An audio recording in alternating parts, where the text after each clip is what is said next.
Story starts with Hyunjin, our protagonist, falling down from the top of a building, his mind racing with confusion about why he's falling. He had endured the torments of bullying and was close to graduating, but now finds himself in this dire situation. After 3 months in a coma, doctors declare him in a vegetative state, with no hope of recovery. Though he can hear voices around him, he's unable to respond. His grandmother sits beside his bed, tearfully pleading with him to wake up, refusing to give up despite the doctor's advice. She raised him after his parents' death, and her heartbreak is palpable. Days later, his brother visits and confides that the bullies who tormented him are now targeting him, leaving him battered. Their grandmother has taken a job at a restaurant to cover the hospital bills, injuring herself in the process. The family's suffering would have been less if he had just died, his brother laments through tears. Hyunjin, trapped in his mind, wishes he could help them. 3 years pass, and he remains comatose. Doctors discuss his case, noting how long it has been since Hyunjin first arrived. They mention that his grandmother has collapsed at work. He thinks of the bullies, Park Mincheol, Miho, Changsuk, and Yuncheol, and the teachers who protected them, wishing for a miracle to return to the past and confront them. A decade later, he is still in the same state, overwhelmed by despair to the point that tears escape his eyes as he prays for an end. Miraculously, he suddenly awakens to find himself back in his classroom. Disbelieving, he pinches himself to confirm it's real. He even stabs himself with his pen for confirmation that it's not a dream. He has returned to his school days. Witnessing a boy being bullied, the spark of his own suffering, he decides not to stay silent this time. He stands up and tells Mincheol to stop, ready to face the challenge head-on. Mincheol asks if he can handle the consequences. All eyes were on Hyunjin and Mincheol, the classroom holding its collective breath. No one dared to intervene, stunned into silence. The tension was palpable, and the students watched in shock as Hyunjin threw a powerful punch at Mincheol. It was a moment he had long envisioned, the moment that had haunted him for years. Hyunjin vividly recalled the day his life had changed forever. Mincheol had been half listening to the teacher, more interested in his next gaming session of Legend Online. He was a notorious bully, exploiting his peers for his amusement. That day, he had approached Young Min, a quiet and diligent student, and demanded that he boost his online character. Young Min, fearing retribution, reluctantly agreed, and his grades began to suffer as a result. Mincheol's demands escalated, eventually coercing Young Min into spending his own money on in-game items. The stress became unbearable, and Young Min finally refused. It was the first time Hyunjin had witnessed such brutality firsthand. He had wanted to avoid trouble but couldn't ignore the injustice done to someone who had helped him with his studies. When he intervened, the teachers arrived and defused the situation, but that only marked the beginning of his torment. From that day on, Mincheol's gang singled him out, subjecting him to relentless bullying. They beat him daily, dragging him into their cruel games and leaving him with no respite. Now, as he landed the first punch, Hyunjin felt a decade's worth of pent-up rage and frustration surge through him. He grabbed Mincheol's head and slammed it onto the desk, the impact reverberating through the room. He hit him again and again, each blow fueled by years of suffering. The classroom erupted into chaos, but Hyunjin was beyond caring. He threw Mincheol to the floor and kicked him viciously, indifferent to the potential consequences. Mincheol's friends, alarmed, rushed to intervene. They pleaded with Hyunjin to stop, but he refused, his eyes blazing with a newfound determination. Miho, one of Mincheol's closest allies, recognized the fierce resolve in Hyunjin's expression and felt a flicker of fear. Changsuk, the group's strongest member, stepped forward, declaring he would end this once and for all. Just as he was about to attack, a student shouted that a teacher was approaching. Mincheol, battered and bewildered, ordered his gang to disperse, promising retribution later. He stumbled to his feet, trying to process what had just happened. He remembered Hyunjin's initial punch, but the rest was a blur of pain and fury. Hyunjin, usually the reserved class president, had never posed a threat before. But now, he had crossed a line, and Mincheol vowed to make him pay.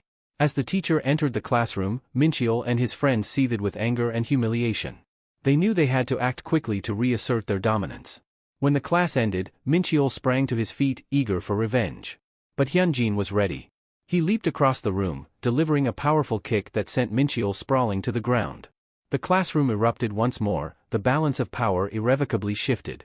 Hyunjin seized Mincheol by the hair, yanking him up and sneering, "Let's pick up where we left off. You wanted a fight, right?" Confusion and fear flickered across Mincheol's bruised face as he struggled to understand the relentless onslaught. Meanwhile, in a nearby classroom, Changsuk's lesson ended. He and his cronies, anticipating trouble, hurried toward Hyunjin's class. As they approached, they were startled to find a crowd of students gathered outside, murmuring amongst themselves. Pushing through the throng, they were stunned to see Hyunjin still pummeling Mincheol. Chang-suk, the most formidable of the group, sprinted toward Hyunjin, who had been bracing himself for this moment. Hyunjin knew that while Mincheol was manageable, Chang-suk posed a far greater threat. Yet, this time was different. He had to act decisively. Grabbing a nearby padlock, he swung it at Chang-suk's head with all his might. The heavy metal struck Chang-suk repeatedly, and Hyunjin coldly remarked, "No matter how much you train, you can't withstand iron." Chang-suk, dazed and bleeding, crumpled to the floor. Hyunjin didn't let up. He straddled Cho Youngtaek, next member of gang, and unleashed a barrage of punches until his adversary lay unconscious. With Cho Youngtaek out of the picture, Hyunjin turned his attention to Miho, the last of the trio. Miho was visibly terrified, his eyes wide with fear. Hyunjin advanced on Miho, who trembled, clearly shaken by the sight of his fallen friends. "Ready to finish what we started?" Hyunjin asked, his voice cold and steady. Miho's hands quivered, and just as he was about to swing, the classroom door burst open. A teacher stormed in, demanding they stop. Miho, anticipating severe punishment, pleaded with the teacher. He feared that the school would hold him accountable for the fight, given the brutality of the injuries inflicted on Mincheol and Chang-suk. The teacher, glaring at Hyunjin, took him to the office, berating him along the way. "Do you realize what you've done? Some of them are in the hospital with severe injuries. This is a major issue for the school," the teacher scolded. Hyunjin, defiant, met the teacher's gaze. "This isn't the first violent incident at this school. You need to handle it discreetly," he replied. The teacher's face turned red with anger, and he slapped Hyunjin hard across the face. Hyunjin's mind flashed back to the root of his suffering, not just the bullies, but the cowardly adults complicit in the abuse. Hyunjin then leaned in, his voice low but firm. "You'd better back off. I know about the bribes you've been taking from parents. And I know about your affair with the English teacher. If you push this, I'll make sure everyone else knows too." 10 years earlier, Hyunjin had hoped the teachers would help him when he first reported the bullying. Instead, the teachers had called everyone to the office, only for Miho to dismiss it as a joke, claiming Hyunjin had misunderstood. The matter was swept under the rug, and the bullies had walked away unpunished. As they left the office that day, Miho had threatened him, promising to teach him a lesson. They dragged Hyunjin outside the school, and Miho started to beat him mercilessly. At that moment, Hyunjin's hatred for his teacher grew, cursing him for not intervening or investigating the situation. His teacher, Mr. Kim, had appeared during the assault, witnessing the brutal scene. Hyunjin had hoped Mr. Kim would finally grasp the severity of the bullying and take action. However, Mr. Kim remained silent, his face a mask of indifference. Later, Hyunjin learned the truth. Mr. Kim had been accepting bribes from parents, including Miho's, and turning a blind eye to the bullying. One day, Hyunjin's anger boiled over, and he punched Miho in the face. Miho's parents, influential and wealthy, quickly intervened, demanding the principal expel Hyunjin. His grandmother had to apologize profusely on his behalf, making Hyunjin realize the depth of his helplessness in a system where power and money held sway. Even the school's violence committee merely punished him, leaving the real perpetrators unscathed. After falling into a coma, Hyunjin understood that revenge couldn't be achieved through brute strength alone. He needed to navigate the complexities of adult corruption and complicity. Back in the present, he confronted Mr. Kim, blackmailing him with the knowledge of his corruption and affair with the English teacher, who was a mother of 3. Fearful, Mr. Kim asked what Hyunjin wanted. Hyunjin demanded that he continue his corrupt ways but stay out of Hyunjin's matters. Mr. Kim, realizing the precariousness of his situation, agreed reluctantly. Hyunjin knew Mr. Kim was just the first step in his plan and began preparing his next move. Meanwhile, Miho was seething with rage, vowing to kill Hyunjin. He was confident Mr. Kim would back him, at least enough to get Hyunjin expelled. Later, Hyunjin re-entered the classroom and challenged Miho openly. He punched Miho so hard that he fell from his chair to the floor. Hyunjin jumped on him, kicking his face relentlessly while Miho begged for mercy and called for help. The other students watched in stunned silence, paralyzed by fear. Mr. Kim observed from the window, hesitant to intervene. Hyunjin leaned down, whispering to Miho that no one would help him, emphasizing the school's apathy and corruption. Mr. Kim's mind raced as he watched the brutal scene unfold. He thought about the earlier incident where 3 students had been hospitalized. He knew the school administration would want to avoid further escalation, yet he also understood the power Miho's wealthy parents wielded. They owned multiple residential complexes and were prominent figures in Daeseon, providing substantial financial support to the school. Mr. Kim realized that failing to handle the situation delicately could result in severe backlash from these influential parents. The school's recent renovation, funded largely through donations from Miho's parents, loomed large in Mr. Kim's mind. His own acceptance of their money added to his anxiety. If they turned against him, even his usual methods of manipulation wouldn't protect him. Desperate to find a way to separate Miho from the growing scandal, he hurried to the classroom. His heart sank when he saw Hyunjin already beating Miho savagely. Quietly, he backed away, knowing that his affair with the English teacher, if exposed, would end his career. Inside the classroom, Hyunjin continued his assault on Miho, finally tiring and sitting on a desk, surveying the damage. He understood that as long as he didn't target Miho, he could manage the fallout. But if he had chosen to avoid conflict, he would never have punched Mincheol upon returning. After enduring years as a vegetative patient, his desire for intense revenge consumed him. As expected, the news of the fight spread quickly. 3 students were hospitalized, and the principal was adamant about punishing Hyunjin. The witnesses' accounts made it impossible to cover up the incident. The principal, fearing backlash from Miho's influential parents, convened a meeting with the student committee. He insisted that Hyunjin be severely punished. Min Young, the English teacher, supported the principal, advocating for Hyunjin's expulsion. However, Mr. Kim defended Hyunjin, pointing out that Mincheol's gang had a history of bullying. He argued that Hyunjin had been a victim before becoming a perpetrator and that punishing him harshly would be unjust.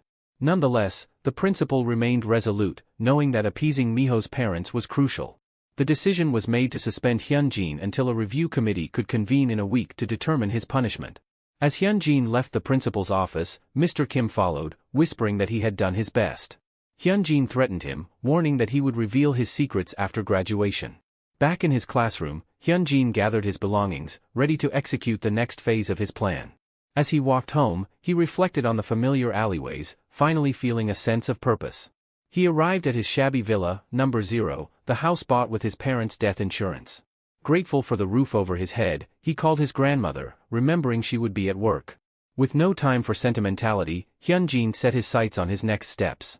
He planned to dismantle the power structures of his tormentors and build his own foundation within 2 years. To do this, he identified 3 essential conditions. First, he needed to recruit a loyal team to take down the violent perpetrators. Second, he required allies who shared his goals, even the best plan would fail without the means to execute it. Finally, he needed experience and a solid background to ensure nothing could obstruct his path. Meanwhile, across town, Chang Boeum, the eldest son of Myeongjin Constructions, was causing a scene at the police station. His loud threats and attempts to bribe the officers underscored his dangerous reputation. The police, wary of provoking a powerful figure in Dacian, knew they had to tread carefully. Faced with the undeniable evidence of his actions, the police had no choice but to follow protocol. Chang Boeum had been involved in a fight, leading to his detention. He quickly realized the gravity of his mistake, especially given the ongoing succession race within his family. His father had recently announced that either he or his younger brother would take over the family business. Chang, with only a high school diploma, was at a disadvantage compared to his younger brother, who had graduated from a prestigious university and was married to a prominent woman in Dacian. This had allowed his brother to secure a strong position in the succession race. As the officer reprimanded Chang for attacking innocent people, the situation seemed bleak. Just then, Hyunjin arrived, stating that he was there to testify on Chang's behalf. He requested to meet with the appropriate authorities and produced a video showing that the bystanders had initiated the altercation while Chang had merely been passing by. Hyunjin explained that he had witnessed the incident and had obtained footage from a nearby parked car's dashcam. The video clearly showed Chang attempting to avoid the confrontation, only defending himself when provoked. Chang, relieved and impressed by Hyunjin's intervention, praised him for revealing the truth. The officer, concluding the investigation, released Chang, cautioning that the matter might require further review. Chang, grateful for Hyunjin's help, threatened the officer to remember his face and maintain peace. Outside the station, Chang thanked Hyunjin profusely and offered him a substantial reward, which Hyunjin accepted without hesitation. Chang noted Hyunjin's unusual confidence and lack of hesitation in accepting such a large sum. Hyunjin then posed a provocative question, asking if Chang thought the incident was a mere coincidence given the timing of the succession race. He suggested it was orchestrated and offered to provide proof. Intrigued, Chang listened as Hyunjin showed him the full dashcam footage, revealing that the attackers had been loitering suspiciously for half an hour before Chang's arrival. As soon as Chang appeared, they instigated the fight, suggesting a deliberate setup. Chang, initially reluctant to suspect his younger brother, couldn't ignore the evidence. Hyunjin's assertion that Suk, Chang's brother, was behind the scheme to tarnish Chang's reputation struck a chord. Hyunjin's detailed explanation and the video evidence painted a clear picture of the conspiracy. Reflecting on the past, Chang recalled how Suk had always been the instigator of their familial conflicts. This new revelation led to a dramatic confrontation between the brothers. Chang, in a fit of rage, confronted Suk, resulting in a physical altercation that left Suk permanently disabled. Their father, enraged by the brothers' incompetence, declared neither of them fit to inherit the family business. The incident became a scandal, with the public mocking the brothers and their feud. Memes and posts circulated online. But that only happened in previous timeline. And because of that, Hyunjin was able to know where and when he should approach Chang. He knew that exacting revenge required not just strength but strategic alliances and a clear understanding of the power dynamics at play. With the first phase of his plan complete, he prepared to take the next steps toward dismantling the corrupt structures that had once controlled his life. After that pivotal incident, the chairman decided to hire a professional manager, which led Myunjin Construction to ascend to the ranks of conglomerates. The eldest son, Chang, was not inherently evil but was seen as incompetent, characterized by a typical laid-back temperament. In contrast, the second son, Suk, was a vicious and cunning individual. Hyunjin saw an opportunity to leverage these traits to his advantage. Hyunjin approached Chang with an offer to help him take revenge on his younger brother and become the chairman of Myunjin Construction. Chang found this proposition absurd, especially coming from a high school student. However, Hyunjin shocked him by revealing that Suk's informants surrounded him, even among his closest aides. Chang, bewildered by this revelation, left the cafe, deep in thought. As he stood outside, a man asked him not to smoke, to which Chang reacted angrily, threatening to destroy the man's cafe. Hyunjin watched from a distance, noting Chang's reckless behavior. Born as the eldest son of Myunjin Construction, Chang had always been a time bomb in Daesun, known for his unpredictable and destructive nature. Despite this, Hyunjin saw him as a perfect pawn in his plan. Chang reflected on Hyunjin's words. He realized that his brother Suk was superior in almost every aspect and that his chances of becoming the successor were dwindling. Desperation led him to reconsider Hyunjin's offer. He decided to hear out the young man's plan before making a final decision. Hyunjin explained his strategy. He acknowledged that Suk surpassed Chang in every measurable way. However, he pointed out that their father, the chairman, had initiated the succession race because he still believed the eldest son had a desire to lead. Hyunjin's plan was simple: what if Suk, despite his superiority, were to fall to the bottom, where Chang currently stood? Meanwhile, Suk was enraged upon learning that his plan had failed. He blamed his father's outdated thinking. Just then, he received a call from his secretary informing him that his wife had broken into Han Sung's office, where his girlfriend was present. Rushing to the scene, Suk was horrified to find his wife there, having already attacked his girlfriend. Back at the cafe, Hyunjin outlined 3 critical factors to win the succession war: background, reputation, and ability. He bluntly told Chang that he had already lost in terms of background and reputation. While Chang had been indulging in a life of luxury, Suk had proven his worth through various accomplishments. Hyunjin's plan to reclaim these 3 things began with the first: background. To achieve this, they needed to separate Suk from his wife. This strategy would destabilize Suk's foundation and create a scandal that would tarnish his reputation, thereby leveling the playing field for Chang.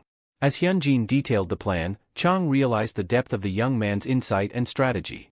Despite his initial skepticism, Chang began to see the potential in Hyunjin's plan. The first step was to expose the cracks in Suk's seemingly perfect life, starting with his marriage. Later, they both visit the chairman's office. Suk apologizes for his actions but still harbors some anger. His father already contacted his in-laws. During the call, Chairman told his father-in-law that he will handle things to prevent the situation from escalating into a divorce. Meanwhile, his wife chooses to distance herself for a while. In a heated moment, Chairman angrily confronts his son, berating him for his behavior. He yells that if he wanted to play around with girls, he should have done so while he was single, like his brother Chang. He demands an explanation for Chang's frequent visits to the police station, and Chang, now remorseful, apologizes and promises to be more careful in the future. He bows deeply, assuring that he will be more mindful of his actions and his position moving forward. The chairman, surprisingly, becomes lenient, acknowledging that it was the others who instigated the fight and praising Chang for trying to avoid conflict. He pats Chang on the shoulder, expressing pride in his efforts to handle the situation. In the meantime, Suk vows to find and punish the person who informed his wife about the hotel incident.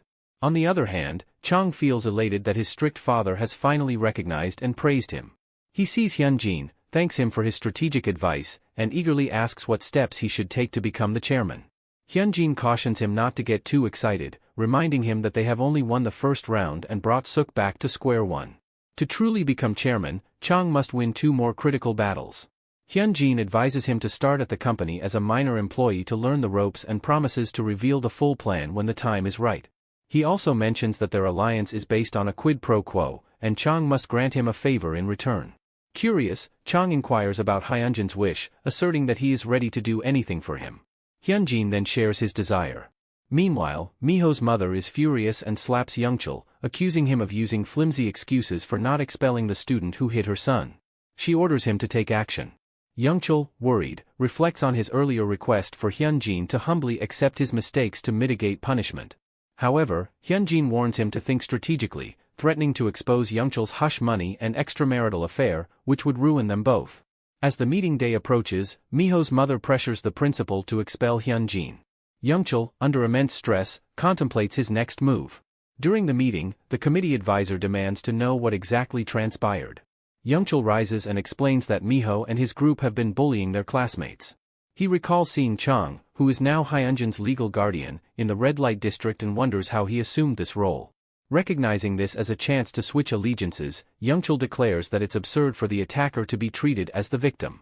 The principal seeks clarity to avoid misunderstandings, prompting Youngchul to recount multiple reports of Miho's group harassing students.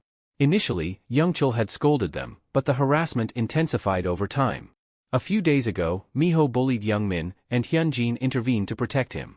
Despite this, the principal insists that regardless of the reasons, violence cannot be justified, especially since it led to 3 students being hospitalized for the first time in the school's history. To prevent such incidents in the future, they must thoroughly investigate and appropriately punish the responsible student.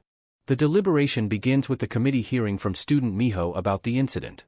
Miho recounts that he saw Hyunjin assaulting Minchul, who was already on the ground, and insists that other students witnessed Hyunjin starting the fight. He requests the principal to summon another witness to support his claim. Miho's mother rises and passionately urges everyone to look at her son's injuries, arguing that such violence is intolerable and could affect other students as well. The other parents present nod in agreement, expressing that no justification exists for such brutality, and demand that the principal take strict action against Hyunjin. In the meantime, at the hospital, others speculate that Hyunjin is likely to be punished due to Miho's mother's influence. Minchul, now more determined than ever, plans to make Hyunjin's life miserable until he breaks down and begs for mercy. Sensing the situation's urgency, Chang intervenes and asserts that it's time to uncover the truth about that day. He accuses Miho of being a malicious instigator who orchestrated the entire incident. Chang reveals that he has personally investigated Minchul's group and found that they have been involved in bullying, theft, and other misconduct. He challenges the principal, questioning why the school is covering up these issues and hinting at possible bribery from the parents. Chang continues, arguing that the root cause of the problem must be addressed. He asks if the parents and teachers would stand idly by if their own children were being assaulted. Miho's mother, furious, demands to know who Chang is, having heard that Hyunjin has no parents. Chang introduces himself as Hyunjin's guardian and the eldest son of Myunjin Construction Company. He emphasizes that Hyunjin is like a younger brother to him, and he dropped everything to attend the hearing when he learned of it. Chang then announces his intention to sponsor the school under Myunjin Construction's name, but retracts his offer, citing the school's corruption and poor management. He insists that schools should instill moral and just values, questioning why a student who defended a classmate is being punished. The parents and the principal are taken aback by Chang's status and his connection to Hyunjin. The principal is caught in a dilemma, realizing that siding with Miho could jeopardize any potential relationship with Myunjin Construction and might even lead to his expulsion from the city. However, siding with Hyunjin would mean severing ties with Miho. Ultimately, the principal shifts his stance, acknowledging reports of bullying since the beginning of the school year, with Miho as the ringleader. He labels Miho a perpetrator and praises Hyunjin as one of the school's top students, insisting that there must be a valid reason for his actions. He then suggests hearing Hyunjin's side of the story.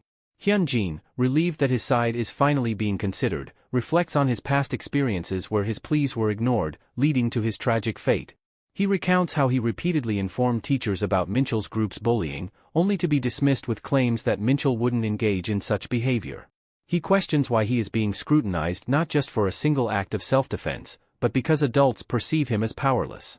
He demands that the bullies be punished first, threatening to expose the incident publicly if no action is taken, which would tarnish the reputation of Chanil High School and bring disgrace to Daesun. He insists that only severe punishment will silence him. Miho's mother, defiant, declares that she will never allow her son to be held accountable. She calls her husband, informing him that the principal and teachers are unjustly blaming Miho due to pressure from Myeonjin Construction's eldest son. Her husband, shocked to learn of Chang's involvement, urges her to return home immediately, warning that Chang has the power to ruin their family. In the end, the committee decides that Hyunjin will complete 100 hours of volunteer work as a penalty for his involvement in the altercation. Meanwhile, Miho and 3 other students are expelled from the school. Enraged, Miho charges at Hyunjin, but his mother intercepts him. Hyunjin then commands Miho to get on his knees and beg for forgiveness. Confused and defiant, Miho questions why he should kneel since he's already been expelled. Hyunjin directs him to ask his mother for guidance. She, in turn, instructs Miho to kneel, and with reluctance, Miho bows before Hyunjin, pleading for forgiveness. However, Hyunjin coldly remarks that this act of submission brings him no satisfaction and ominously tells Miho to pray for his future, which will be filled with misery. That night, while Hyunjin is at home, he receives messages from Minchul, who urgently requests a meeting, claiming to have something important to share. Hyunjin agrees to meet him. Upon arrival, Minchul expresses his gratitude, but Hyunjin cuts him off, urging him to get to the point. Minchul confesses that the bullying and violence were entirely his fault and acknowledges the pain he has caused other students. After spending a week in the hospital, he accepts the committee's decision and vows to change his behavior, pleading with Hyunjin to overlook this incident just once. He explains that the teacher mentioned Hyunjin's agreement could save them from expulsion, which would otherwise ruin their lives. Minchul then reveals that they were acting on orders from someone else. Hyunjin, already aware of this, recalls a time from his past when a bullied student, similar to him, committed suicide, leaving behind a note exposing the truth. He knows that the Golden Circle, an organization rooted in prestigious schools in Gangnam, orchestrates such acts. The founder of the Golden Circle, seeing the potential profit in school violence, recruited bullies and aligned with wealthy students' parents, offering protection in exchange for money. This system ensured that the students under their control excelled academically, while rivals were systematically eliminated. In the future Hyunjin envisioned, the outer members of the Golden Circle were eventually exposed, but the case was swiftly buried. To exact his revenge on those who condemned him to a living hell, Hyunjin realizes he must dismantle the Golden Circle entirely. He presses Minchul for details about the organization's operations in Seoul and Gyeonggi. Minchul discloses that Yangmin, a senior bully at their school, is involved but stops short of confirming his membership in the Golden Circle. Despite this, Yangmin's connection to the organization is undeniable, although extracting information from him will be challenging due to his strength and influence. Hyunjin then asks Minchul if he truly desires forgiveness but warns him that he will demonstrate the consequences each time they meet. He slaps Minchul across the face, reflecting on his past life where he was an ignorant father, oblivious to the suffering of others. Despite their successes, he was stunned by their prosperous lives. Now, with karma at play, he vows to inflict lasting trauma on those who wronged him, ensuring they suffer for the rest of their lives. The following day, the atmosphere at school is tense. Students whisper about Hyunjin, now branded a villain. Silence falls as he enters the classroom, everyone wary of his presence. Hyunjin sits at his desk when Jangmin approaches him, thanking him for his actions and offering to help him with anything he needs. Hyunjin, unimpressed, asks why Jangmin is showing gratitude now when he was too scared to testify before.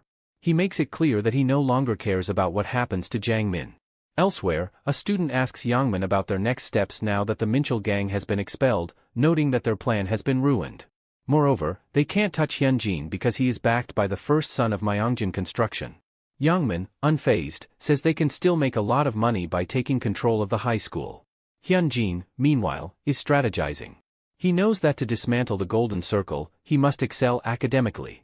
Their targets are the top-performing students, and if he consistently achieves the best grades, the Golden Circle will be forced to act against him. This will make him a thorn in their side, as he had high grades in middle school. After school, Hyunjin heads to Yangdu Kayal's academy, Korea's first-ever MMA fighter to become the UFL world champion. He tells Kayal that he wants to register and become proficient in fighting. At the same time, Yangmin contacts a student named Jin Woo, who was previously in a wrestling academy, and asks him to incapacitate Hyunjin permanently. At the gym, the owner, Du-chu, tells Hyunjin that he has come to the right place and assures him that he will meet his requirements. Hyunjin recognizes Du-chu despite his mustache, knowing he is the former UFL champion, Yangdu Kaiyol. When asked why he wants to join the gym, Hyunjin explains that he wants to become strong enough to defeat bullies. Du-chu, however, discourages this motivation, stating that the gym is not a place to learn to fight for revenge. He suggests Hyunjin work out to avoid being bullied but refuses to accept him under his current mindset. Hyunjin reflects on Du-chu's past. As Korea's first UFL champion, Du-chu could have lived a prosperous life based on his fame alone, but his career ended abruptly when he was found to have used anabolic steroids. Despite this, Hyunjin believes in Du-chu's talent, as he had once transformed an untalented fighter into a champion. Hyunjin offers Du-chu 100 million won, aware that Du-chu needs money. He promises to transfer the money within a day if Du-chu agrees to train him, paying in advance so that Du-chu won't lose anything even if Hyunjin quits. Hyunjin is fully aware of the risks, including potential disability or imprisonment, but he is determined. Du-chu agrees to teach him, emphasizing that he will not allow Hyunjin to use drugs, as he has already made that mistake himself. He then challenges Hyunjin to endure one round in the ring with him to prove his determination. If Hyunjin can last the round, Du-chu will accept the offer. That night, when Hyunjin returns home, his grandmother is shocked to see his battered condition and asks what happened. A few hours earlier, he had faced Du-chu in the ring, tasked with enduring one 3-minute round. Hyunjin had stepped forward, landing a punch on Du-chu's face, but was swiftly knocked to the ground with a blow to his nose. Du-chu tells Hyunjin to stand up, reminding him that only 10 seconds have passed and there are still 2 minutes and 50 seconds left. Hyunjin rises again, but Du-chu launches a flurry of attacks. Hyunjin tries to block, but Du-chu's speed and power are overwhelming. After a series of punches and kicks, Hyunjin is knocked down once more. Du-chu commands him to get up again, and Hyunjin complies, knowing he must endure to prove himself. As he takes more blows, Hyunjin realizes his stamina is waning rapidly. He resolves to muster any momentum he can. Du-chu, thinking he went easy on Hyunjin to ensure his wounds heal quickly, is ready to call it a day. But Hyunjin, bruised and bloodied, insists he can continue fighting. Surprised by his resilience, Du-chu agrees to continue but warns that he won't hold back. Du-chu attacks with full force, but despite the onslaught, Hyunjin keeps getting up. Du-chu is moved by his determination, understanding the desperation driving him. He knows he can't allow Hyunjin to follow a path of regret similar to his own. With a final punch, finally, the 3 minutes end. Du-chu tells Hyunjin to go to the hospital and not to reveal who injured him. He gives Hyunjin his bank account number for the money transfer. Reflecting on his own situation, Du-chu remembers a recent offer from a broker representing a new MMA association. They proposed a lucrative deal, contingent on his use of performance-enhancing drugs and participation in their tournament. Had Hyunjin not come through with the money, Du-chu might have accepted the deal. Instead, he texts the broker to decline. Hyunjin, back home, tells his grandmother he got into a fight with some kids at school and inquires about their housing subscription savings account. He suggests investing the money in a Myeonjin construction apartment program, hoping they might secure a deal. His grandmother agrees, relieved that she won't need to question the source of the money, which Hyunjin had intended to give her outright. The next day, Yangmin praises Jin Woo, mistakenly believing he is responsible for Hyunjin's condition. Yangmin tells Jin Woo to spread the word that they are close and plan to hang out after school. Jin Woo, seeing an opportunity, agrees, though he's confused. He heads to Hyunjin's class to assess the situation and is shocked by Hyunjin's battered appearance. Jin Woo concludes that Hyunjin must have been beaten outside of school for his arrogance. Yangmin, believing Jin Woo's supposed actions, thinks Hyunjin is not as strong as he seemed. He plans to beat Hyunjin next time and warns the other students to avoid him. After school, Hyunjin heads to the gym where Du-chu instructs him to work out for 2 hours. Du-chu sets a strict condition: if Hyunjin can't endure this, he will not teach him further. Understanding that to defeat Yangmin, who has trained for years, he must endure this physical training without faltering, Hyunjin accepts the challenge. Moreover, Yangmin is not his ultimate target. Hyunjin aims to expose the elusive golden circle hiding behind him. Du-chu, surprised by Hyunjin's stamina, wonders about his true purpose. Recognizing the boy's potential, Du-chu decides to try a different training method. He tells Hyunjin that he has always sought to excel without illegal practices, so even if his career ends, his students will succeed. From now on, he will apply the results of his research to Hyunjin's training, promising that if Hyunjin can keep up, he will become strong enough to make anyone kneel. A week later, Kim Siwoo, a classmate, approaches Hyunjin. Siwoo expresses his discomfort with how the other students are ignoring Hyunjin and declares he doesn't want to be like them. He reveals that Jinwoo has been threatening all the students, forbidding them from talking to Hyunjin, and even threatening to kill anyone who tries to get close to him. Despite the danger, Siwoo refuses to ignore his friend being bullied, even if it means he might get beaten. This moment stirs a memory in Hyunjin of Siwoo from his past life. Back then, after learning Hyunjin was being bullied, Siwoo stood up for him, distancing himself from Mincheol's group. As a result, Siwoo became the target of their teasing. One day, when Hyunjin was a patient, Siwoo apologized for not protecting him, admitting he was scared of getting beaten during every break. In the present, Hyunjin coldly asks Siwoo not to act like they are close, insisting he can handle his own problems. Siwoo responds that he will do what he wants and will never let Hyunjin be alone. Despite Hyunjin's harsh words, Siwoo leaves, determined to help his friend. After class, Hyunjin finds himself unconsciously waiting for Siwoo. He overhears students talking about Siwoo being taken by Jinwoo for a beating. Alarmed, he rushes to the scene. Meanwhile, Jinwoo confronts Siwoo, demanding to know why he spoke to Hyunjin after being warned not to. Siwoo defiantly questions why he should listen to Jinwoo and asserts his right to choose his friends, declaring that he won't abandon Hyunjin. Siwoo immediately kicks Jinwoo in the face, causing him to fall. Jinwoo instructs his friends to attack Siwoo. They move to attack, but Siwoo kicks one in the face and then a punch to other one. Despite their efforts, Siwoo gets punched and worries about Hyunjin, thinking that he won't abandon Hyunjin. Jinwoo, now enraged, steps forward and punches Siwoo, taunting him about his martial arts skills. He then starts beating Siwoo brutally while the other students watch in silence. Jinwoo declares that he will continue beating Siwoo during breaks, lunch, and after school. Exactly then, Hyunjin arrives. He realizes that to confront Jinwoo, he needs a strategy. Recognizing that Jinwoo relies on his size, Hyunjin decides to taunt him about his weight, calling him fat and accusing him of needing others to fight for him. Jinwoo's friends warn Hyunjin to back down, saying he will end up crippled like Siwoo. But Hyunjin remains defiant, ready to stand his ground against Jinwoo. Jinwoo orders his friends to stand back, saying he'll handle Hyunjin himself. Charging at Hyunjin recklessly, Jinwoo is shocked when Hyunjin punches him back. Angered and frustrated, Jinwoo attacks again without thinking, giving Hyunjin the opportunity to exploit his blind aggression. Utilizing the techniques he learned from Duchu, Hyunjin lands precise blows to Jinwoo's face and stomach, quickly taking him down. Despite Jinwoo's fall, Hyunjin continues to beat him relentlessly, causing the onlookers to worry that Jinwoo might be seriously injured. Desperate, Jinwoo begs for mercy and apologizes for his earlier rudeness. However, when Jinwoo tries to muster the strength for another attack, he confesses that he acted on Yeoman's orders, feeling he had no choice, and promises not to harm Hyunjin or Siwoo again.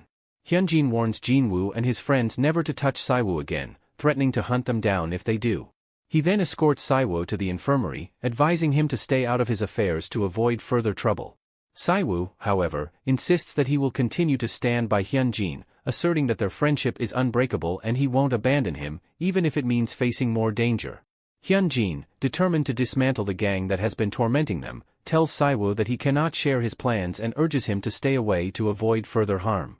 In the other class, Yangmin receives news of a salary increase and revels in the thought of earning millions of won for harassing students. Meanwhile, Hyunjin tracks down Yangmin and confronts him. As he launches his attack, Yangmin tries to dodge, questioning who Hyunjin is. Noticing Hyunjin's fighting skills but recognizing the lack of power and predictability in his attacks, Yangmin tries to strike back. Hyunjin introduces himself and reveals that he is one Yangmin has been looking for. When Hyunjin attempts to hit Yangmin with a chair, Yangmin catches his hand and punched him in the stomach, Hyunjin finding it bearable compared to Duchu's training. Realizing he cannot defeat Yangmin in a straightforward fight, Hyunjin aims to prove himself, prepared to risk everything. He uses a leg lift to push Yangmin back and dangles him out of a window, threatening to end him. Terrified, Yangmin asks what Hyunjin wants. Hyunjin declares his intent to finish things once and for all. Other students arrive and pull Hyunjin away from the window, but he continues to shout threats at Yangmin, vowing that the conflict will not end until Yangmin is dead. 30 minutes later, an urgent announcement over the school's PA system calls several students to the principal's office, indicating that the situation has escalated to a critical level. Yangchul arrived at the scene, eyes widening at the sight of the bloodshed caused by Yangmin. The gravity of the situation weighed heavily on him as he pondered how he might explain this to the principal in a way that would protect Hyunjin. To his astonishment, the principal instructed him to ignore the incident entirely. The principal elaborated, mentioning the recent developments with the Myeongjin Construction Company.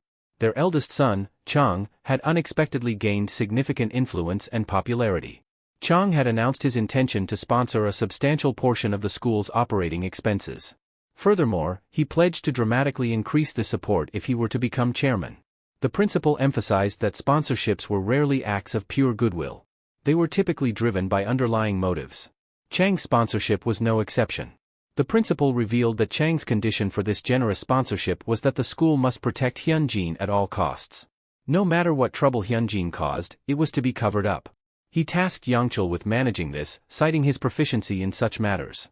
In return for his cooperation, the principal promised Yangchul various perks and privileges, including priority access to performance rewards and special benefits. He also mentioned that Chang had reserved a few units in an upcoming Myeongjin construction housing project. This would allow Yangchul to secure an apartment separate from his wife, providing him the discretion he needed for his personal affairs. The principal stressed that their primary responsibility was to shield Hyunjin from any repercussions. Yangchul, seeing the advantages for himself, eagerly agreed, vowing to dedicate himself to the principal's plan. The principal, acknowledging Yangchul's commitment, suggested that they address each other as brothers, indicating their shared interests and mutual support. Yangchul, grasping the principal's hand, promised to help elevate the school's prestige to unprecedented heights, ensuring that the principal would be celebrated as a legend in Daesun's future. The principal added that as long as Hyunjin graduated without any issues, the school would have the powerful backing of Myeongjin Construction, making their efforts all the more crucial. Their conversation was abruptly interrupted by the arrival of a staff member who reported that Hyunjin had been attacked, leaving both men in shock. They immediately summoned Yangmin for questioning. Despite Yangmin's insistence that he was innocent and that Hyunjin had initiated the altercation, the principal harshly reprimanded him for assaulting a student 2 years his junior. Yangchul continued the rebuke, pointing out that they had been monitoring Yangmin's behavior, noting his tendency to bully others whenever the opportunity arose. Shin Yangmin, fed up with the situation, screamed in frustration. "I almost fell off the building and died. There are witnesses," he shouted. Chul crouched down to Yangmin's level and responded calmly, "There are always witnesses. The issue is whether people believe them. Let's go outside and grab someone. Ask them who they think is at fault, an ordinary student or someone like you." Shin cursed in anger, prompting Chul to grab him by the clothes. "Watch your mouth," Chul warned. "If you don't admit to this, you'll face serious punishment." Looking at the two adults in front of him, Yangmin saw they were just as corrupt as he was. Realizing that messing with Hyunjin was a mistake, he finally apologized. As he walked away, he thought to himself that with graduation approaching, he couldn't let this incident ruin his future. He decided he had no choice but to seek help from outside, even if it cost him some money. In a car, someone remarked, "The situation is pretty bad. It's not unusual to use one's background, but how did Myeongjin Construction get involved? All the students who tried to harass the target were expelled, and even the teacher is protecting him." The broker, Kang Tae-gu, realized he had no choice but to handle the mission himself, as the Golden Circle didn't tolerate any mistakes.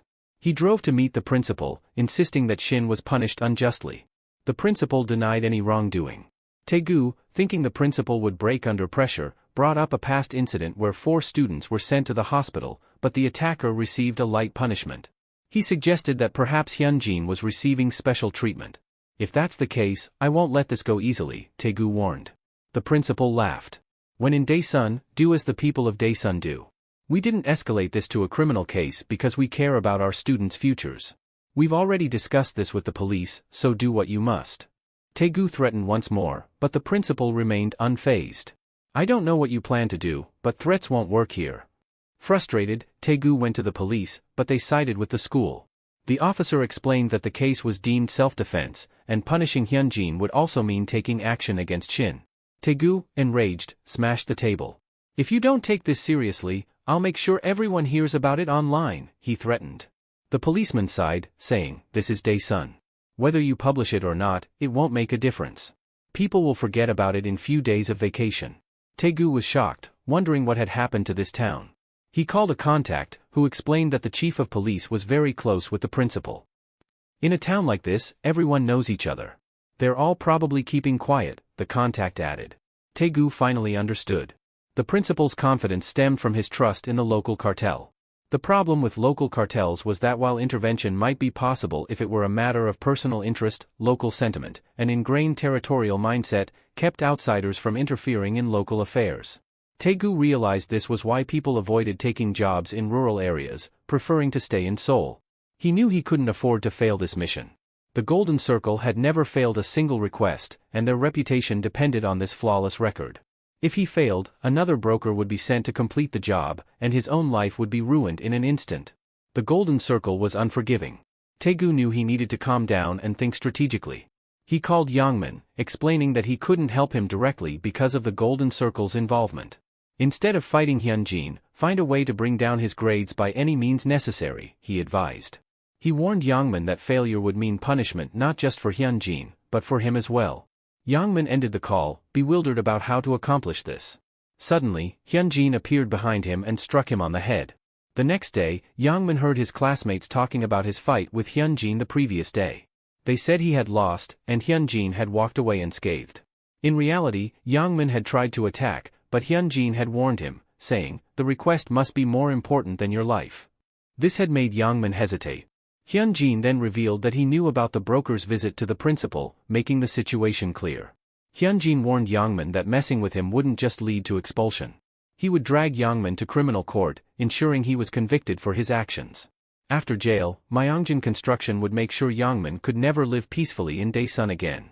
Hyunjin added that to live a normal life, Yangmin would have to leave his hometown, but even that might not stop him. Terrified, Yangmin asked what Hyunjin wanted. "Justice," he suggested. Hyunjin replied, "I want one thing, to destroy anyone who messes with me." Hyunjin grabbed Yangmin by the shirt, his voice cold. "If you want to live like a human here in Daesan, you need to endure what your victims endured." He then started to beat him, which explained Yangmin's injuries. Yangmin thought he could easily defeat Hyunjin, but Chang and his group posed a bigger problem. If he left Hyunjin alone, the Golden Circle would come after him. And if the rumors were true, he'd wish for expulsion or conviction instead of dealing with them. He slammed his head against the table in frustration, realizing he had no choice. The only thing he could do was wait and hope Hyunjin's grade somehow dropped. Hyunjin saw this threat as temporary. Once exams were over and he scored top marks, the situation would change drastically. Yangmin, who was trying to survive within the Golden Circle, had to succeed at any cost. The requester, unable to see Hyunjin fail, would have to face the reality of his success, thinking that if he could achieve his goal, nothing else mattered. Whether he used the principle or acted with malice, it didn't matter. Looking at the situation, everything was going as planned. No one could touch him for the rest of his school life. This malevolent barrier gave Hyunjin a sense of relief. Later, Hyunjin went to the gym to train. It was clear he had some hidden talent, and even his coach commended him. If it wasn't about the money, the coach would have suggested he try his luck at becoming a pro. As Hyunjin got ready to leave, Saewoo walked into the gym for a scheduled consultation. A few days earlier, when Hyunjin rescued Saewoo, Saewoo noticed how much Hyunjin had changed. It was almost as if he was a completely different person from before. Saewoo shed a tear, remembering what Hyunjin had said to him earlier. What could he do now? Suddenly, a student barged into the infirmary, shouting that Hyunjin was in a fight with Yangmin. This made Saewoo think Hyunjin was still the same friend who always had his back. Saewoo now wanted to show everyone that messing with Hyunjin was a mistake. He got up and looked out the window, thinking that if Hyunjin was willing to go that far for him, he couldn't give up on such a friend. Back in the present, Hyunjin demanded to know what was going on, insisting that Saewoo not be taken away. He even offered to pay whatever was necessary, but the coach dismissed him. The coach believed that having a friend with him would make Hyunjin less likely to get into trouble. Coach grabbed Saewoo by the shoulder and led him into another room, asserting, "It's my decision whether you stay here as a student or not. Your training is done for today, so you can leave." The coach stated that his gym didn't encourage youngsters to fight and therefore couldn't accept him. He added that he would have liked to expel Hyunjin too, but certain circumstances prevented that.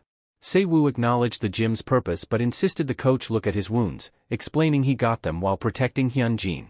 He described how severe school bullying was, far worse than most adults could imagine. If Hyunjin hadn't saved him, he would likely be crippled. Saewoo couldn't abandon a friend like that and pleaded with the coach not to force him to join another gym. He believed Hyunjin chose this gym for a reason. Saewoo then handed the coach some money, offering to work part-time if it wasn't enough. The coach slammed his fist on the table, questioning why Se-woo was so desperate at such a young age. Se-woo asserted that, regardless of whether he was accepted into the gym, he planned on standing by Hyunjin's side. The coach reflected on this, recognizing the harsh reality these kids were living in. Could he really tell them that violence was wrong when even their best friends were being bullied? He sighed and conceded, "You can come to the gym tomorrow, but if you can't handle the training, it's over." As Se-woo tried to leave, Hyunjin stopped him, stating that while the coach might have accepted him, he still had to prove himself. "You need to show that you can crawl back from the depths of hell," Hyunjin said. They entered the ring, and Hyunjin reminded Se-woo of his plans, questioning what he hoped to achieve through this constant fighting. "Friendship," he scoffed. "You could end up dead or in prison. Can you really handle that?" Se-woo affirmed that he wanted to help because two were better than one. With that, the fight began. Hyunjin quickly closed the gap, but Se-woo countered with a kick, reminding Hyunjin that he was an athlete. They exchanged a few blows, and Se-woo added that he would have beaten Park in a one-on-one fight. Hyunjin acknowledged that Se-woo was a talented athlete. In the taekwondo scene, he was known as Mr. Specialist and had won numerous gold medals. However, during a tournament, he fought against the son of the Korean Taekwondo Association leader and lost due to an unfair decision by the referee. After that incident, he gave up on the sport. Yet, his determination never wavered. Hyunjin confronted him, asking if he knew about a technique called the kick catch, used in MMA. With a swift move, Hyunjin knocked Se-woo to the ground, urging him to surrender. But instead of giving in, Se-woo thought back to all the times Hyunjin had protected him. This memory sparked a new resolve within him. He tried to hit Hyunjin but missed, and Hyunjin continued his barrage of punches, demanding that Se-woo beg him to stop. Instead of pleading, Se-woo laughed, causing Hyunjin to pause. Hyunjin, puzzled, asked why Se-woo was acting this way. Hadn't he done enough for their friendship already? Se-woo, still chuckling, replied that he couldn't forget the times when he was beaten for doing nothing. But Hyunjin had always been there to help him. So why was Hyunjin doing this now? Se-woo explained that, despite knowing Hyunjin did nothing wrong, he couldn't ignore his own situation.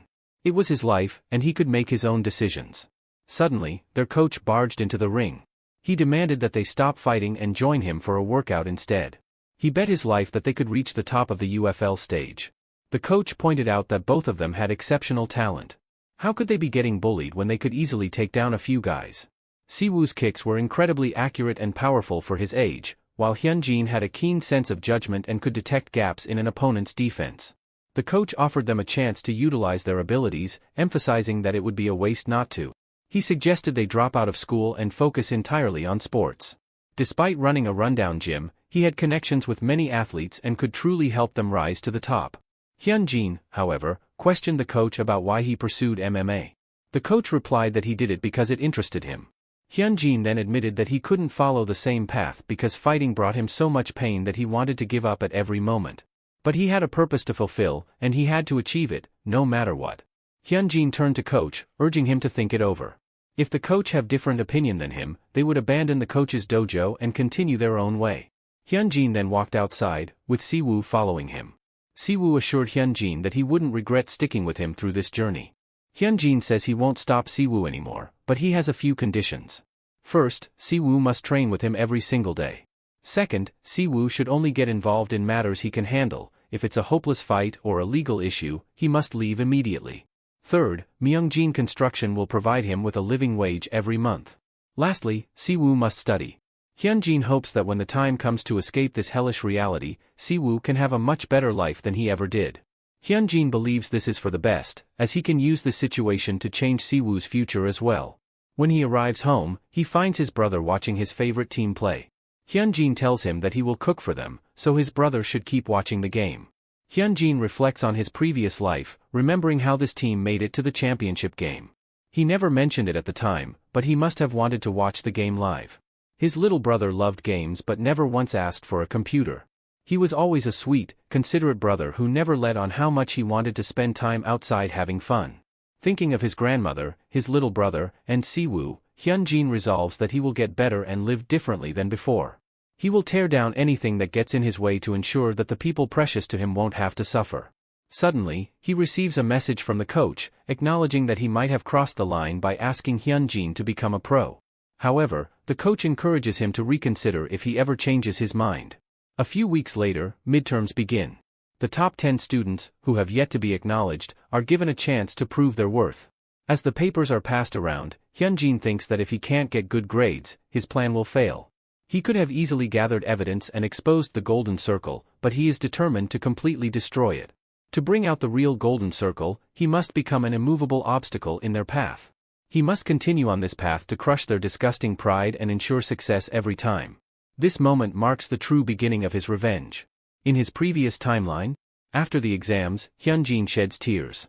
He prepared so hard for this exam and put in so much effort. Despite remembering everything, the emotional weight of his journey hits him. Hyunjin remembers all the correct answers. It dawns on him that he is still mentally stuck in his school days. Even while being bullied, he studied diligently, regretting those days while living in a vegetative state. The memories of his past life are still vivid in his mind, as if they were branded into his brain. And rightly so, he should never forget about them. The desire for revenge has shaped him into who he is today. After all the exams are finished, a girl named Hyaji approaches him. She asks why he isn't grading his own paper. He replies that he doesn't want to and thinks about her. She was quite popular because of her beauty, and she had confessed to him during her first year.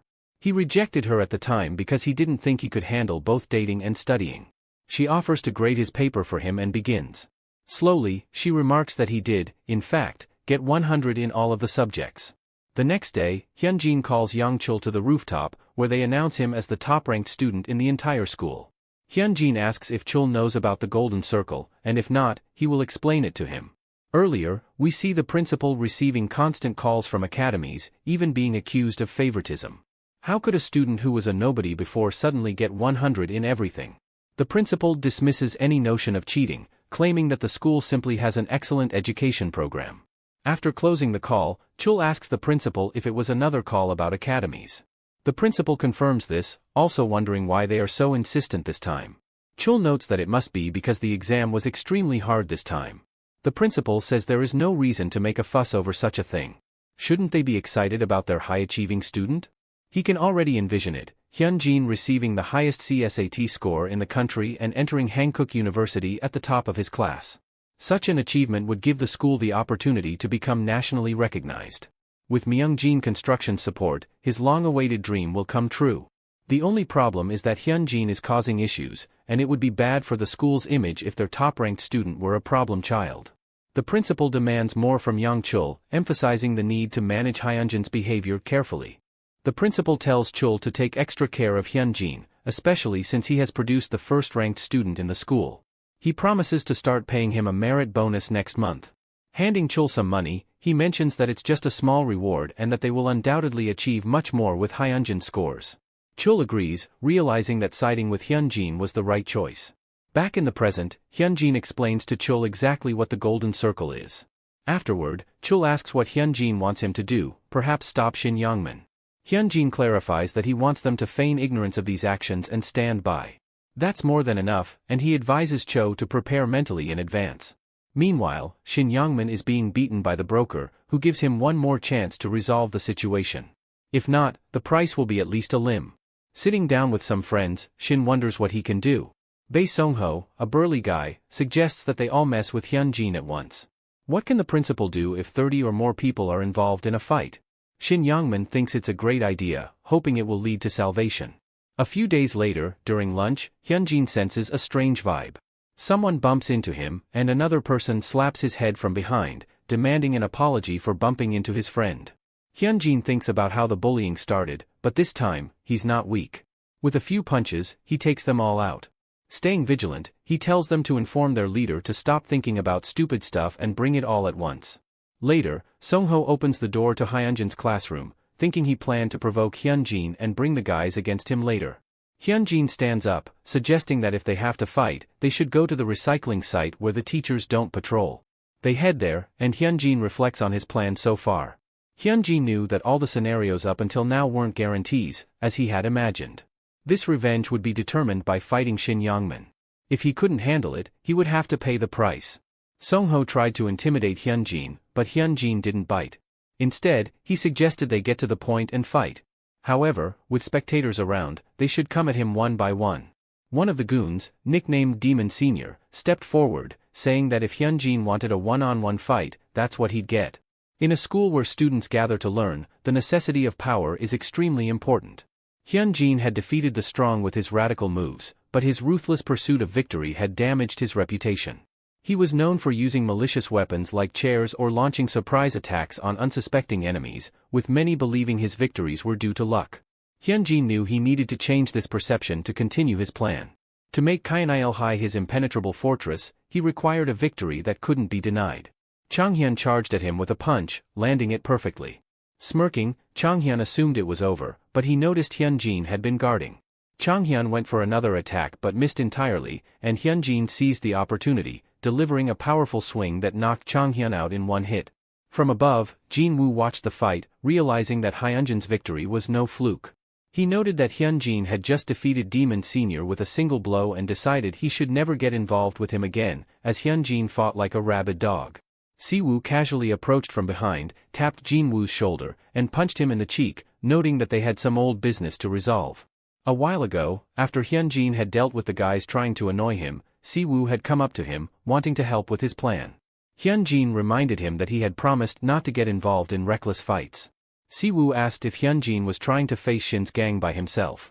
Hyunjin confirmed this, acknowledging Siwoo's concern but insisting that nothing good would come from Siwoo joining the fight, as their opponents would just use their numbers to win. Siwoo protested that it wasn't safe, but Hyunjin knew he had to handle this himself, as the issue wouldn't be resolved by someone else. However, Hyunjin had something for Siwoo to do if he really wanted to help, prove that Hyunjin wasn't alone by taking revenge on Jin-woo. Jin-woo cursed at Siwoo, noting that he must be acting tough because of Hyunjin, and they needed to settle things. Jin-woo tried to attack, but Siwoo kicked him back. Jin-woo thought he might lose in a single blow but couldn't afford to, as too many people were watching. He continuously tried to swing at Siwoo and found an opportunity to tackle, but Siwoo countered and ended the fight with a single kick. Outside, Hyunjin took care of all of Songho's goons. They thought Hyunjin was clever, realizing this was all intentional from the start. He would have liked to push him to the ground with their numbers, but with so many people watching, even after Shin graduates and joins the Golden Circle, nobody would acknowledge him. The same would hold true if they just waited for Hyunjin to run out of stamina and beat him. Sungho realizes he needs to act now. He asks Hyunjin to stop, as he is ready to confront him. He declares that he holds no ill will towards him, but Hyunjin's attitude of trying to dominate everyone is absurd. Hyunjin responds, stating that his actions are a reaction to their absurdity. Sungho charges forward with a punch, which Hyunjin counters, but Hyunjin grins. This is exactly what he wanted, a battle of sheer strength. They trade powerful blows until Hyunjin lands a solid hit to Sungho's mouth, stunning him with pain. Seizing the moment, Hyunjin grabs Sungho by the hair and delivers a final punch to the ground, ending the fight. Hyunjin commands the other goons to bring Shin out immediately. Meanwhile, Shin Yongmin sits in the classroom, contemplating Hyunjin's situation. A classmate enters and informs him that Sungho and his group were utterly defeated.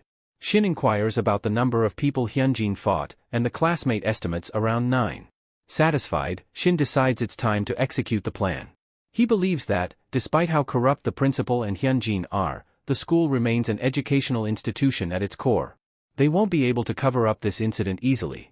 Shin's plan unfolds as numerous people begin reporting Hyunjin's actions to teachers and contacting others. Shin notes that if their stories align, it won't be dismissed as self-defense. However, he isn't planning to stop here.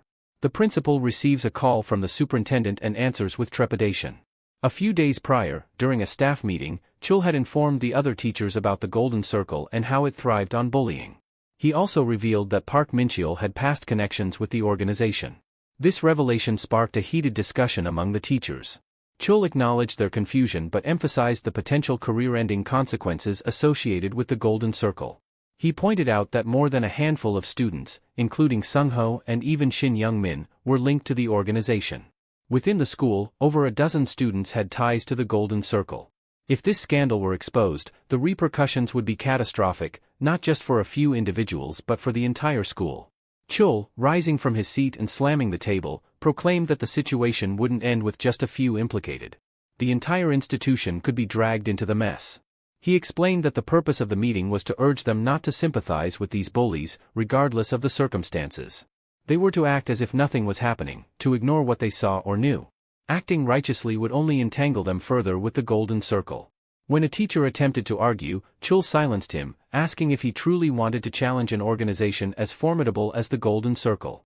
What if they target you? They can destroy your career. You might even have to take the blame for everything. So his command is clear: do not sympathize with or go against the Golden Circle. Nothing is happening at this school. The Shin's plan had failed. The teachers were pushing the students away, and the police were dismissing the kids' reports as prank calls. Shin stomped through the school, seething with frustration. He thought to himself that the adults were just pretending to be ignorant, and even the police were useless. Weren't adults supposed to be responsible and take charge? Despite this setback, Shin remained determined. He would take down Hyunjin with his own hands. Shin received a surprising call. Earlier, Chang had approached a loan shark, claiming he had secured a few minor construction jobs and was considering raising his name value. The loan shark, eager for an association with Myeongjin Construction, asked what Chang needed. Chang simply wanted the contract with Shin Min-suk. Shin Min-suk was the father of Shin Young-min, believing it would put them in a favorable position. Shin Young-min receives call from his father, who angrily reprimanded him for laying a finger on Hyunjin. His father warned him never to touch Hyunjin again, threatening that loan sharks would kill him if Shin disobeyed. Suddenly, Chang took over the call, instructing Shin to listen carefully. He explained that soon, a red sticker would be placed on their house, the very thing his father had desperately tried to prevent. Despite his father's efforts, their family was still in debt, and that debt would now fall on Shin. Chang taunted him, asking if he planned to forsake his inheritance. Unfortunately, loan sharks didn't work that way, and Shin's entire life was at risk. Chang offered a grim solution: let himself be beaten up by Hyunjin and make it look convincing. Winning was all that mattered, and in this brutal game, there was no room for honor and pride. Shin protested, calling it cowardly, but Chang dismissed his concerns, stating that there was no such thing in a fight. If you win, you win. Means doesn't matter. He warned Shin to be careful, as he don't make empty threats. Determined and desperate, Shin arrived at Hyunjin's location and immediately launched an attack. However, Hyunjin stood still, not bothering to dodge. Shin intentionally missed the strike, confirming Hyunjin's suspicion that he had received the call. Hyunjin responded by slapping Shin, confident that he was now in control. Hyunjin grabbed Shin by the hair, slapping him repeatedly. "Why were you charging at me earlier?" he demanded. Shin had only two choices: get on his knees and beg or risk everything for his pride. Pushed to his limit, Shin erupted in a flurry of punches and kicks, trying desperately to bring Hyunjin down. But Hyunjin had the upper hand. He had watched videos of Shin's amateur fighting competitions and knew his weaknesses. Shin's first mistake was exposing his face when he got excited. Using this knowledge, Hyunjin turned the fight into a one-sided beating, dominating Shin every time. When Shin was down, Hyunjin seized his arm and prepared to break it. Shin pleaded, but with a sickening crack, Hyunjin secured his victory. He had proven his dominance. Meanwhile, the principal spoke with the superintendent, feeling triumphant about the outcome. Hyunjin met with Siwoo, and they confirmed they had accomplished their goals. Siwoo expressed concern about breaking Shin's arm, but Hyunjin dismissed it, saying it was not a problem. He had realized something important: while fighting someone like Shin, the world did not favor the weak. Chul looked at the devastation Hyunjin had left behind and wondered how he would clean it up. He couldn't back down now. He had to either ensure Hyunjin graduated and moved on or face the consequences together. He warned Shin to heed his words carefully. Shin's arm wasn't broken in a fight with Hyunjin, it happened when he fell down some stairs while playing with friends. If anyone mentioned Hyunjin's name at the hospital, Chul threatened to expose everything they had done. Shin, struggling with pain and frustration, questioned Chul's integrity. "How can you call yourself a teacher when you're supposed to prioritize the safety of your students?" Teacher Chul steps forward and remarks that he has used similar tactics to cover things up in the past. "But where was the lecture on being a teacher when you were the one benefiting?" he says. "You're still the same guy, and I don't know about the others, but I follow through on what I say." In an undisclosed location, Taegu is rudely awakened by a splash of water. He immediately begins pleading for another chance, even offering to stab Hyunjin if necessary. A man asks Taegu if he understands the basics of their work.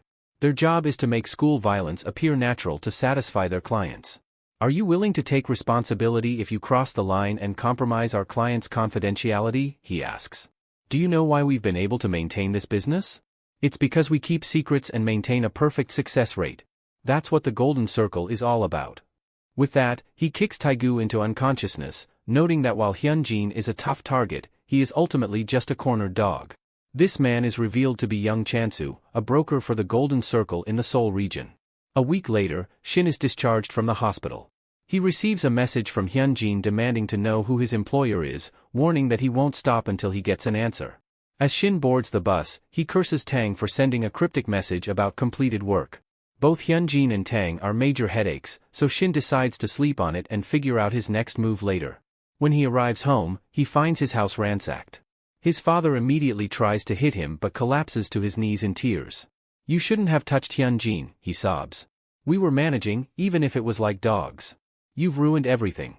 The house we live in, the food in the fridge, do you think any of it is free? I might not have been the best father, but I tried my hardest. And you just went and ruined it all. We're completely and utterly ruined because of you." Reeling from his father's words, Shin slips on a bottle in shock. Just then, his phone rings. They meet in a park, where Shin apologizes profusely. He admits he crossed a line and wants to reveal his employer, but he can't. The broker disappeared after sending a simple text. He begs for forgiveness one last time. Hyunjin, unimpressed, asks why he should forgive him. "I warned you enough not to lay a hand on me or those around me, but you did it anyway. You must have been confident you could handle the consequences, right?" Shin admits he was foolish. Hyunjin agrees, saying only fools throw themselves into the fire. He surmises that Shin genuinely doesn't know his employer's identity, as the Golden Circle doesn't divulge such information easily. Since Shin has begged enough, Hyunjin decides to give him a chance. He tells Shin he will have to endure something for 1 month but doesn't specify what. The next day, Shin hears people bad-mouthing him but endures it, thinking that if this is all he has to face for 1 month, it will be easy. A large guy stares at him with malicious intent. Shin thinks to himself that the world might favor a guy like him now, but it's only for a month. After that, he can graduate and start anew. The large guy walks up to Shin and pours a carton of milk over his head. When Shin tries to retaliate, the guy smirks and says, "According to Hyunjin, I can do this to you now." A few days prior, Hyunjin had addressed his classmates about Shin, detailing how Shin had disrupted their once peaceful school environment.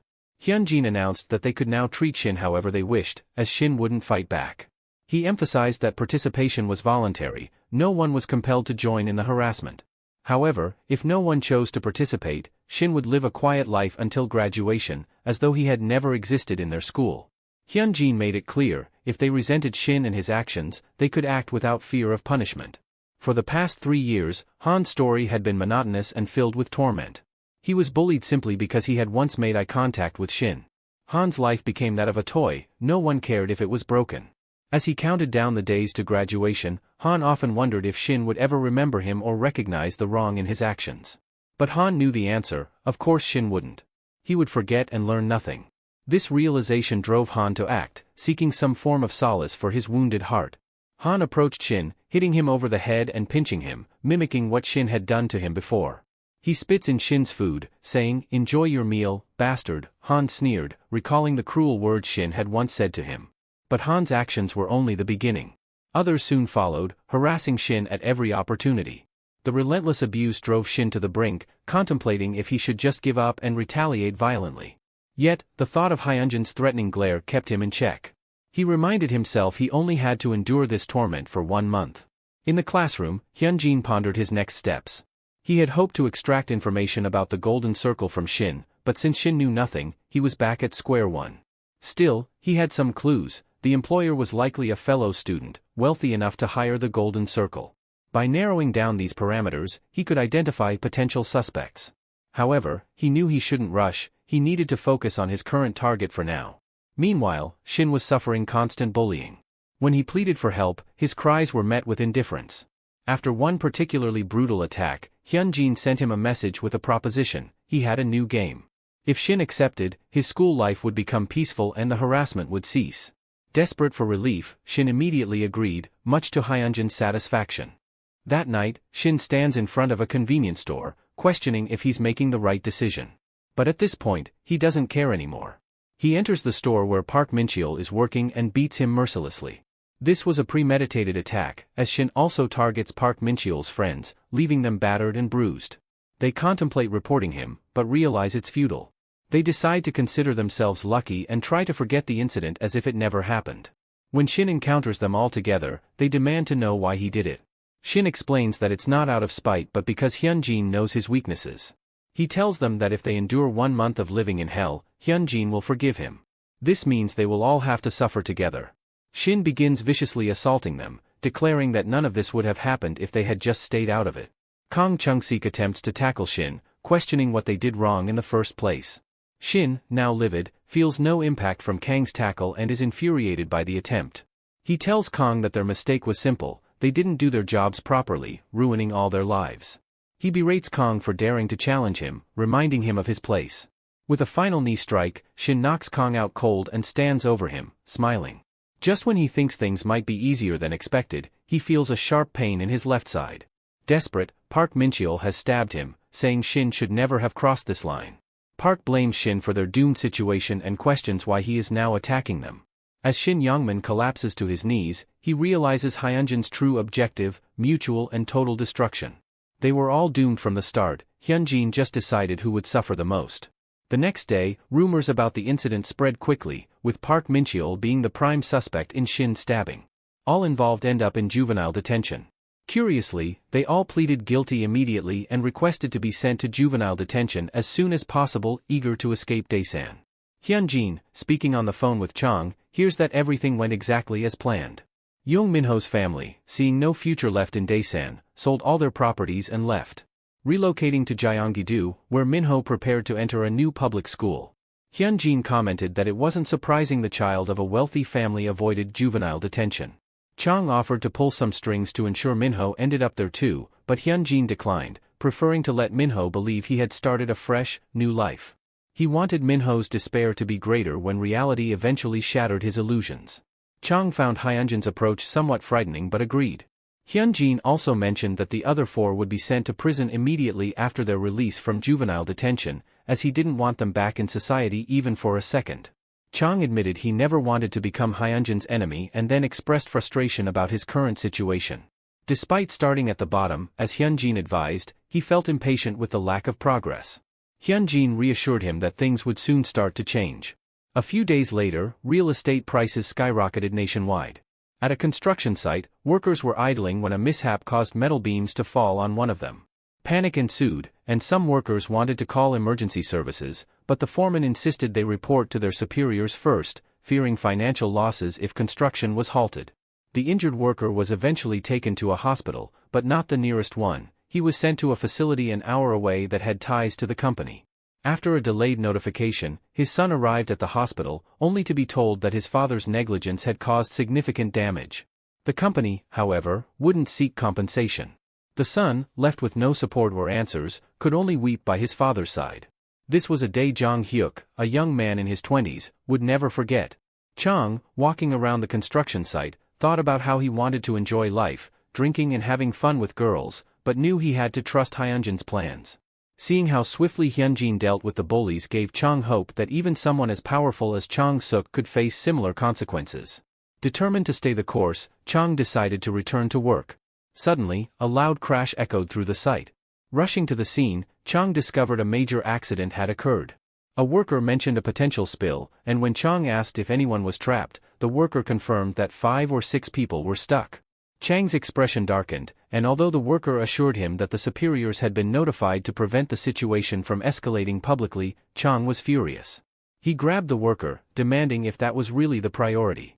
Surprised, he recalled Hyunjin's advice: in case of an accident, use his name and power to help, prioritizing the workers over financial losses. Chang instructed the worker to call 911 and request a rescue team. Despite objections about the potential public exposure and financial repercussions, Chang insisted, asserting that people's lives were not to be played with. He took charge, declaring he would take full responsibility, and urged the worker to hurry and make the call, emphasizing the urgency and the need to prioritize human lives over everything else. Chang inquired about their estimated arrival time, prompting a man in a suit to mention that the rescue team had departed for their location immediately after receiving the call. Chang suggested that they begin aiding the victims right away, but the man insisted that they had been explicitly instructed not to interfere. While they conversed, another man observed them closely. As more debris continued to fall, Chang emphasized the need to prioritize saving the trapped individuals. He argued that if they had time to talk, they should make another call to 911, as acting together in such crisis is more effective. Eventually, the rescue team arrived, and remarkably, most people only sustained minor injuries, with no lives at risk. Chang expressed relief at the fortunate outcome, but the man pointed out a lingering issue. Negative internet articles about the incident had already been published, with more likely to follow. He acknowledged that the situation had spiraled beyond their control, leaving them with limited options. Chang questioned what could be done next, leaving the man baffled since he thought Chang had a plan. Chang clarified that his priority had been the victim's safety. Just then, Chang's father called, but he ignored it to make a more urgent call to Hyunjin. Finding a secluded spot, he dialed Hyunjin's number. Later, at the Myeongjin construction office, Chang-suk seized the opportunity to criticize his brother's handling of the situation. He slammed 2 negative articles about Myeongjin's construction practices onto the table, questioning Chang's judgment in not reporting to his superiors first.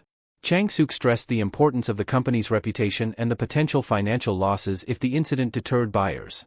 He accused Chang of being naive and unaware of the burden he had placed on the real workers, who now had to rectify the situation.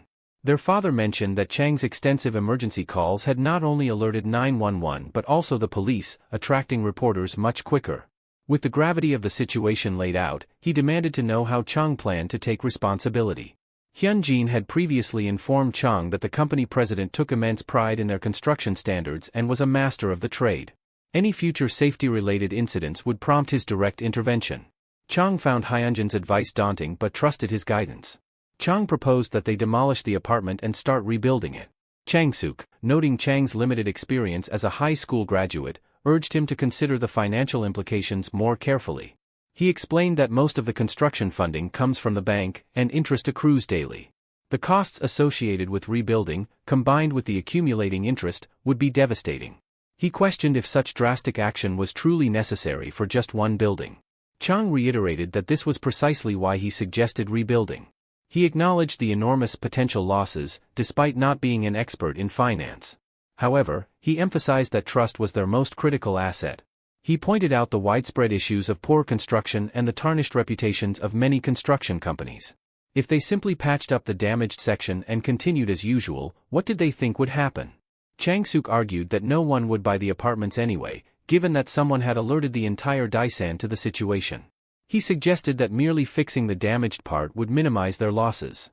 Chang countered that the real concern should be about restoring trust, which had been the foundation of their stability. This statement surprised their father. Chang continued, asserting that by acknowledging their fault and demonstrating a commitment to perfecting the first apartment, they could regain some trust, which was essential for Myeongjin Construction's reputation. Chang-suk mocked Chang, asking if he was an idealist or just foolish, emphasizing the company's profits. Their father intervened, acknowledging that Chang had matured. Hyunjin recounted a similar incident from another timeline, where the president publicly admitted his subordinates had hidden the issue and demonstrated his construction philosophy.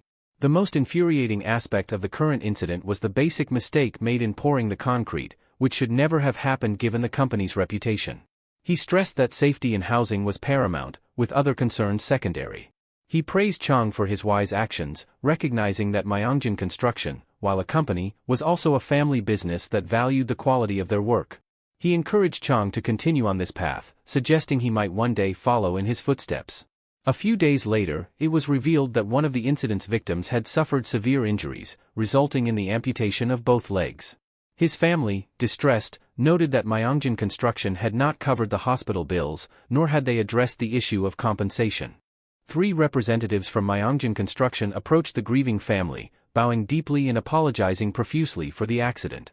Earlier, Chang had called Hyunjin, expressing his uncertainty about what to do next, and his father now have high hopes from him. Hyunjin advised him to prioritize addressing the accident, highlighting that there were 2 types of victims. The first group consisted of the potential new tenants of the apartment. To placate them, they should offer a delayed period of interim loan interest payment, an adjustment of the pre-sale price, and ensure transparency in the construction process. This approach would likely calm them down. The second group, the injured workers, posed a more significant challenge. Hyunjin urged Chang to do everything possible to alleviate their suffering, so much so that they would feel proud to have worked for Myeongjin Construction. The representatives assured the injured workers' family that while money could never fully compensate for their pain, the company would cover all hospital bills and provide an additional 500 million won in compensation. Moreover, they promised to employ the injured worker in a department where his field experience would be valuable, acknowledging his long-term dedication to the company. The family, overwhelmed by the gesture, expressed their heartfelt gratitude. Chang observed silently, and later, while sitting and smoking, he reflected with one of the representatives. He asked if the man knew what construction truly was. The man replied that it was about building things, but Chang shared his realization that it was more than just a money-making business. This incident had opened his eyes to the many people connected to construction, those who work to support their families and those who invest their life savings into buying homes.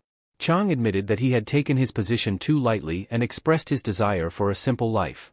He noted that because of the accident, his perspective had changed significantly, and he realized he might be more like his father, caring deeply for those close to him. The representative acknowledged that Chang had indeed changed. Their moment was interrupted by someone reprimanding them for smoking in a non-smoking area. Chang immediately lashed out, showing that some aspects of his personality remained unchanged. A week later, the ripple effects of the incident began to unfold in unexpected ways. News reports emerged, with Jang Hyuk introducing himself as the son of a laborer who had been permanently disabled in an accident involving Mo Construction Company. While the Myeongjin construction accident initially garnered little attention due to the lack of casualties, a subsequent apartment construction failure in Seoul, resulting in 5 deaths, brought significant scrutiny. Reports revealed that workers had tried to alert authorities about safety issues, but the company had suppressed their efforts. Public outrage grew as more hidden incidents came to light. Amidst the nationwide anger, Jang Hyuk appeared on TV to recount his father's unfortunate fate. The reporter asked him to detail what had happened, and Jang Hyuk began his poignant explanation. Jang Hyuk began explaining how his father sustained his life-changing injuries, focusing on the construction company's response. When asked by the reporter, Jang Hyuk detailed how, instead of calling an ambulance immediately after the accident, the foreman prioritized reporting to superiors. As a result, his father wasn't taken to the hospital until 2 hours later. The reporter pointed out that the hospital his father was eventually taken to was an hour away, bypassing a closer facility. Jang Hyuk explained that the company insisted on using their affiliated hospital to gain financial benefits, though his family never received any such assistance. The reporter then asked why the company made such a cold-hearted decision. Jang Hyuk explained that it was all about hiding the accident and minimizing construction delays, treating workers as expendable resources in their pursuit of profit. He stated that he came forward to prevent others from suffering as his father did. The reporter thanked him and mentioned that he had something further to say. Jang Hyuk revealed that he was now working at another construction site where a similar incident occurred. However, the new company's response was entirely different. Meanwhile, Chang had become the construction manager and began visiting the site early every day. The workers warmly welcomed him, which he found surprising. One worker even offered him homemade onion juice, noting its health benefits. As Chang settled into the site office, pondering his new role while making ramen, the worker informed him of a guest from a broadcasting company wanting to interview him. Chang, thinking he might have said something wrong, agreed to meet them.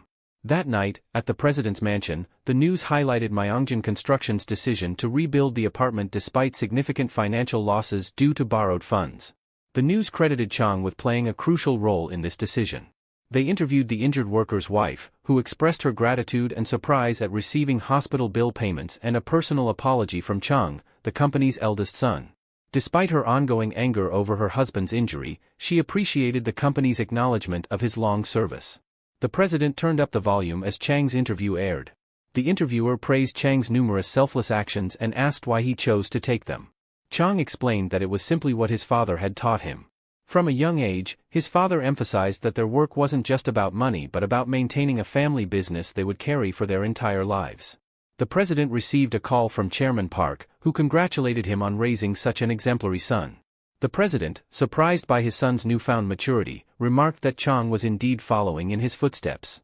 Their conversation shifted to Park's daughter, and the next day, a woman called the president, stating that Chairman Park wanted Chang to go on a blind date with his daughter. This was fortuitous, given that her family was full of judges and prosecutors. The president inquired why their interest had changed, recalling how quickly they had been rejected in the past. The woman explained that Chang's reputation had spread far beyond Daesan, making him highly sought after. She mentioned that if they needed more options, she was available to assist. A knock on the door interrupted their conversation, and a woman entered, asking if the president needed her. He confirmed this, informing her that they no longer required the matchmaking company's services and inquiring about their current contracts. She reported that they had several significant projects, including the reconstruction of 3,000 houses for S Company, a new construction project in Gangbuk, and apartments for J Chemical Industry employees.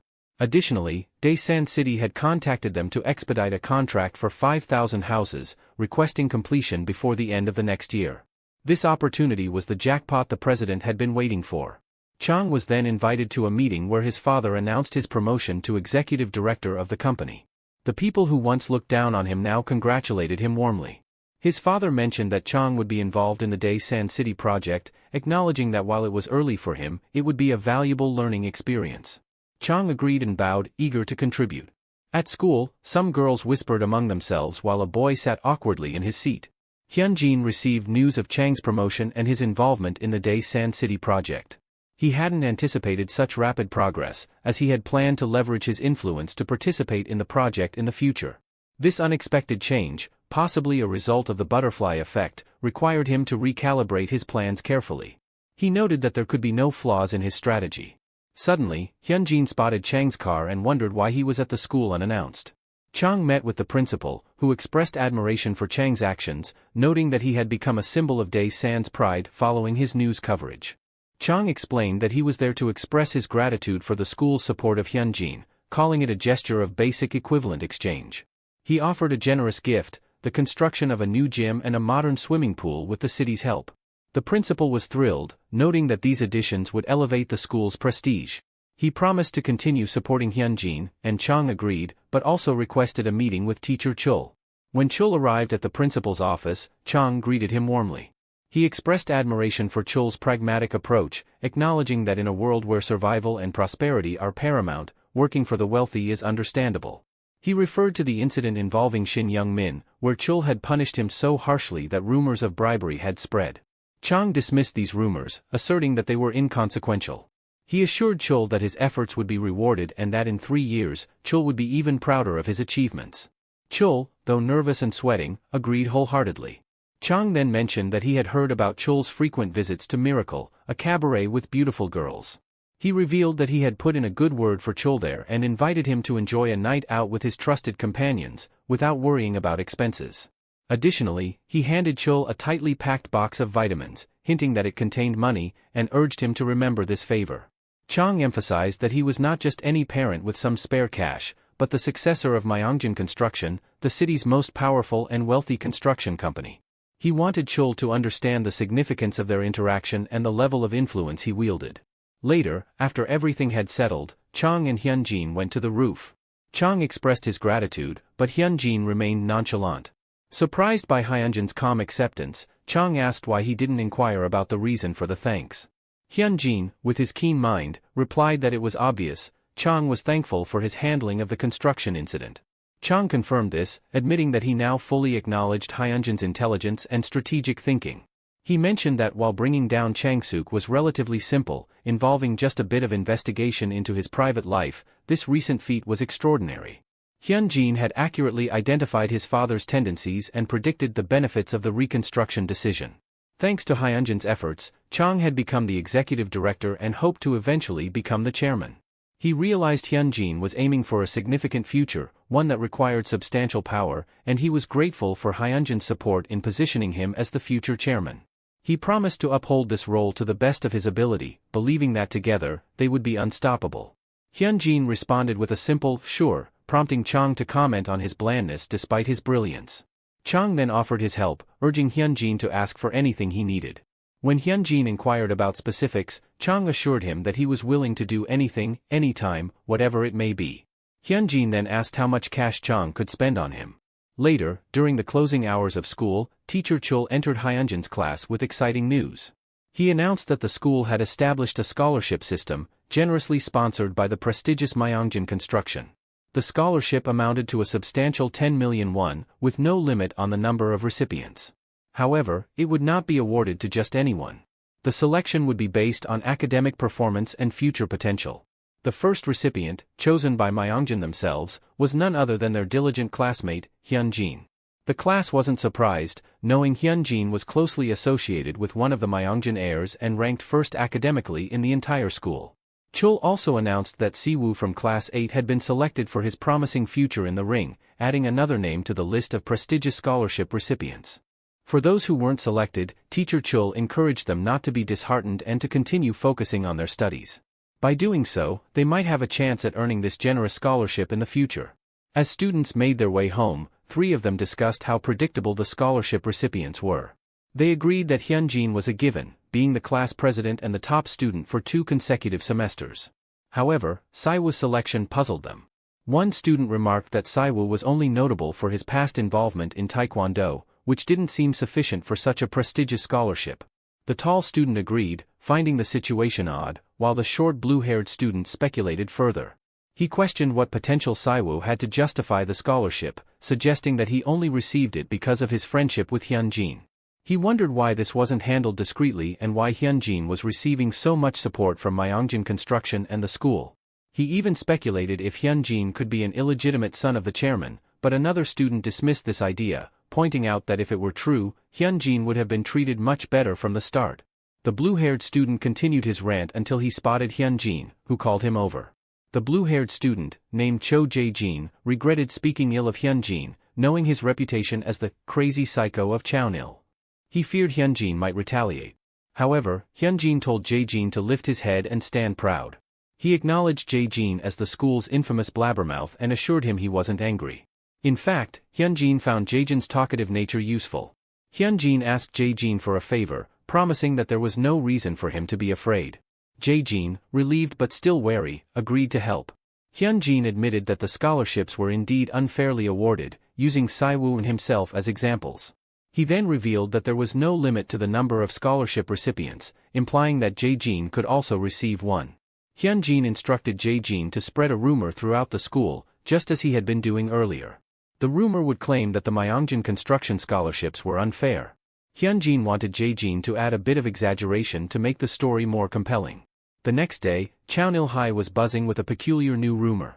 This rumor began with Jae-jin, who eagerly shared with everyone he met, that Myeongjin Construction had created their scholarship system to formally support students who were kind to Hyunjin.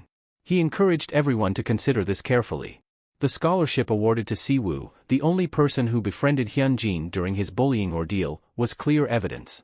Jae-jin spread this idea enthusiastically, suggesting that if they treated Hyunjin well, regardless of their number, Hyunjin would take good care of them in return. He also mentioned rumors he'd heard that Hyunjin had undergone a change of heart due to Park and his gang, and that they intended to purge Daesan of all troublemakers, starting with their school. Despite initial skepticism and someone dismissing Jae-jin's claims as fantasy, the students didn't entirely dismiss the idea and kept it in mind. Shangho, upon hearing these rumors, thought that aligning himself with Hyunjin might earn him the scholarship as well. Moreover, he believed that if Hyunjin needed fighters, he could prove useful, given his strength despite his previous defeat. Shangho later cornered Jae-jin in a stairwell and asked if the rumors were true.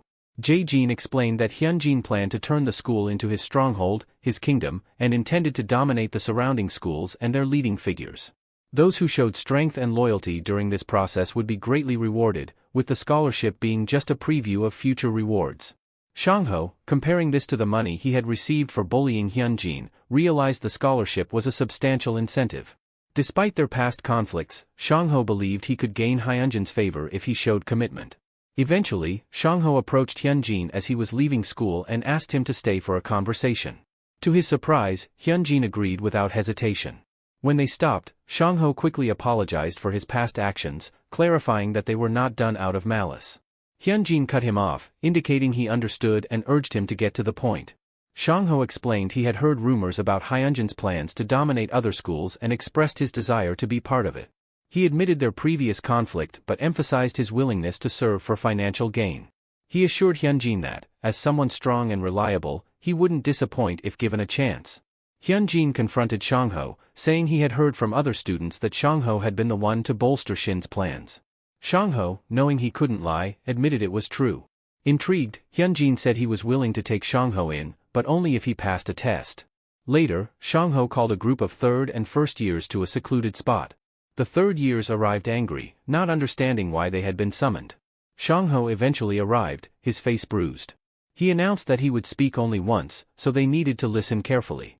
He declared his allegiance to Hyunjin, stating that anyone unwilling to follow Hyunjin should raise their hands now, warning that defiance would lead to a very bad end. Earlier, Hyunjin had severely beaten Shangho, saying he needed a loyal dog, one who would obey without question. If ordered to hit, he would hit, if ordered to bark, he would bark. Hyunjin asked if Shangho thought he was worthy of such a position.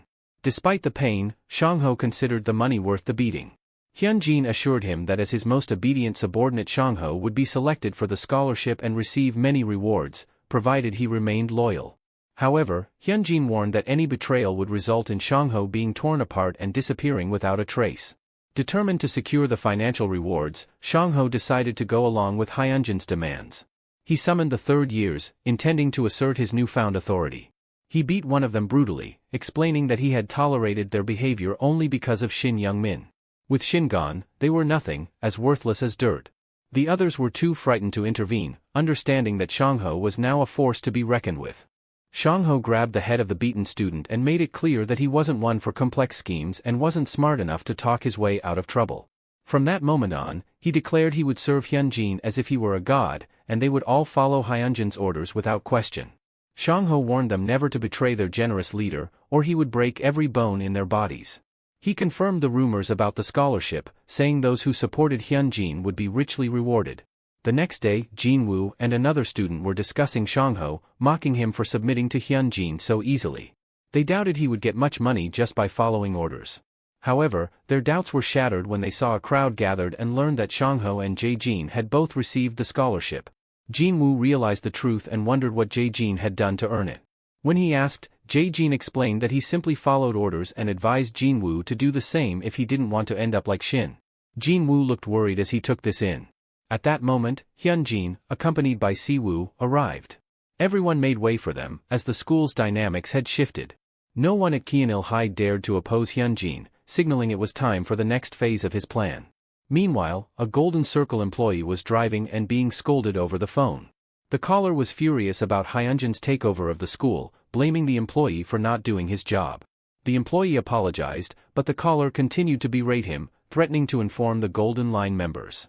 The employee tried to calm him down, promising that Hyunjin would be forced to drop out by the end of November. After the call ended, the employee asked Choi Taejun, a Golden Circle hitman, if he was ready for the job. Taejun confirmed, reminding him of the promised reward. Arriving at the school, the employee met with the principal. The principal expressed his concerns about accepting a transfer student so late in the year but acknowledged that the request came from the superintendent of education, leaving them no choice. He also asked about Taejun's connection to the superintendent. Taejun explained that the superintendent was a friend of his father. The principal found the situation suspicious, recognizing the illegality of the procedure, but knew that raising an issue would cause significant trouble for the superintendent. The principal wondered why they had risked transferring this student despite the obvious risks. Was he part of the Golden Circle? Regardless, the principal wasn't going to let him run wild. He made it clear that Kyeonil High, the most prestigious school in all of Daesan, wouldn't offer any special treatment, even if his father was friends with the superintendent. Taejun acknowledged this and asked which class he would be assigned to. Taejun was placed in class 1 to 5. When he introduced himself, he noticed Jinwoo and recognized him. 6 months ago, Taejun had gained notoriety in the Syeongdong area, leading him to join the Golden Circle. Anticipating the need for future allies, he had mingled with various students, but he remembered Jinwoo as particularly useless. During lunch break, they went outside to smoke. Taejun asked Jinwoo about the school and his status within it. Jinwoo confessed that he had no real power at Kyeonil High, a school obsessed with prestige. However, he warned Taejun about one student in particular, Hyunjin, a guy with serious connections who was essentially the boss of the school. Taejun found it amusing that Hyunjin thought he was important but decided he could be useful for his plans. Back in class, Taejun contemplated his next move. His mission was to stay in Daesan for 6 months and dismantle Hyunjin's regime. The job paid well, and he had no reason to refuse it. Confident in his abilities, Taejun planned to pick the right fights and bring Hyunjin down. As a B-class member of the Golden Circle, Taejun knew he held significant power. S-class members were untouchable, A-class members were the top 0.1%, and B-class members like himself were the best in the nation. Taejun believed he could undermine Hyunjin's support by leveraging his connections with the superintendent. He planned to give Hyunjin a severe beating and then manipulate the second and third years into bullying him, ensuring a job well done. He asked Jinwoo to show him the other classes. When they reached Hyunjin's class, they found him sitting alone. Taejun immediately picked on Hyunjin for supposedly looking at him funny. Hyunjin calmly pointed out that Taejun was being overly aggressive and that he hadn't even looked at him. Taejun, maintaining his tough persona, accused Hyunjin of wanting to start a fight based on his reaction. Smiling, Hyunjin asked if Taejun could handle what he was about to do. Without warning, Jinwoo punched Taejun, knocking him to the ground. Jinwoo immediately dropped to his knees, apologizing to Hyunjin, pleading that he had not intended to cause any trouble and begging for mercy. Taejun was stunned by Jinwoo's sudden submission, noting how completely tamed he had become. Jinwoo was initially pleased to see Taejun, considering him a friend from the past when he was at his peak. However, the moment Taejun antagonized Hyunjin, Jinwoo realized he had to act to save himself. With a powerful punch, he knocked Taejun down and begged Hyunjin for forgiveness. A week prior, after Shangho's declaration of loyalty to Hyunjin, Kyeonil-high underwent a dramatic transformation. A new ruler had emerged, and Shangho enforced Hyunjin's authority without hesitation. Students who defied this new order faced severe punishment. Surprisingly, the majority of students welcomed this change. Under Shin's control, bullying and violence were rampant, but with Shangho's new role as Hyunjin's loyal enforcer, the school saw a decrease in such behavior. Shangho's transformation into a scholarship student and protector of the weak brought a newfound peace to the prestigious school. Taejun's confrontation with Hyunjin threatened this newfound stability, prompting Jinwoo to act out of fear and loyalty. Taejun was incredulous, questioning Jinwoo's sanity and their supposed friendship. Jinwoo retorted, accusing Taejun of betrayal. Hyunjin watched with amusement as the two bickered. Jinwoo, attempting to defend Hyunjin, attacked Taejun, who swiftly retaliated, boasting about his prowess and his status as a B-rank hitman in the Golden Circle. He easily overpowered Jinwoo, knocking him out with a series of punches and asserting his dominance. Taejun noticed Hyunjin laughing throughout the altercation and challenged him, declaring that he would beat him severely regardless of the plan.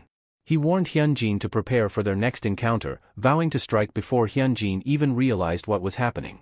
His anger simmered as he returned to class, resenting Hyunjin and wondering where Jinwoo had gone. In class, Taejun grew increasingly frustrated as he noticed everyone avoiding him. The teacher asked a group to include him, but they refused, isolating him further. Confused and angered by their behavior, Taejun confronted the student who first refused him. When the student ignored him, Taejun's irritation grew, and he demanded a confrontation, intending to establish his dominance. At that moment, Shangho appeared, asking for the transfer student. Taejun stood up, ready to face whatever was coming, demanding to know what was happening. Songho confronts Taejun, asking if he's the one who dared to pick a fight with Hyunjin. Taejun, already furious, scoffs, exclaiming his frustration over everyone's obsession with Hyunjin. It's his first day at Kyeonil-high, and he believes people should calm down. Songho firmly states that at this school, no one messes with Hyunjin, making it clear how things work. Taejun, realizing the extent of Hyunjin's influence, understands that he needs to adjust his approach. He mockingly asks Songho if he's Hyunjin's loyal pet, provoking Songho's anger. Taejun seizes the moment to strike, landing a powerful blow on Songho. Though Songho retaliates, Taejun skillfully deflects the attack and shoves him away. Enraged, Songho charges again, but Taejun, using his experience, counters with a devastating uppercut. Songho, though visibly dazed, refuses to go down, prompting Taejun to grab his hair and slam him into a table with immense force, subduing him. Songho's companions, terrified by Taejun's display of strength, rush at him simultaneously. Taejun efficiently takes them down with a few swift strikes. When one of them attempts a sneak attack from behind, Taejun quickly notices, dispatching him with a cold, menacing glare. He then turns his attention to the last of Songho's group, clearly relishing the fight. As other students gather, some look ready to join the fray. Taejun, annoyed by the growing crowd, invites them to attack all at once, wanting to deal with them collectively. Songho, battered but defiant, struggles to his feet, declaring that it's not over. Taejun, exasperated, advises him to stand down for his own sake, noting how close to collapse he is. He taunts Songho, calling him a loyal dog who should know his place. Songho reflects on the events of the past week, questioning his loyalty and the power dynamics at play. A week ago, on his day of upheaval in the third-grade classroom, Songho received a congratulatory text and some money from Changbyum, praising his commendable efforts. Changbyum also gifted him some pocket money. The question lingers, what does Changbyum or his association with Hyunjin have to do with Songho? Changbyum is known for doing anything for Hyunjin. So, what if he takes out the Golden Circle hitman? The monetary rewards could exceed 100 or 200. Even if Songho fails in his mission, Hyunjin will still toss him some scraps, which are substantial for him. Songho rallies his fellow students, recognizing that he is more formidable than Shin and his gang combined, making victory uncertain even if they charge him. However, fleeing like cowards would reflect poorly in Hyunjin's eyes. The incident with Shin and Park's gang had taught Seong-ho something significant. He earned 500 for the spar, 1,000 from the scholarship, and 100 as pocket money, totaling 1,600 within days. Understanding that money is power, he seizes the opportunity and orders everyone to charge and trample their adversary. Word soon spread that Seong-ho and the other students attacked Taejun together, yet Taejun single-handedly defeated them. From his first day at the prestigious school, Taejun was already disillusioned by the situation, as high schoolers rarely engage in a losing battle like this. However, Seong-ho and the others charged in recklessly. Taejun realizes that if their numbers increase, it could become problematic. But the current scenario is worse than he anticipated. Even seeking help from the broker wouldn't easily isolate Hyunjin. Hyunjin had turned the school into his empire, leaving only one option: to confront directly. If Taejun manages to injure one of Hyunjin's arms, he would at least have something to report back. Taejun, frustrated, bumps into someone and begins swearing at them for their perceived stupidity.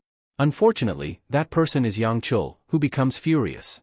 About 10 minutes earlier, Jinwoo had informed Chul that the transfer student harbors malicious intent towards Hyunjin. Chul surmises that Taejun transferred with the goal of harming Hyunjin, viewing it as a cowardly tactic. The transfer was orchestrated to deal with Hyunjin, showing their deceitful nature. Chul inquires if Jinwoo received specific instructions, to which Jinwoo replies that he was told to handle the situation at his discretion. Chul interprets Hyunjin's message as neither encouraging nor discouraging action, yet it seems to imply not letting it slide. Seeing this as a chance to prove his worth and solidify his relationship with Hyunjin, Chul rises from his seat and asks for the transfer student's whereabouts. Upon locating Taejun, Chul drags him to the teacher's lounge by the ear. Once there, he delivers a resounding slap to Taejun. Taejun demands to know why Chul is laying hands on him. Chul retorts, warning Taejun that his disrespectful tone is inappropriate for addressing a teacher, one of his superiors. Taejun counters, cautioning Chul against rough treatment of students, implying it could jeopardize his position at the school. Should Taejun make a single phone call to have him expelled? Chul scoffs, stating that Taejun clearly doesn't grasp his situation. On his first day at this prestigious school, Taejun assaulted a student so severely that he had to be hospitalized due to excessive bleeding. Furthermore, Taejun incited a massive brawl in Class 5. Chul's trusted students reported that Taejun beat up his seniors and threatened the entire class with violence. How dare he ask such ignorant questions? Chul twists Taejun's ear again, chastising him for causing trouble on his very first day. Is Taejun not embarrassed by his actions? How dare he threaten a teacher who genuinely cares about his well-being?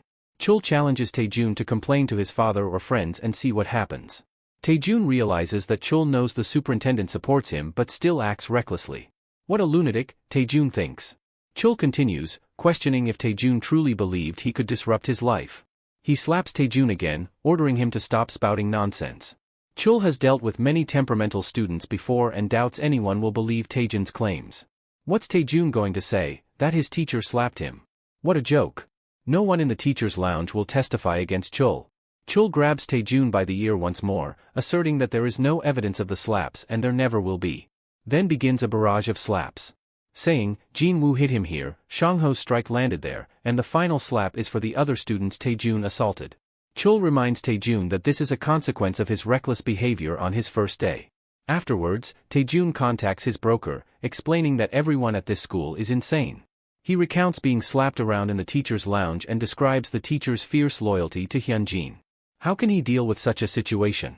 The broker acknowledges the severity of the issue, noting that if Taejun fails this countryside assignment, his position within the organization will be in jeopardy. Failure is not an option.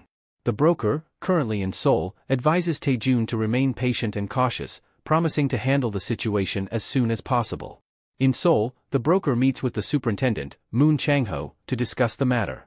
The broker explains that despite using his name, the teachers have taken no action. He requests Moon Chang-ho to apply pressure on the school's administration. Moon Chang-ho, recognizing the teacher's tactlessness, agrees to intervene promptly. The Golden Circle had a subgroup known as the Golden Line, comprised solely of trusted members. For those who became part of the Golden Line, it was more than just a job, they became integral members of a network, supporting one another in a mutually beneficial relationship. Moon Chang-ho was one of many who reaped significant rewards from this Golden Line. Before the redevelopment of the Gyeonggi-do area began, he purchased thousands of meters of land and subsequently hit a tenfold financial jackpot. The orchestrator behind these dealings was Young Chon-soo. Chang-ho decides to call the Daesun representative to discuss the troubling situation at the school, where students were fighting and teachers were turning a blind eye. Chang-ho expresses his concern about the transparency of Korean education, suggesting that such issues could tarnish its reputation. He asks the representative to address the problem. The representative, however, questions why Chang-ho, who is based in Seoul, is meddling in Daesun affairs. This infuriates Chang-ho, though he keeps his composure. He emphasizes that they are all working towards the same goal of bettering children's futures through education. Should he, therefore, feel unqualified to handle Daesun's problems? The representative firmly insists that Chang-ho should indeed step back, pushing Chang-ho to the brink of anger.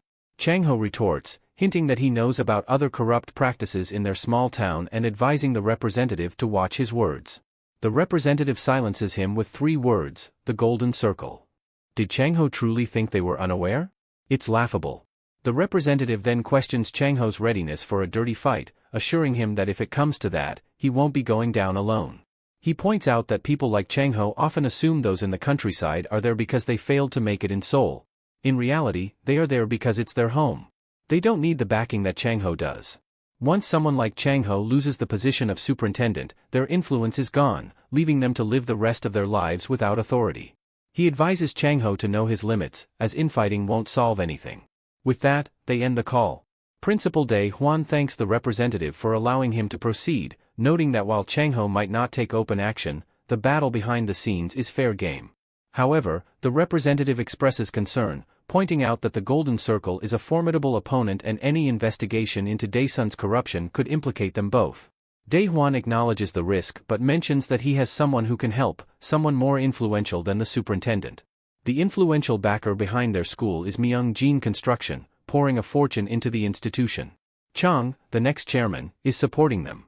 The representative acknowledges that exposure of their corruption would spell disaster, but Dae-hwan counters that he doesn't mind losing his position if it means the school will prosper. He insists that everything he does is out of love for the school. Additionally, they have the unwavering support of a highly intelligent student. Tae-jun receives a call from the broker, who informs him that they couldn't intervene and advises him to be cautious and selective in his battles. Tae-jun worries about expulsion, but the broker reassures him that it won't happen, as they still wield some influence. Tae-jun feels trapped. If he abandons the mission, he loses his status within the Golden Circle, but the situation seems too chaotic for any effective action. He must continually target Hyunjin, yet the overwhelming support Hyunjin has makes it seem impossible. However, success would significantly bolster his standing with the Golden Circle. After that tumultuous day, Tae-jun, who had disrupted the school's peace, became an outcast. He was excluded from all extracurricular activities, and whispers followed him wherever he went. Frustrated, he texts his crew, summoning them from Seoul to help take down Hyunjin. He doubts a mere countryside school can stop him. A few days later, during lunch, Tae-jun finds himself unable to enjoy his meal, uncertain if the food is genuinely bad or if it's the loneliness. His phone buzzes with messages from his group, confirming they are ready to come and confront Hyunjin. Just then, Hyunjin sits beside him, commenting on Tae-jun's displeasure with the food, judging by his expression. Tae-jun grips his phone tightly, contemplating if he should attack Hyunjin right then and there but decides against it, knowing it would only lead to more trouble. He reassures himself that his reinforcements will arrive soon and waits for the right moment. Hyunjin probes Tae-jun's aggression, suggesting things aren't going as planned. He mentions hearing about the superintendent's dramatic intervention, which quickly fizzled out. Tae-jun retorts that Hyunjin shouldn't get too comfortable, even if he rules over his little domain. If they met outside the school, one-on-one, Hyunjin would be easily defeated. Hyunjin cuts him off, questioning why Tae-jun is behaving this way if he's so confident. Suddenly, a hand appears behind Tae-jun, before he knew he was slammed, to his plate by Shong-ho. Hyunjin calmly questions Tae-jun, asking what makes him think he can survive here without fear. Why is he acting so boldly in someone else's territory? They drag Tae-jun outside, where Jin-woo and Shong-ho restrain him. Despite his struggles and demands to be released, they manage to subdue him. Once on his knees, Tae-jun begins cursing at Hyunjin, challenging him to face him directly instead of hiding. To Tae-jun's surprise, Hyunjin admits to witnessing Tae-jun's strength firsthand. He acknowledges that Tae-jun is a B-rank hitman, implying he is quite formidable. However, Hyunjin points out that their levels are too far apart for a fair fight. To balance things out, Hyunjin orders his followers to attack Taejun. The students begin kicking Taejun, hurling insults at him. Jinwoo delivers a particularly heavy blow, followed by an even stronger kick from Seong-ho. Despite Taejun's strength, he finds himself overpowered and subjected to a one-sided beating. As Taejun reflects on his situation, he realizes he might escape if he can take down just one of his attackers. But then, Hyunjin grabs Taejun's arm, putting it in a lock, taunting him about his chances if he had only one functional arm. Hyunjin begins to pull on Taejun's arm, smiling as Taejun writhes in pain. Taejun's arm feels like it's breaking, and he gasps in agony. Hyunjin breaks his right arm. Hyunjin then instructs Seong-ho to make Taejun stand. As Seong-ho forces Taejun to his feet, Hyunjin grabs Taejun by the hair and presents him with two choices. First, Taejun can continue his work for the Golden Circle as he always has. However, this choice comes with immediate consequences. Hyunjin threatens to break his left arm. Without the use of his arms, each day at school would become a living hell for Taejun. The second option is pain-free. Taejun can fully submit to Hyunjin, report to the Golden Circle that the mission was a success, and become Hyunjin's loyal spy.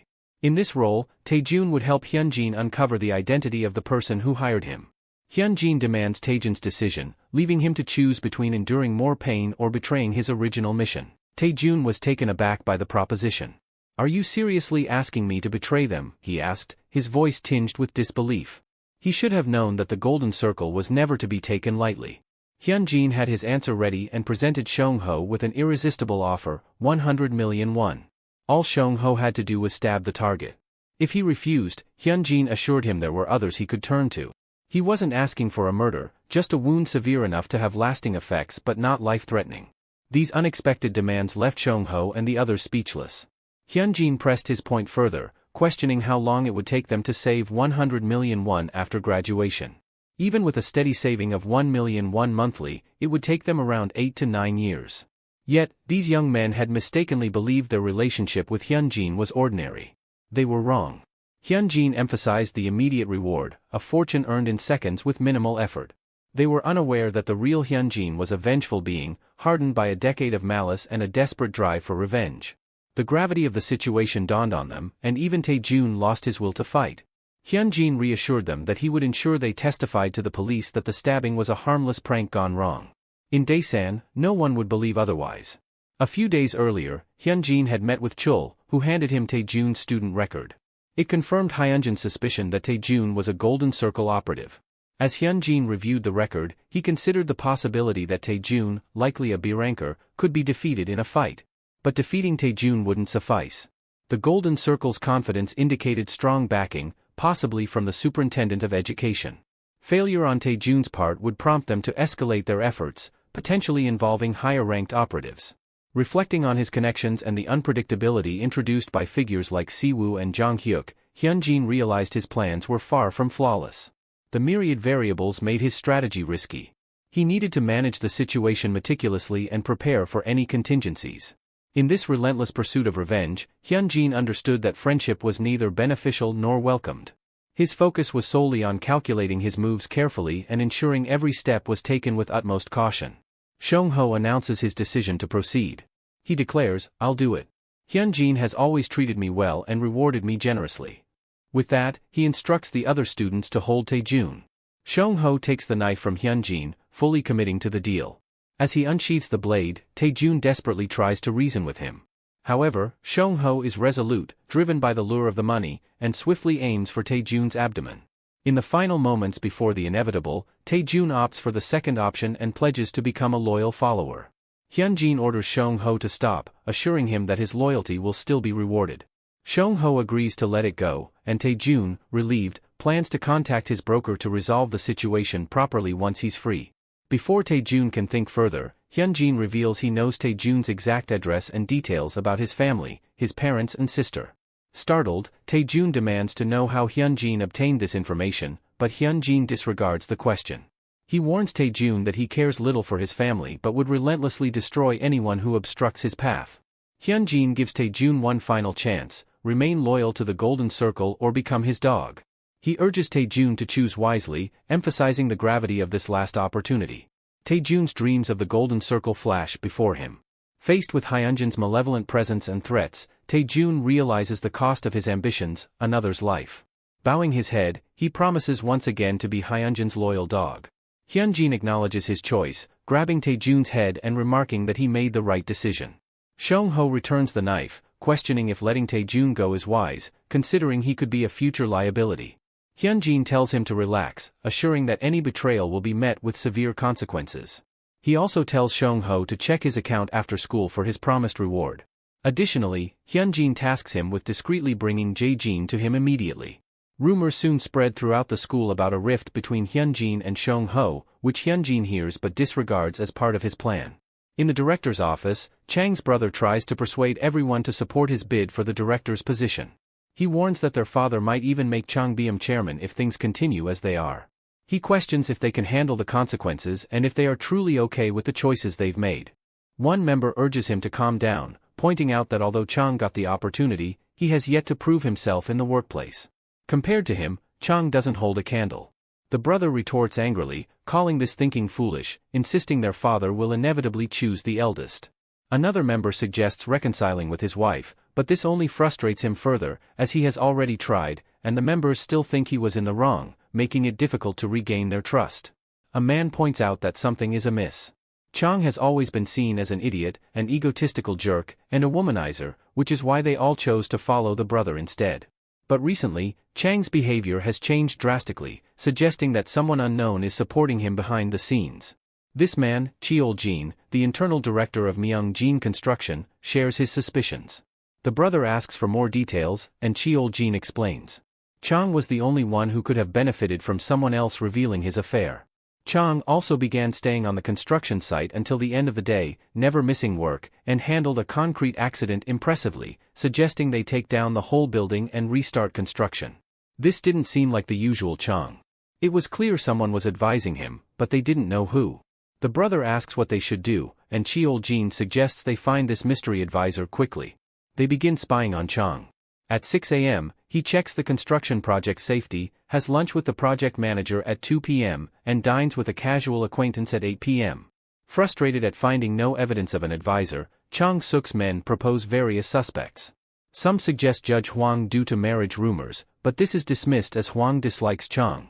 Others suggest Director Kang, but he's considered too simple. Another idea is Sung-shin Construction, as their son is close to Chang, but Chang Suk explains the CEO is currently on good terms with him. Then, one of his men notices something odd about Chang's cash flow, with large sums going to Kyeonil High School for scholarships, gyms, and swimming pools. Chang Suk dismisses this as Chang's habit of spending money frivolously, recalling how he once paid off a bar girl's debt, causing trouble with their father. While most scoff at the school's significance, Cheol-jin sees it as a potential lead. Suddenly, Chang Suk receives a call from a hidden number, which he ignores. Then, he gets a text from the caller, claiming to be Chang's backer and requesting a private meeting. Earlier, Chang had warned Hyunjin that he was being tailed, suspecting someone had been following him with a camera for a week. Chang assured he would be extra cautious and hinted that Chang Suk might be trying to uncover Hyunjin's identity. Hyunjin dismisses the idea that the brother might make a better offer, urging trust and suggesting Chang get a phone with a fake ID to resolve everything. Now, standing with Cheol-jin, Chang Suk asks what to do when they find the backer. Cheol-jin proposes two options: recruit the backer to their side, leveraging his skills to deal a significant blow to Chang. However, if he doesn't join them, they will simply have to eliminate him. Speaking in a disguised voice, Hyunjin confronts Chang Suk, asking why he has been searching for him. Chang Suk decides it's best to be direct and offers to recruit Hyunjin. He points out that while Chang barely managed to graduate high school and he has a degree from a prestigious university, he himself has gained extensive experience from his calculations and work. Given this, who is more suitable to become chairman? Their father will eventually appoint someone who will grow the company. Hyunjin asks how Chang Suk is so sure about that. Chang Suk replies that it's simple, it's how the company has always progressed. Their father might even hand over the company to a management specialist if it means advancement. So, Chang's dream of becoming chairman is unrealistic. He knows that, right? That's why he called in the first place. Hyunjin states that if this is the case, he has one condition. When Chang Suk returns from his conversation, he informs everyone that Chang's backer contacted him, believing Chang Suk is more suited to become chairman. The backer didn't ask for much, only a position as an internal director. Cheol-jin urges reconsideration, noting the importance of the position and the fact that they don't even know the backer. Chang-suk angrily slams the table, telling Cheol-jin to shut up. He argues that Cheol-jin has no right to speak, as he just watched Chang advance without taking any action. Now, he's bringing someone competent on board and expects Cheol-jin to watch his words.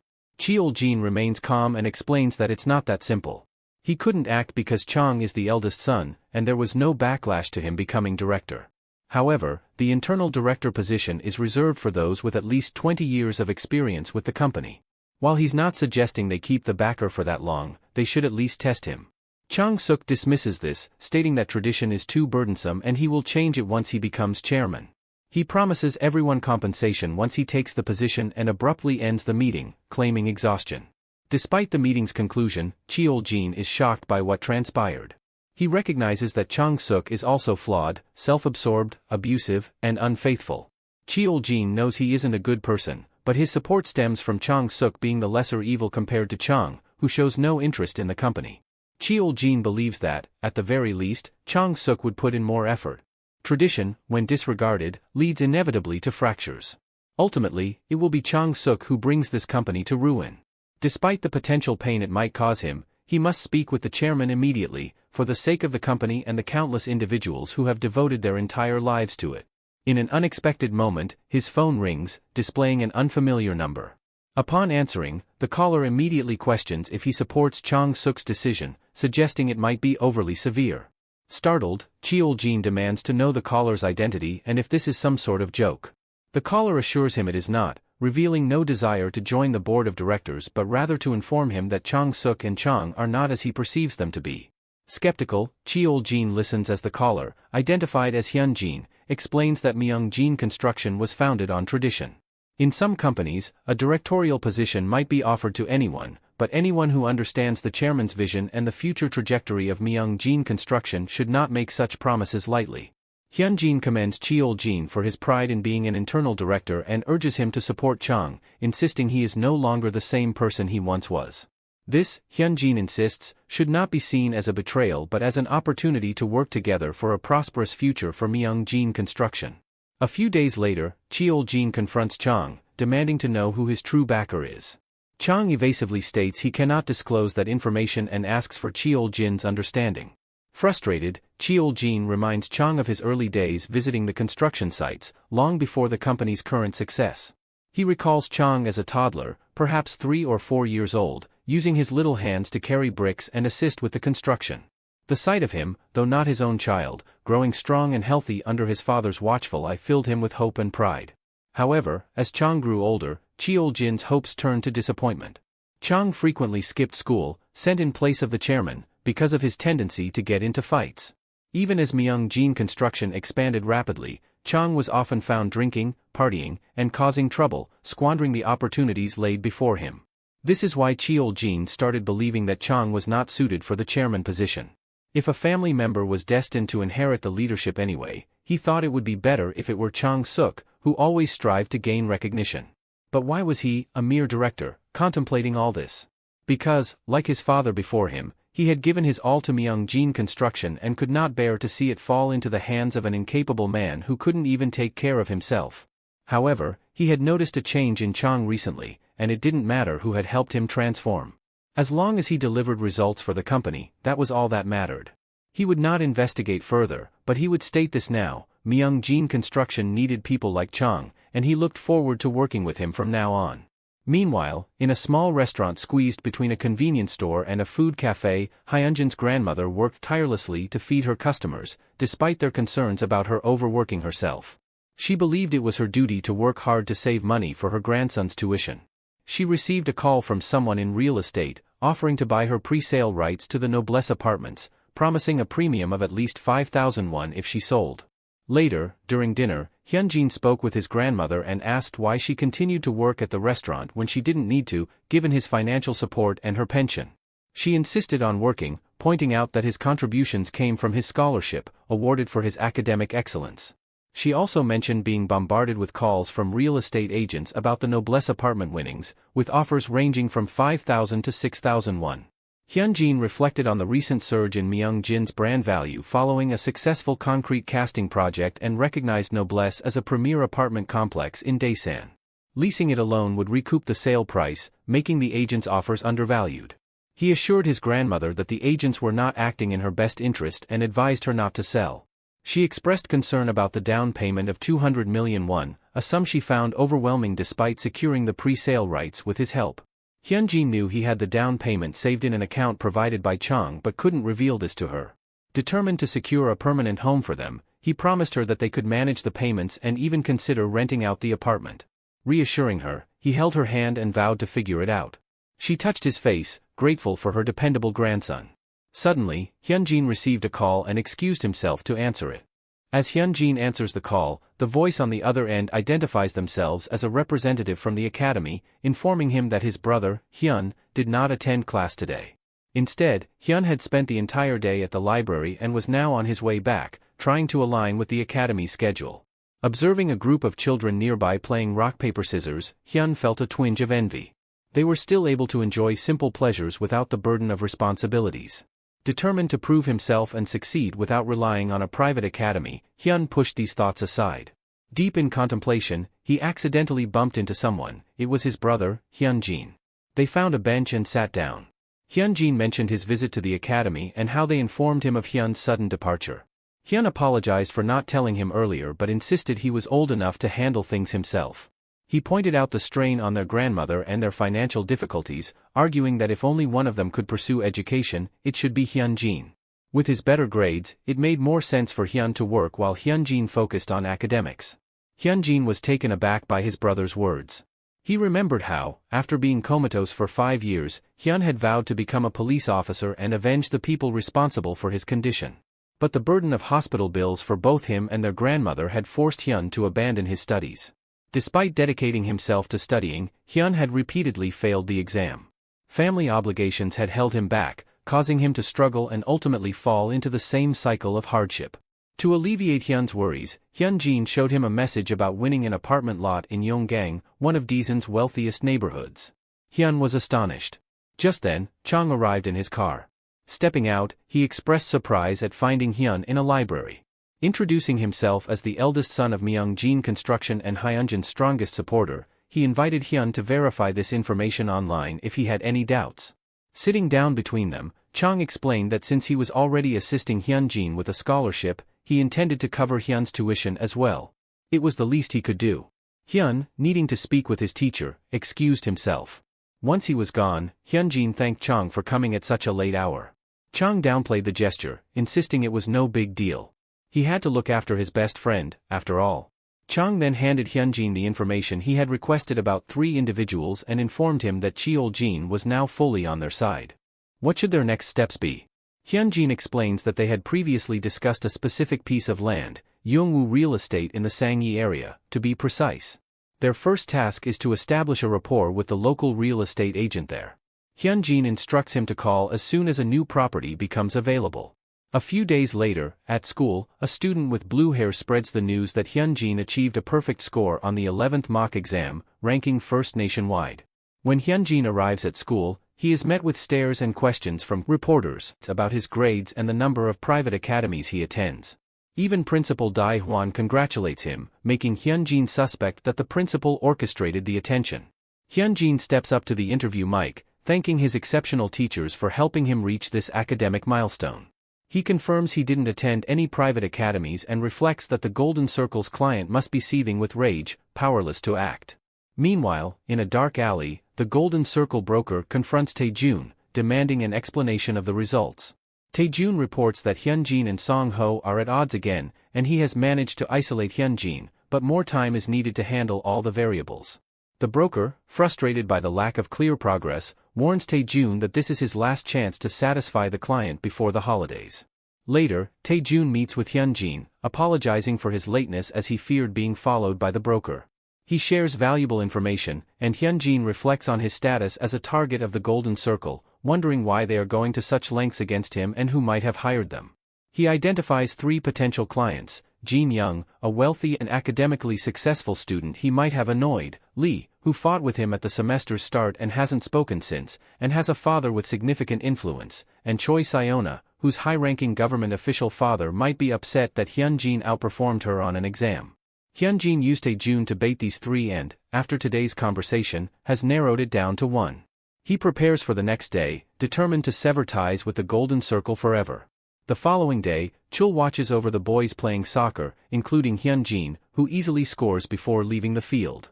Siona, chatting with a friend, comments on how cool Hyunjin seems. Her friend Haiji warns her to stay away, labeling him a bad boy. Ignoring the warning, Siona approaches Hyunjin and offers him a drink, which he had anticipated. Hyunjin suddenly invites her to talk somewhere private about something important. 15 minutes into the break, Haiji becomes worried when Siona hasn't returned. She then receives a desperate plea for help from Siona, who is trapped in the storeroom. 15 minutes earlier, Siona felt a bit nervous following Hyunjin into such a dark place, but she reassured herself that he was one of the good guys. Hyunjin instructed her to close the door and asked if she knew about the trouble he had been facing recently. She acknowledged, mentioning how people had been picking fights with him constantly. He confirmed this but revealed that most people didn't know someone had orchestrated these attacks. There was a mastermind behind it all. Hyunjin explained that he had set a trap by having Jae-jin, the blue snake, leak information to the people he suspected. He told one person that Hyunjin was having a hard time and was considering transferring. That person showed no sign of happiness, ruling them out. To another person, he mentioned that Hyunjin and Seong-ho were on good terms, which should have infuriated the mastermind, but there was no reaction. Siona began to back away slowly as Hyunjin continued. He told her that the mastermind would have been angry if they thought Hyunjin was still pushing through despite his difficulties. The truth was, his planted spy had observed one student reacting harshly. Hyunjin asked Siona what she thought about this. Just then, Haiji arrived and asked if Siona was okay and where Hyunjin was. Hyunjin, who had been standing behind the door, told Siona to leave as she had completed her part. As she left, Hyunjin slammed the door shut, trapping Haiji inside.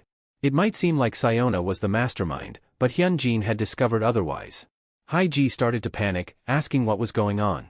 Hyunjin recounted how he had Chang investigate the three suspects, leading him to an unexpected truth about Siona. He asked Haiji if she knew why Siona transferred from Seoul to Daesun. Siona's brother had been bullied and did something terrible to himself. She lost her brother because of bullies, prompting the family to move for her sake. But such a family wouldn't do something drastic for grades alone. Siona had once said she despised the person who orchestrated the bullying because she couldn't protect her brother. She supported Hyunjin because he was brave. This left only one possibility: Siona had shared the information with someone else. Hyunjin hugged Haiji tightly, revealing her as the one who tried to ruin his life. Haiji denied it and attempted to escape, but the locked door forced her to beg. She insisted they had always been friends, so why would she do something so hurtful? She claimed Siona was the one who hired the attackers, complaining about his grades multiple times. Hyunjin reminded her that Siona's parents resigned from their positions long ago and were not active members of the anti-school violence committee. Could such a family concoct something so vile? Haiji then mentioned her father was a high-ranking police officer, and the Golden Circle had connections with such people. But she realized too late that Hyunjin had never mentioned the Golden Circle during their conversation. Her face contorted with anger as she admitted everything was Hyunjin's fault. If he hadn't been so cold-hearted, none of this would have happened. A few months ago, Haiji had her eyes on Hyunjin, who was tall, attractive, had a great personality, and excelled in sports, the perfect guy in her mind. But many girls had been rejected by him, making her fear rejection despite her popularity. She decided to test the waters by asking for help with homework and touching him accidentally on purpose. Hyunjin's smile made her feel he was interested, so she had a friend ask about his type. When he said he liked hardworking and cheerful girls like her, she thought it was confirmed. She prepared to confess, but for the first time in her privileged life, she faced rejection. Born into a wealthy family, Haiji had never been deprived of anything. This small rejection caused her immense anguish, turning her hostile. Hyunjin laughed at her explanation, but Haiji erupted in an emotional frenzy. She screamed that he was the one dropping hints, making her life hell as he grew more popular and successful while she felt left out and saddened. She never intended for things to spiral out of control. All she wanted was for him to feel the same pain she had endured. She begged for forgiveness, insisting she never intended for things to escalate this far. Hyunjin laughed coldly. Faced with someone whose intentions were purely malicious, Hyunjin steeled himself emotionally and felt nothing. He explained that his rejection wasn't because he disliked her, but because he couldn't afford to date her. She overwhelmed him with gifts, making him feel burdened, so he rejected her out of concern. Haiji took his hand, suggesting that he should have been honest from the start, and urged them to return to their old ways and live peacefully. Hyunjin, however, believed it was too late for that. He grabbed her hair tightly, vowing to destroy her and everything she stood for. He slapped her repeatedly, convinced she would never comprehend his actions. He blamed her for turning him into a vegetative patient and destroying his family. Hyunjin beats her brutally. He couldn't fathom how she could call herself human after inflicting such pain and simply watching. After he finished, he mockingly suggested she find a good plastic surgeon, but warned she wouldn't have the money for the golden circle anymore. Chul entered, alarmed by Hyunjin's violence towards a woman. Hyunjin revealed that she had hired the golden circle, changing Chul's perspective. Despite the excessive beating, Chul agreed she needed to face consequences but warned that her influential father in Daesan wouldn't let it slide easily. Hyunjin, unbothered, instructed Chul to send her home. Her father, upon seeing his injured daughter, was enraged and vowed to imprison everyone involved, even if it meant selling his soul. He called the broker, Young Chon-soo, intending to hold him accountable, but Young was already on a call with Hyunjin, who revealed his identity. After Hyunjin finished with Young, Haiji's father contacted Young, demanding an explanation for his daughter's brutalization. Young, cornered, admitted that despite the Golden Circle's flawless record, this incident had ruined him.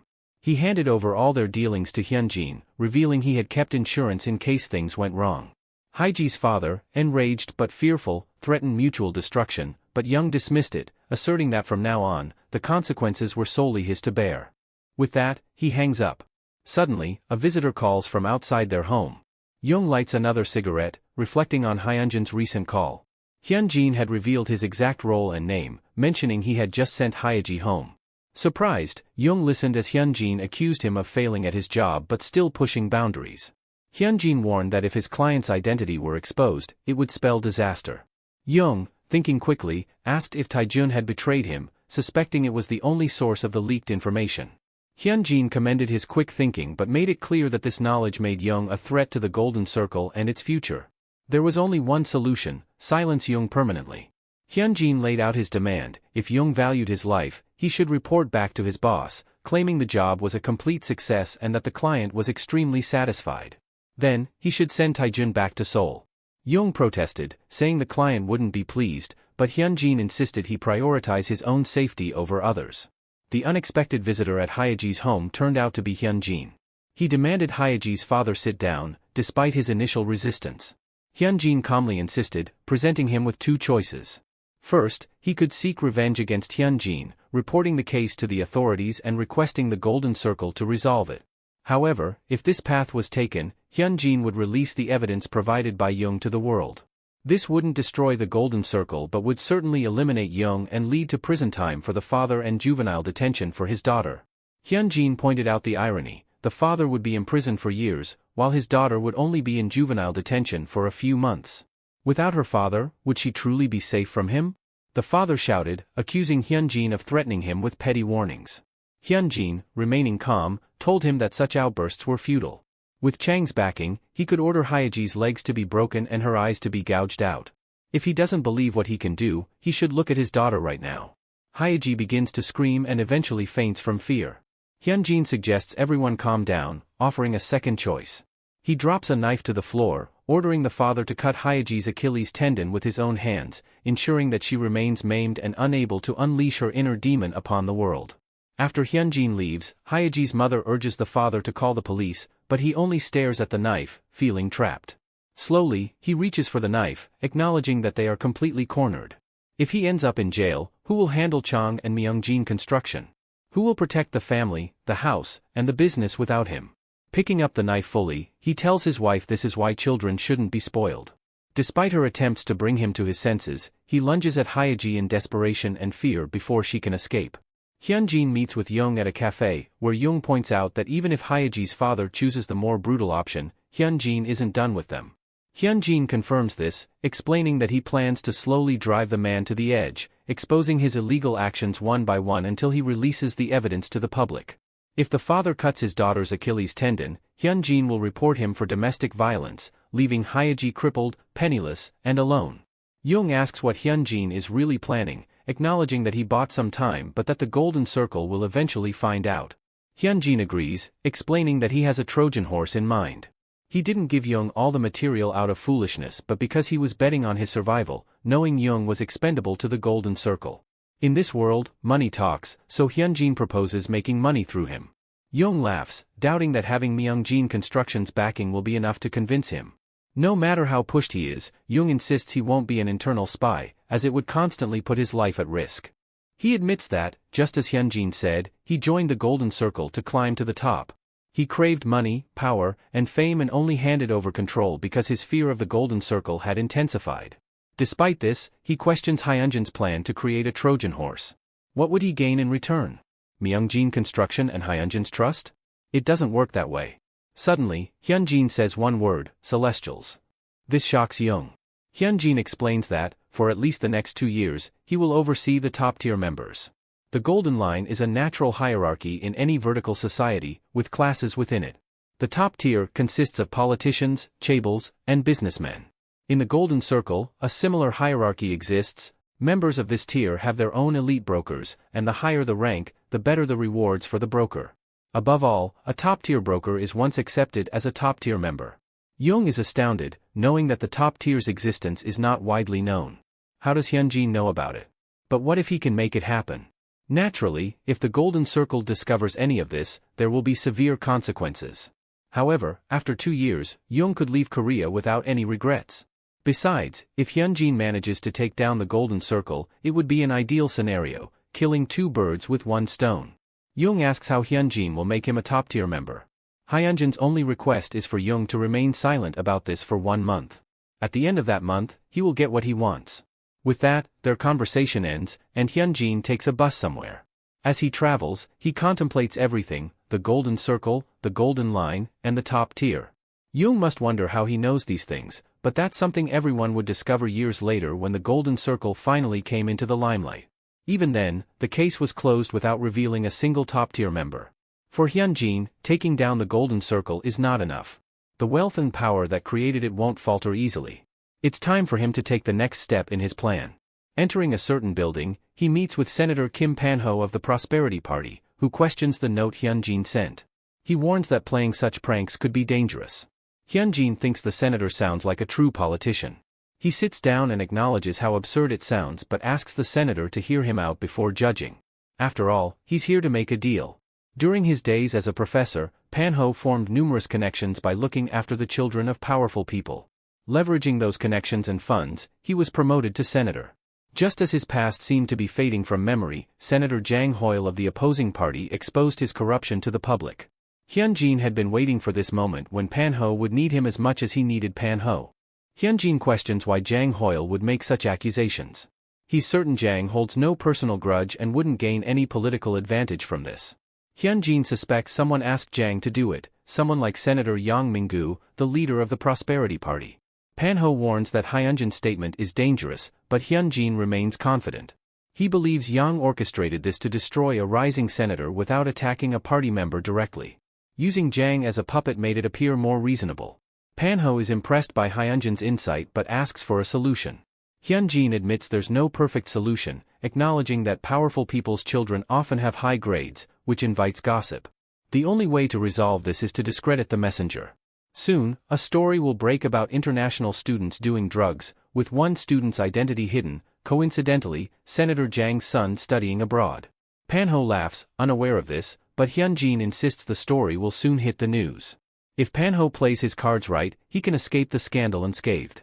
While it won't completely clear him, it will be enough to avert immediate suspicion. Hyunjin gets up to leave, offering additional plans once Pan-ho feels he can trust him. He gives Pan-ho a week to decide. A few days later, news about Jang's son being a drug abuser spreads, and Pan-ho calls Hyunjin back.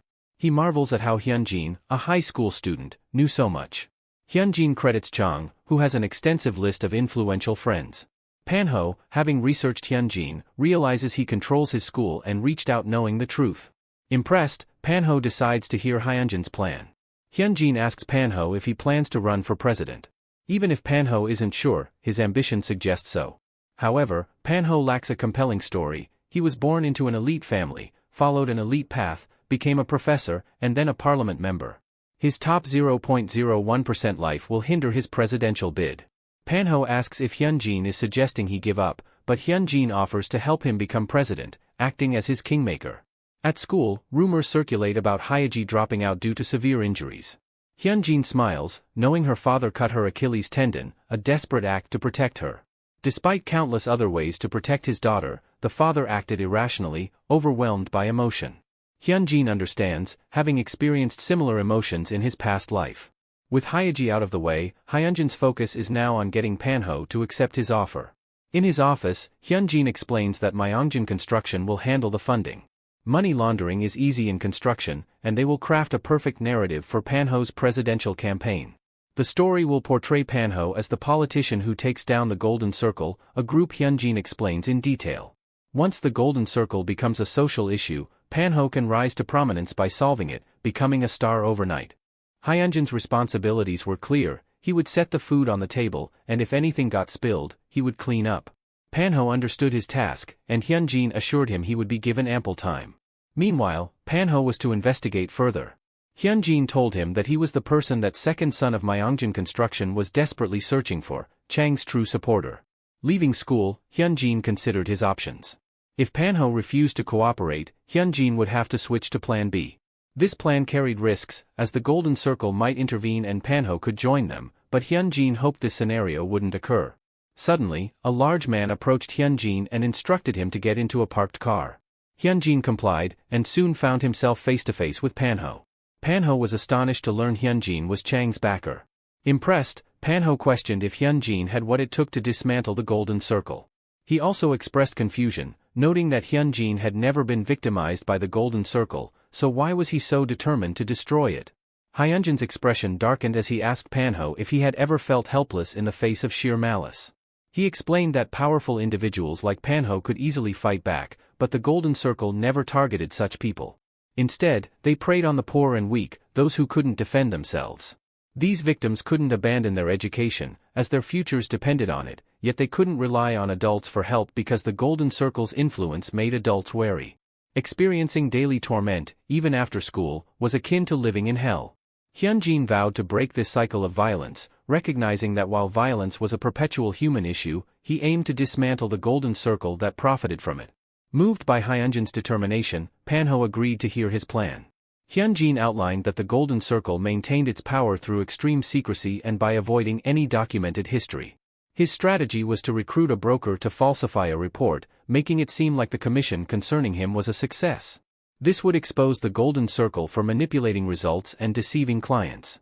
As Hyunjin prepared for his senior year and the SATs, he planned to transfer to Seoul to maintain his top ranking nationwide. If he joined a prestigious school in Gangnam as the top student, and the truth about the Golden Circle's failure spread, it would create a significant impact. Hyunjin needed Panho's support to withstand the Golden Circle's attempts to get him expelled. Panho, after considering the proposal, realized they shared a similar drive. He recounted his own ambition to become president simply because he wanted to prove it was possible. He had never failed in life, so why not aim to be the best in the country? He accepted Hyunjin's plan but warned that any failure would lead to abandonment and destruction of any evidence of their collaboration. If Hyunjin could meet these conditions, Panho was on board. After school, Seona approached Hyunjin with something important to discuss. She revealed that Hyeji had dropped out of school and was taken to the emergency room after a recent incident. Seona suspected Hyunjin's involvement. She considered Hyeji a sociopath. Seona offered help to Hyunjin in destroying the school violence, motivated by her brother's death at the hands of similar monsters. Hyunjin, recalling no prior encounters with Seona in his past life, noted her twisted side, now revealed.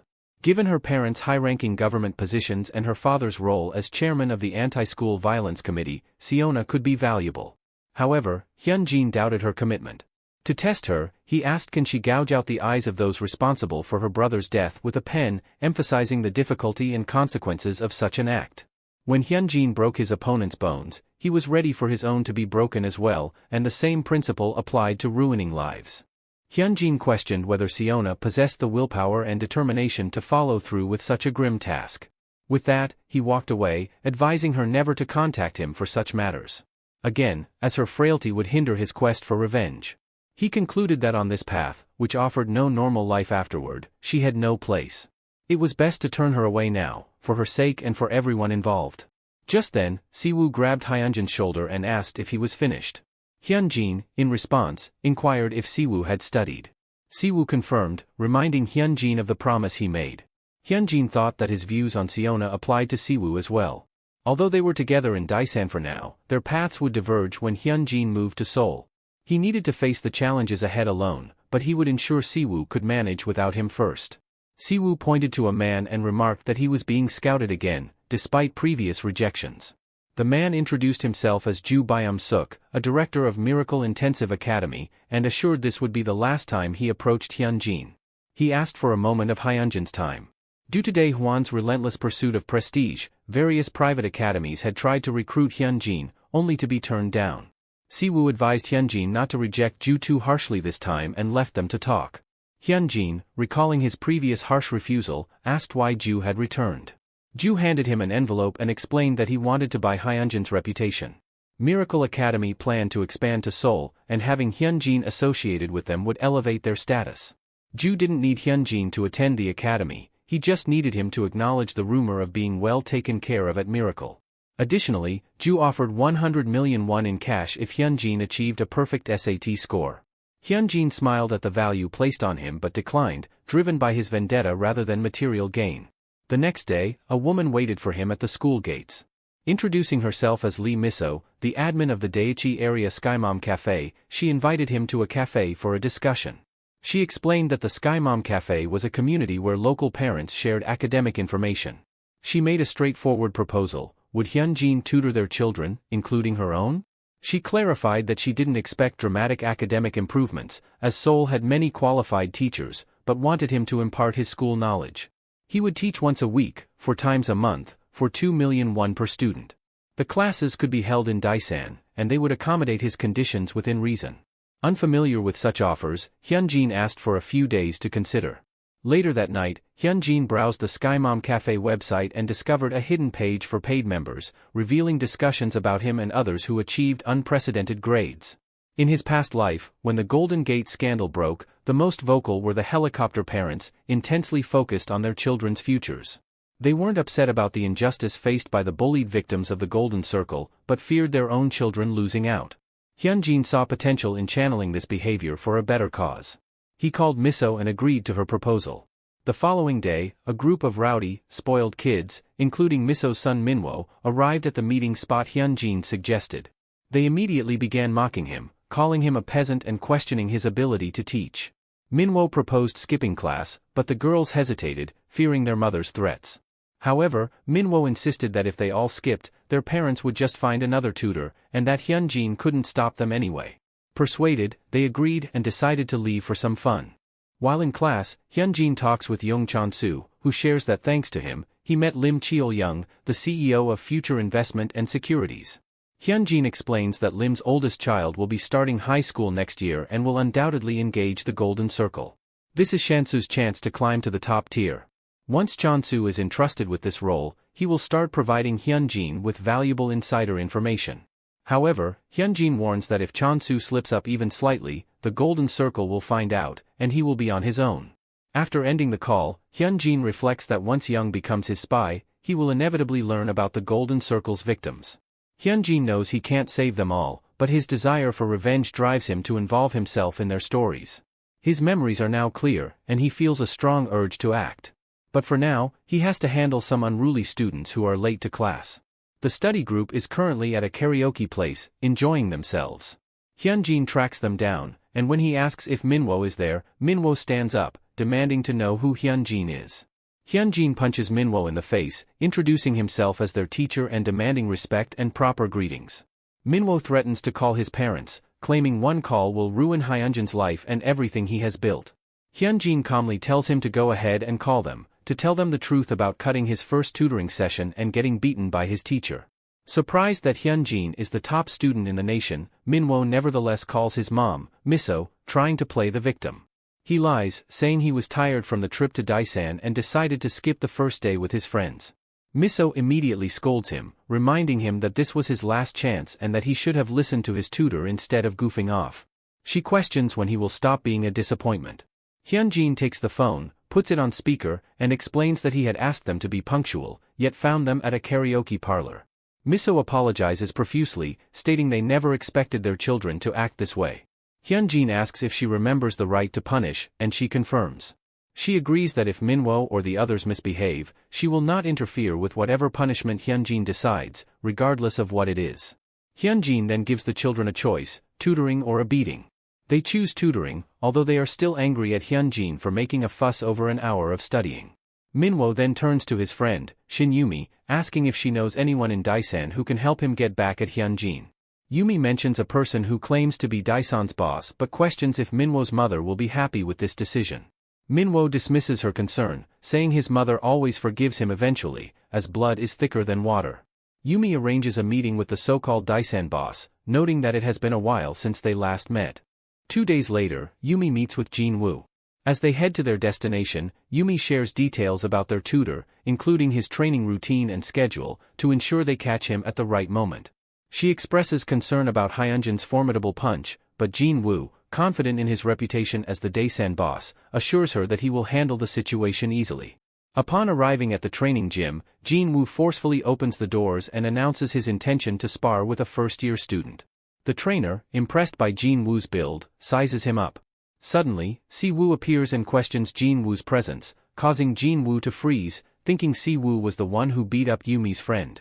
However, Yumi's reaction clarifies that Si-woo isn't the one. When Hyunjin enters, Yumi points him out as the person who attacked her friend. Realizing the truth, Jin-woo makes a swift exit, much to Yumi's surprise. Yumi chases after Jin-woo, trying to understand his sudden fear. When she grabs his arm, he pulls away and yells, "Hyunjin is your tutor." Jin-woo then gently holds her and advises her to focus on her studies and avoid contacting him again if she doesn't want her life ruined. He insists that obeying Hyunjin is her only option. Back in the classroom, Hyunjin now has a full group of students and teaches them patiently. Noticing Manhwa asleep, he urges them to concentrate. He acknowledges their exhaustion from traveling to Daisan 3 times a week but reminds them of their parents' expectations. If their grades don't improve despite the expensive tutoring, the consequences will be severe. Hyunjin promises that if they perform well on the finals, he will reduce the tutoring sessions to once a week and recommend their parents drop other tutors. He guarantees that following his guidance will secure them a place in a 4-year university. He encourages them to be patient and dedicated. Half a month later, Hyunjin meets with Miso, who is thrilled with the improved grades of all the children he tutored. She congratulates Hyunjin on his perfect score on the final exam and thanks him sincerely. She extends an offer to pay him 10 million won per student per week, along with a bonus to incentivize him. Although Hyunjin isn't motivated by money, he agrees as long as Miso keeps her promises. Before they part, Hyunjin inquires about Miso's husband's occupation. Despite their wealth and commitment to their children's education, Manhwa's parents are not associated with the Golden Circle because Manhwa's father, Kang Dong-cheol, is the deputy chief prosecutor of the Seoul Central District Prosecutor's Office. At school, Chul announces the start of winter break and encourages everyone to study during the vacation, emphasizing the importance of their future. He also invites Hyunjin to visit if anything happens during the break, reassuring him that his door is always open. Initially, Hyunjin viewed Chul as a potential disruptor to his plans, but he has come to see him as more of a harmless, fortunate charm. They exchange well wishes for the vacation, and Hyunjin decides to let Chul enjoy his current life for now, knowing that when his plans come to fruition, Chul's path will be fraught with difficulties. As Hyunjin and Si-woo head to the gym, Hyunjin reflects on Chul. Once his plans are fully in motion, Chul will face numerous challenges and obstacles. Upon arriving at the gym, they ask their coach to evaluate their martial arts skills. The coach praises Si-woo's striking techniques but notes his weakness in grappling, suggesting he has the potential to be a competent amateur. Hyunjin, on the other hand, is judged to be capable of competing with lower-ranked professionals due to his excellent judgment and boldness, though his physical maturity is still lacking. Hyunjin asks the coach if he can help them bulk up during the winter vacation to address this issue. At 5 a.m., their training begins with a long run, followed by intense strength training exercises, including barbell push presses, pull-ups, and lunges. The coach also prepares nutritious meals for them, emphasizing that proper nutrition is essential for their progress. Despite the rigorous training and forced meals, which cause Hyunjin to vomit, he remains determined to push through the pain and exhaustion. Hyunjin knows that if the coach discovers his struggles, he would likely reduce the training intensity, so he hides his discomfort. He is motivated by his inability to defeat Taejun, a lowly B-ranker, in a one-on-one fight. This is just the beginning, and Hyunjin resolves to endure whatever it takes to crush the Golden Circle. He recalls the misery and desperation he felt in the past, constantly begging for a second chance. Now, he is driven by the desire for revenge, even if it means sacrificing his own well-being. Si-woo, concerned about Hyunjin's condition, approaches the coach, fearing that Hyunjin's relentless training will cause him serious harm. The coach, understanding Hyunjin's determination, decides to let him continue. He knows that if he stops Hyunjin, he will find a more dangerous alternative. Although he doesn't fully understand what drives Hyunjin, he recognizes that Hyunjin will not stop, so he allows him to make his own decisions. After 5 weeks of training, Hyunjin shows significant improvement. His attacks are faster, stronger, and heavier. He asks the coach to assess his current level. The coach acknowledges the rapid development of Hyunjin's muscles but notes that they are not yet fully dense.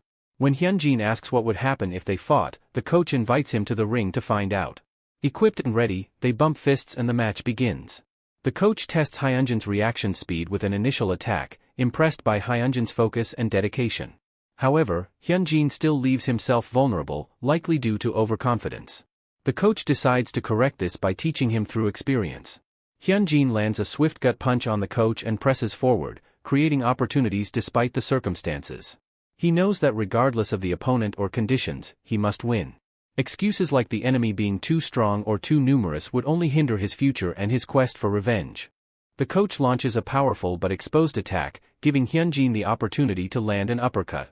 Despite this, the coach retaliates with a much stronger uppercut of his own, commending Hyunjin for his skills and hard work while reminding him of the harsh realities he has yet to understand. Hyunjin loses consciousness but later wakes up to Si-woo's concerned face. Si-woo reassures him, saying that it's not Hyunjin's weakness, but rather their coach's monstrous strength that made the difference. Their coach wasn't a champion without reason, he took Hyunjin's attacks effortlessly and overpowered him with ease. Hyunjin laughs, recalling that the first time he fought the coach, he couldn't even lift his fist. It was a complete thrashing back then, but this time was different. Though he still lost, the coach took the fight seriously, and Hyunjin is confident that he will become much stronger within a year.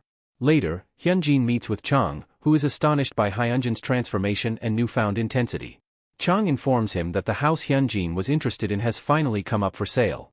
Puzzled by Hyunjin's choice, as the entire neighborhood is deserted and seemingly unsuitable for a villa or shopping center, Chang speculates about the potential use of the property. Hyunjin reveals that he received insider information from Senator Kim Panho about the land's future value. Upon hearing this, Chang promptly buys the land, much to the relief of the landowner who did not expect anyone to purchase it at 500,000 won per square meter. Generously, Chang even doubles the price. Hyunjin explains that a large-scale industrial park will be constructed between Sejong City and Daesan City, and part of the land will be expropriated for a freeway connection. This strategic location will make the property highly profitable. Hyunjin shares that in his previous life, a similar plot of land saw a 2,000% increase in value due to favorable developments. He asks Chang if he noticed the cadastral map, explaining that the landlocked 20,000 pyong plot behind their purchase is currently worthless but could be incredibly valuable if combined with their lot. Even at the current low price, the combined land could generate a profit of at least 30 billion won. Myeongjin Construction's reputation for adding premium value would further enhance its worth. This project could prove Chang's capability as the chairman of the company. Walking to school, Hyunjin contemplates his rigorous training regimen, Chang's financial support, and Panho's influence, recognizing that he still lacks sufficient force. He acknowledges that he needs a group of strong allies like Chonsu or Seongho to execute his plans. He resolves to perfect his strategy during his second year, knowing that there is much to prepare. As the seasons change, March arrives, marking the start of a new school term. At the back of the school, a group of delinquents discuss rumors about a dangerous sophomore who recently defeated Shin Young-min. One of the freshmen, Young Hyuk-jin, dismisses these claims, asserting that no one can beat Shin Young-min. Suddenly, someone demands that Young put out his cigarette. Young reacts aggressively but is restrained by his friends when they realize the person confronting them is Hyunjin. Reluctantly, Young complies, not wanting trouble. On the school roof, Hyunjin gathers a group and reveals his plan to eliminate senseless thugs like Shin Young-min and establish order at Kyeonil High. He intends to expand this effort to all schools in Daesan within 6 months. Seung-ho warns that this will inevitably lead to conflicts with other schools. Many students are aware of the Golden Circle and have formed alliances, making it crucial to have justifiable reasons for any fights. Hyunjin promised them to give 500 for each school and extra for taking down bullies to the key person. Few days later, in Class 1, Jang was bullying a student with thought of dominating the freshman. Hyunjin arrives and beat the shit out of him. Chul arrives but seeing Hyunjin in class he returns. Hyunjin warns him that bullying is not allowed here, making him an example so no one dare to do that again to anyone. On other hand, Jae-jin spread the word that Hyunjin is going to dominate all school in Daesan and whoever joins him will get hundreds in their bank account. With Chang's expert's help, Hyunjin learns that Young Haeman from ICT High School, a skilled fighter and Golden Circle mercenary, is central to the transformation of Daesan into a place resembling Gangnam. To counter this, Hyunjin plans to use the victims of these thugs as his justification for action. At Daesan Jail High staff room, a student is reprimanded by a teacher for stealing 500,000 won from other students. Despite his apologies and promises to return the money, the teacher demands punishment. After that is over, Sung Dae-hoon is dragged out in an alley by bullies. Dae-hoon's tormentor mocks him, suggesting that instead of stealing money, he should beg, given his dire circumstances. The others merely watch as the bully continues, bringing up Dae-hoon's recent whipping and expressing a desire to see the extent of his teacher-inflicted punishment. Despite Dae-hoon's pleas for mercy, the bully persists, reminding Dae-hoon of a middle school promise to obey him no matter what. Reluctantly, Dae-hoon exposes his bruises to the bullies, who only mock him more viciously.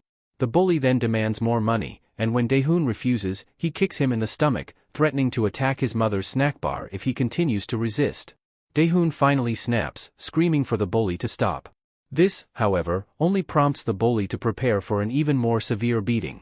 At this moment, Hyunjin appears and punches the bully, scattering the onlookers who question his identity. As Hyunjin takes them down, he calmly explains that he is Dae-hoon's friend. Dae-hoon, who endures daily bruises and dark thoughts of violent revenge, finds solace when he receives an email from a group that addresses school violence. They offer to exact revenge on his behalf if he provides details of his bullying. Hyunjin, acknowledging the harshness of the world, criticizes those who dismiss such bullying as mere pranks, noting the lifelong trauma inflicted on victims and the impunity enjoyed by bullies. The next day at Jail High, Hong Ryul, the bully's older brother, confronts Dae-hoon, demanding to know if he is the one involved. When Dae-hoon remains silent, Ryul strikes him, insisting he show respect and acknowledge his actions. Dae-hoon hands over his phone, explaining that his friend intervened and provided his number for further confrontations. Ryul calls the number, immediately accusing Hyunjin of assaulting his brother. Hyunjin calmly clarifies, explaining that he only retaliated after his friend, Dae-hoon, had been bullied by Hong Jin for 4 years. Dae-hoon's tormentor not only beat him and stole his money but also forced him to run errands and complete his homework.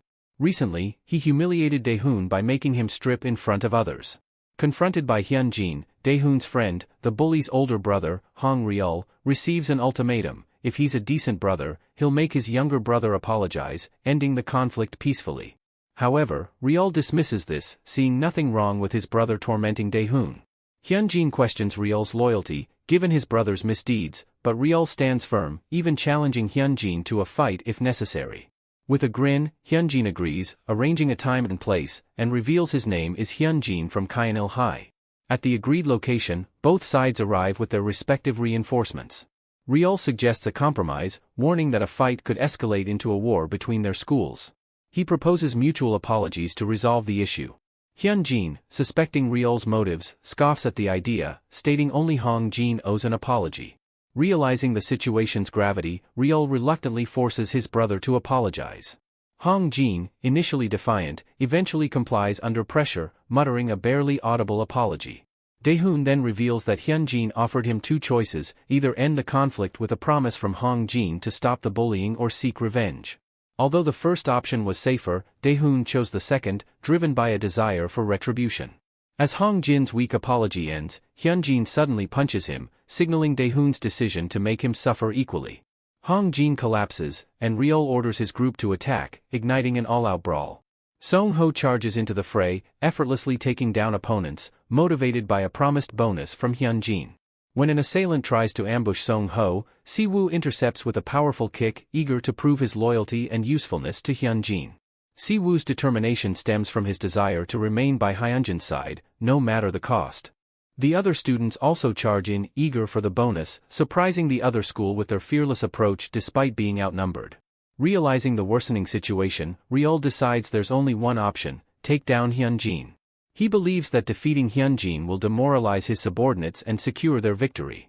However, Hyunjin is much stronger and lands a powerful punch that sends Ryul flying back to his starting point. Hyunjin crouches down to Ryul's level and plays back a recorded phone conversation. Ryul, bewildered, asks what Hyunjin plans to do with it. Hyunjin explains that Dae-hyun's testimony alone could lead to disciplinary action, but with the recorded evidence, Ryul's life would be ruined. In desperation, Ryul asks what Hyunjin wants. Hyunjin states his demand: today's fight was solely between Jail High and its students. If Ryul mentions the incident to anyone, there will be severe consequences for him and his loved ones. When Ryul hesitates to answer, Hyunjin begins to pull out one of his front teeth, causing Ryul to scream in agony while others watch in horror. After the tooth extraction, Hyunjin remarks that Ryul took too long to respond and should blame himself. The next day at school, Dae-hyun bumps into someone who initially tries to reprimand him. However, upon seeing Dae-hyun's face, the person is reminded of Hyunjin and quickly apologizes and runs away. Dae-hyun is astonished. Those who once bullied him now flee in fear. School becomes peaceful for him once more, and he knows he must keep his promise.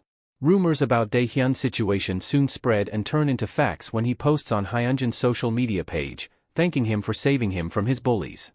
He offers others the same opportunity, stating that if they want to inflict the same pain on those who ruined their lives, all they need to do is send an email, and their dreams will come true. While some are apprehensive, others are eager, knowing that if anyone from their tormentors appears, Hyunjin will deal with them. One day, a student talking nonsense is suddenly confronted by Hyunjin, who asks if he's Mo. Shocked that a stranger knows his name, Mo inquires how Hyunjin knows him.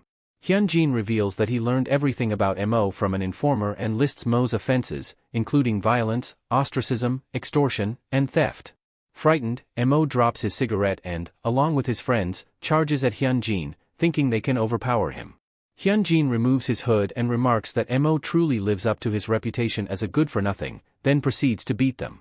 Elsewhere, Shangho handles another group of bullies, informing Hyunjin of his progress. After Dae-hyun's social media post went viral, it attracted numerous emails from people seeking help.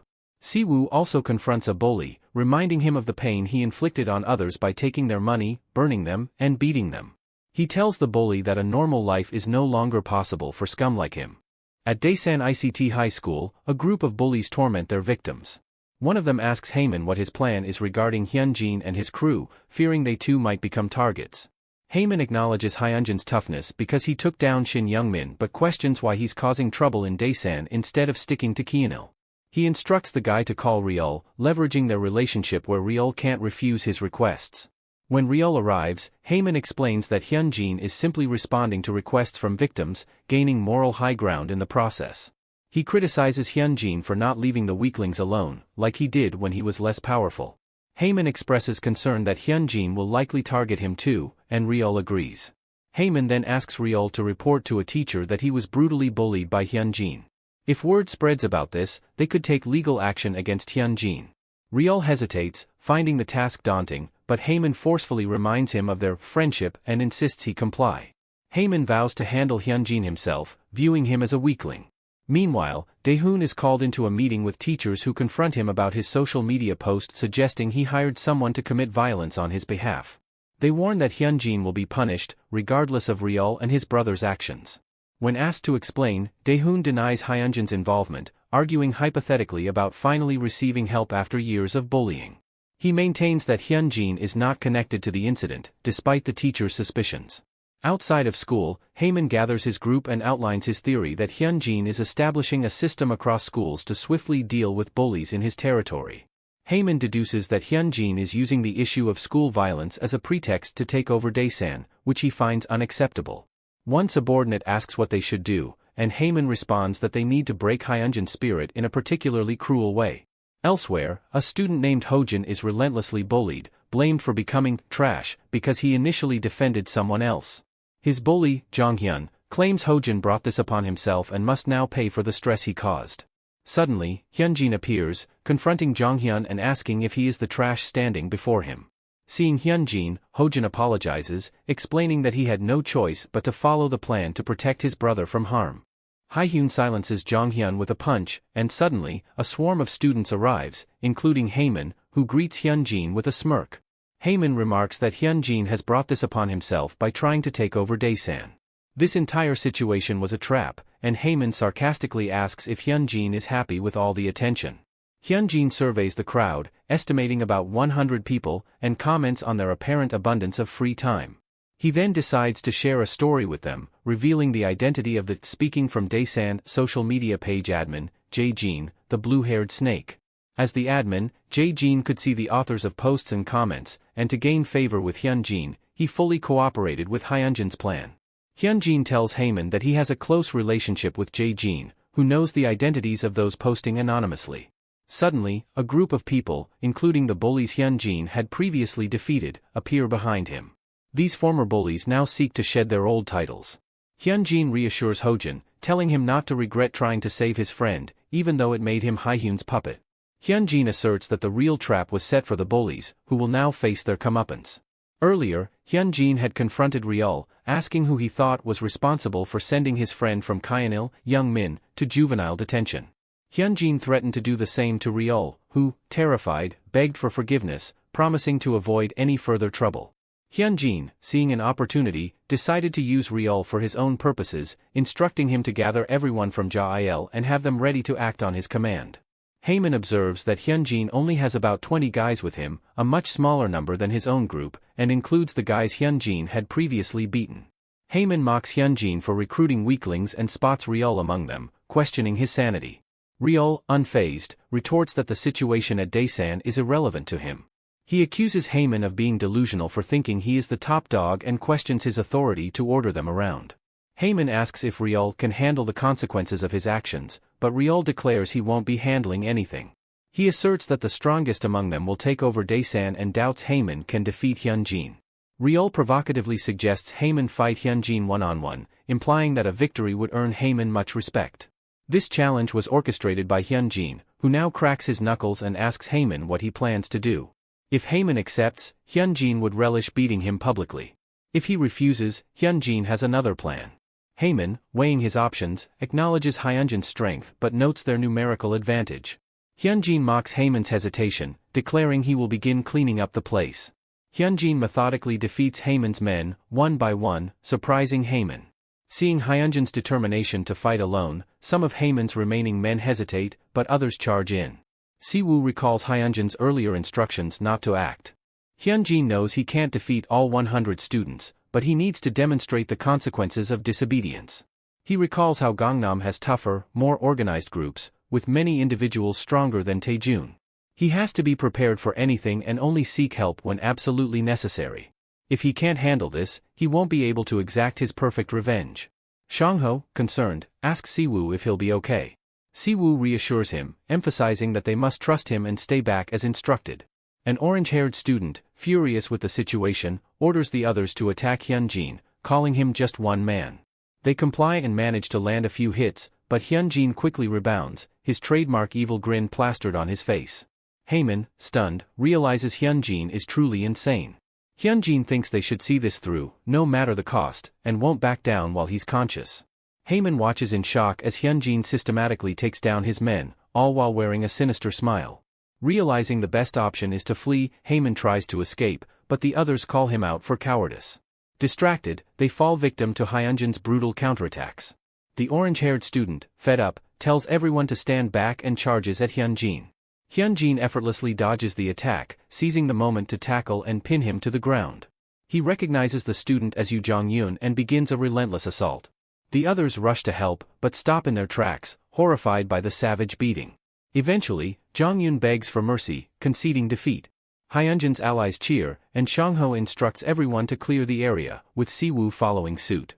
Hyunjin stands and declares that from now on, all high schools in Daesan will follow Kyanil High's orders. They will come when called and leave when told.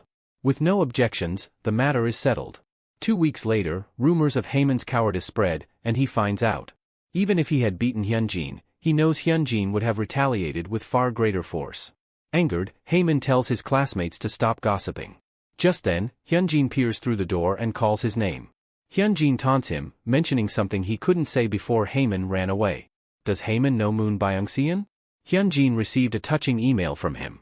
Haemin, recognizing the name as a golden circle target, knows he must silence Hyunjin to keep this secret. Haemin charges, questioning why it matters if he knows Moon Byung-seon. Hyunjin, unmoved, effortlessly knocks Haemin out with a single punch. Haemin wakes up in the infirmary, the principal by his side. He immediately plays the victim, insisting Hyunjin, not a student of our school, should be punished. The principal, however, sides with Hyunjin, noting Haemin threw the first punch and that witnesses confirmed his troublemaking history. Furious, Haemin threatens legal action, but the principal's demeanor changes. Leaning closer, he asks if Haemin knows Moon Byung-seon. While Haemin was unconscious, Daehwan covered for Hyunjin, allowing him and Principal Yeonseok to strike a secret deal against the Golden Circle. The principal leans in closer, his voice cold and threatening, and tells Haemin that if he doesn't want his life completely destroyed, he should shut up and get lost. Meanwhile, unbeknownst to Haemin, Hyunjin has already begun laying plans to drag him into utter ruin. As Haemin walks the streets, he reflects on how this day has been the worst of his life. First, he got expelled because of Hyunjin, then his father called, blaming him for losing his job. Little does Haemin know that this, too, is Hyunjin's doing. Out of nowhere, Haemin receives a call from Byung-seon. Byung-seon mentions that he heard about Haemin's misfortunes, but he shouldn't be surprised. Even Jo Dongjuan's family has fallen apart because of Hyunjin. If Haemin doesn't know who Jo Dongjun is, he's the one who hired the Golden Circle to target him. Byung-seon warns that Hyunjin vowed to ruin his and his clients' lives, so even Haemin's career as a fitness trainer is at risk. Just then, Shangho and Siwoo appear. Byung-seon tells Haemin something crucial: his dreams might not come true because, starting today, he won't be able to use his hands no matter how hard he tries. At Daesan Science High School, two students discuss the recent surge in street fights. Suddenly, one of them accidentally bumps into someone and starts yelling, demanding an apology. The person he bumped into, who had already apologized, is none other than Hyunjin's brother, Hyun. The yellow-haired bully, unimpressed, claims his shoulder hurts and demands more groveling. Hyun calmly explains that he was the one at fault for not watching where he was going, but the bully doesn't listen and slaps him across the face, asking if he has a death wish. Last winter, Hyunjin asked Hyun which high school he wanted to attend. Hyun, wanting to follow in his brother's footsteps, expressed a desire to attend the same school and eventually the same university. Hyunjin, thinking of his brother's safety, suggested Daesan Science High School instead, promising it would be the perfect fit for someone like him. Smiling, Hyun agreed, trusting his brother's judgment. Back in the present, both Hyun and Byung-soo, the yellow-haired bully, are taken to their homeroom teacher. Hyun explains that he was just walking when Byung-soo picked a fight, despite his attempts to apologize. Byung-soo, trying to defend himself, yells that Hyun hit his shoulder and wanted to fight. The teacher, seeing through Byung-soo's lies, doesn't allow him to continue his defense, leaving Byung-soo fuming and thinking that the teacher is too stupid to understand the situation. Homeroom teacher Hakbyum is aware of the incident and now faces the challenge of addressing it. He decides to call both students' guardians to school the next day, despite Hyun's reluctance. Hakbyum insists that it's necessary. As they part ways, Byung-soo warns Hyun, saying that if he doesn't accept the situation, his grandmother will suffer, and it will be Hyun's fault. Hyun tells Byung-soo to stop talking to him, but Byung-soo gives one final warning: his father owns a construction company, their homeroom teacher is likely a suck-up, and his brother is the top dog at Daesan Future High. Byung-soo taunts Hyun, saying he should have stayed in his place like the orphan he is. The next day, Byung-soo's father, Han Chul-ho, arrives, visibly angry about the incident. He insists that the other child is to blame. Other teachers pressure Hakbyum to accept that it was entirely Hyun's fault and to take disciplinary action against him alone, arguing that the other student needs to focus on his studies. Chul-ho adds that if Hyun's guardian apologizes, he will drop the matter. Hakbyum, however, stands firm, asserting that his duty is to guide his students correctly, not to appease powerful parents. He tells Chul-ho that Hyun's guardian is waiting in the counseling room. Chul-ho reluctantly follows, grumbling that they will crush their opponents. In the counseling room, they find Hyunjin, who explains that Hyun's grandmother couldn't come, so he is representing her. Upon seeing Hyunjin, both Chul-ho and his son fall silent. Hakbyum states that a witness saw Byung-soo hit first. Chul-ho immediately apologizes, agreeing to discipline his son at home. Byung-soo's brother also tells him to apologize, which confuses Byung-soo. His brother hits him and orders him to apologize, which he does. Hakbayam announces plans for formal disciplinary action against Byung-soo, to which Chul-ho agrees. After the session, Hakbayam asks Hyun-jin to stay behind for a private conversation. Hakbayam reveals that despite being labeled a goody two-shoes, he is committed to ensuring his students lead proper lives. He admits to disliking the rumors about Hyunjin's backing by Daesan's elite, but he values having a good student like Hyun in his school. Hyun-jin reflects that Hakbayam's dedication was why he wanted his brother to attend this school. In his previous life, Hakbayam was fired for defending a student targeted by the Golden Circle but never stopped caring for his students. Hyun-jin assures Hakbayam that he trusts him to act in the best interest of the students and that he will gladly accept any punishment for Hyun if he misbehaves again. Outside, Byung-soo's father and brother scold him for underestimating his opponent. Byung-soo, confused, asks why they are worried. His brother explains that Hyun is the younger brother of the notorious Kim Hyun-jin of Kianil High, a figure not to be trifled with. When Hyun-jin exits the classroom, he tells Byung-soo to follow him because he has something to say. However, noticing only Byung-soo is following, he angrily asks why his brother and father aren't coming too. They eventually follow him to a discreet spot. Byung-soo immediately drops to his knees, apologizing profusely. His father also apologizes, admitting it's his fault for raising his son this way and promising it won't happen again. Byung-soo's brother adds that he'll beat some sense into Byung-soo if necessary to ensure it doesn't happen again. Hyun-jin warns them that a single phone call from him could ruin the construction company owner who can't raise his son properly and consign the brother who can't control Byung-soo to a hospital bed for life. Now that Hyun-jin has the support of everyone in Daesan, anyone who crosses him can be dealt with swiftly. Terrified, they all beg for forgiveness, insisting it was an accident and they didn't mean it. Seeing Hyun's beaten face triggers Hyunjin's repressed trauma and rage. He steps closer to Byung-soo, demanding to know who he thinks he is to lay a hand on his brother. Hyun-jin threatens to tear Byung-soo and his family apart but holds back for his brother's sake. He orders Byung-soo to go to his brother immediately and beg for forgiveness on his hands and knees. A little while later, Byung-soo does just that, apologizing with everything he's got for his thoughtlessness. Everyone watches as the prideful Byung-soo grovels. Hyun, different from Hyun-jin, tells him it's fine and he can stand up. Hyun acknowledges the difficulty of apologizing publicly and accepts his apology, warning him never to do it again. Hyun's childlike innocence and kindness are traits Hyun-jin wants to protect, which is why he sent him to Daesan Science High School. From that day on, Hyun's world begins to change. Others start to suck up to him, and seniors come by to meet him, promising to deal with anyone who messes with him. Hyun knew his brother was popular but didn't realize the extent. Hyun quickly becomes the talk of the town, with many eager to see how he will wield his newfound power. However, he chooses to do nothing significant, and soon June arrives with warmer days. In Chang's office, one of his employees announces that they have succeeded. The government has officially announced the Sejong City reconstruction project. Chang is delighted, feeling their hard work has finally paid off. A few months earlier, there was a heated debate at the Myeongjin construction conference room about the land buy and expansion. Chang Suk's side thought it was a terrible idea, while Chang's side saw it as a fantastic opportunity. They believed buying the land at a bargain price and developing a luxury villa complex would be highly profitable. They also noted that Daesan City's road plan was already in its early stages, presenting a low-risk situation. Chang Suk, however, argued that during a real estate boom, they should focus on proven money-making ventures rather than speculative projects. With people eager to buy any buildings or apartments they construct, diverting manpower to a luxury villa complex seemed inefficient. He questioned how the executive director, Chang, could support such a risky change. Chang responded confidently, explaining that the land wasn't going anywhere. All they needed to do was wait for the right moment, and everyone would see the wisdom of his plan.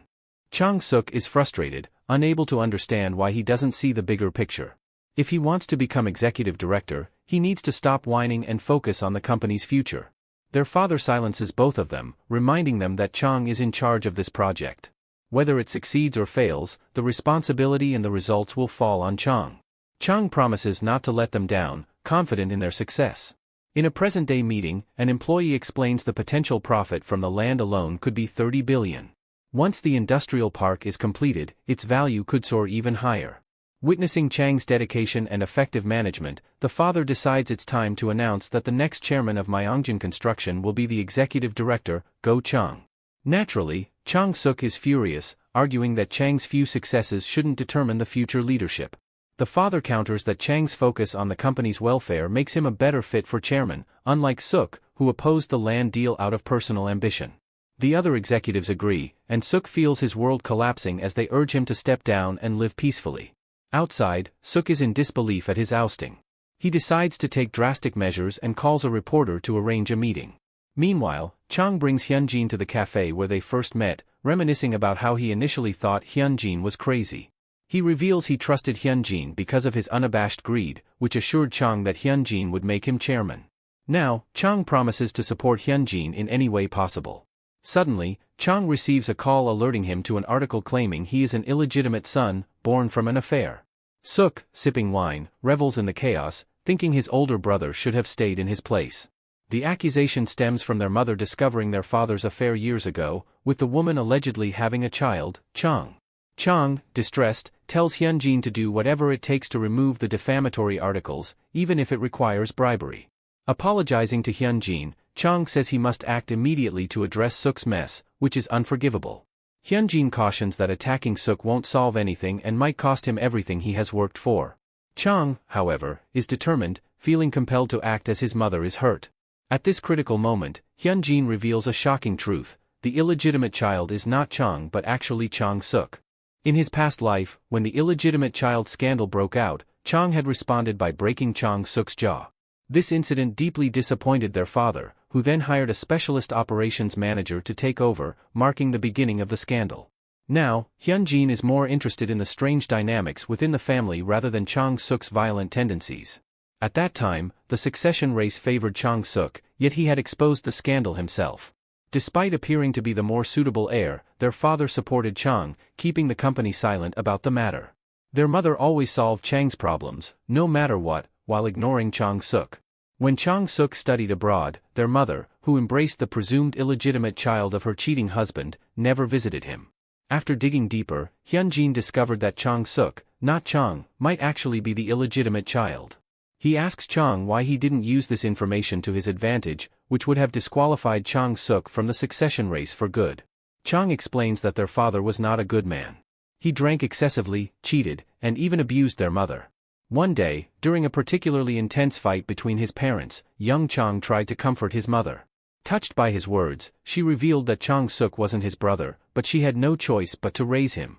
She saw their father in Chang Suk, which caused her even more pain.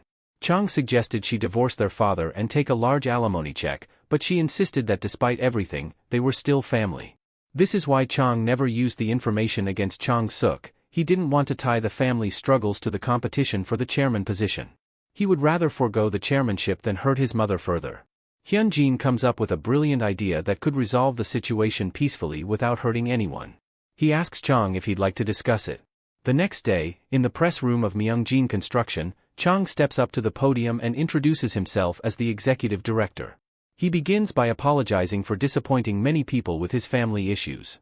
He acknowledges the affair his father had and confirms that a woman was pregnant with his child, but clarifies that he is not that child. He presents a DNA test proving he is the son of the chairman and his wife, hoping to dispel any doubts. A reporter asks if there is another illegitimate child they need to know about.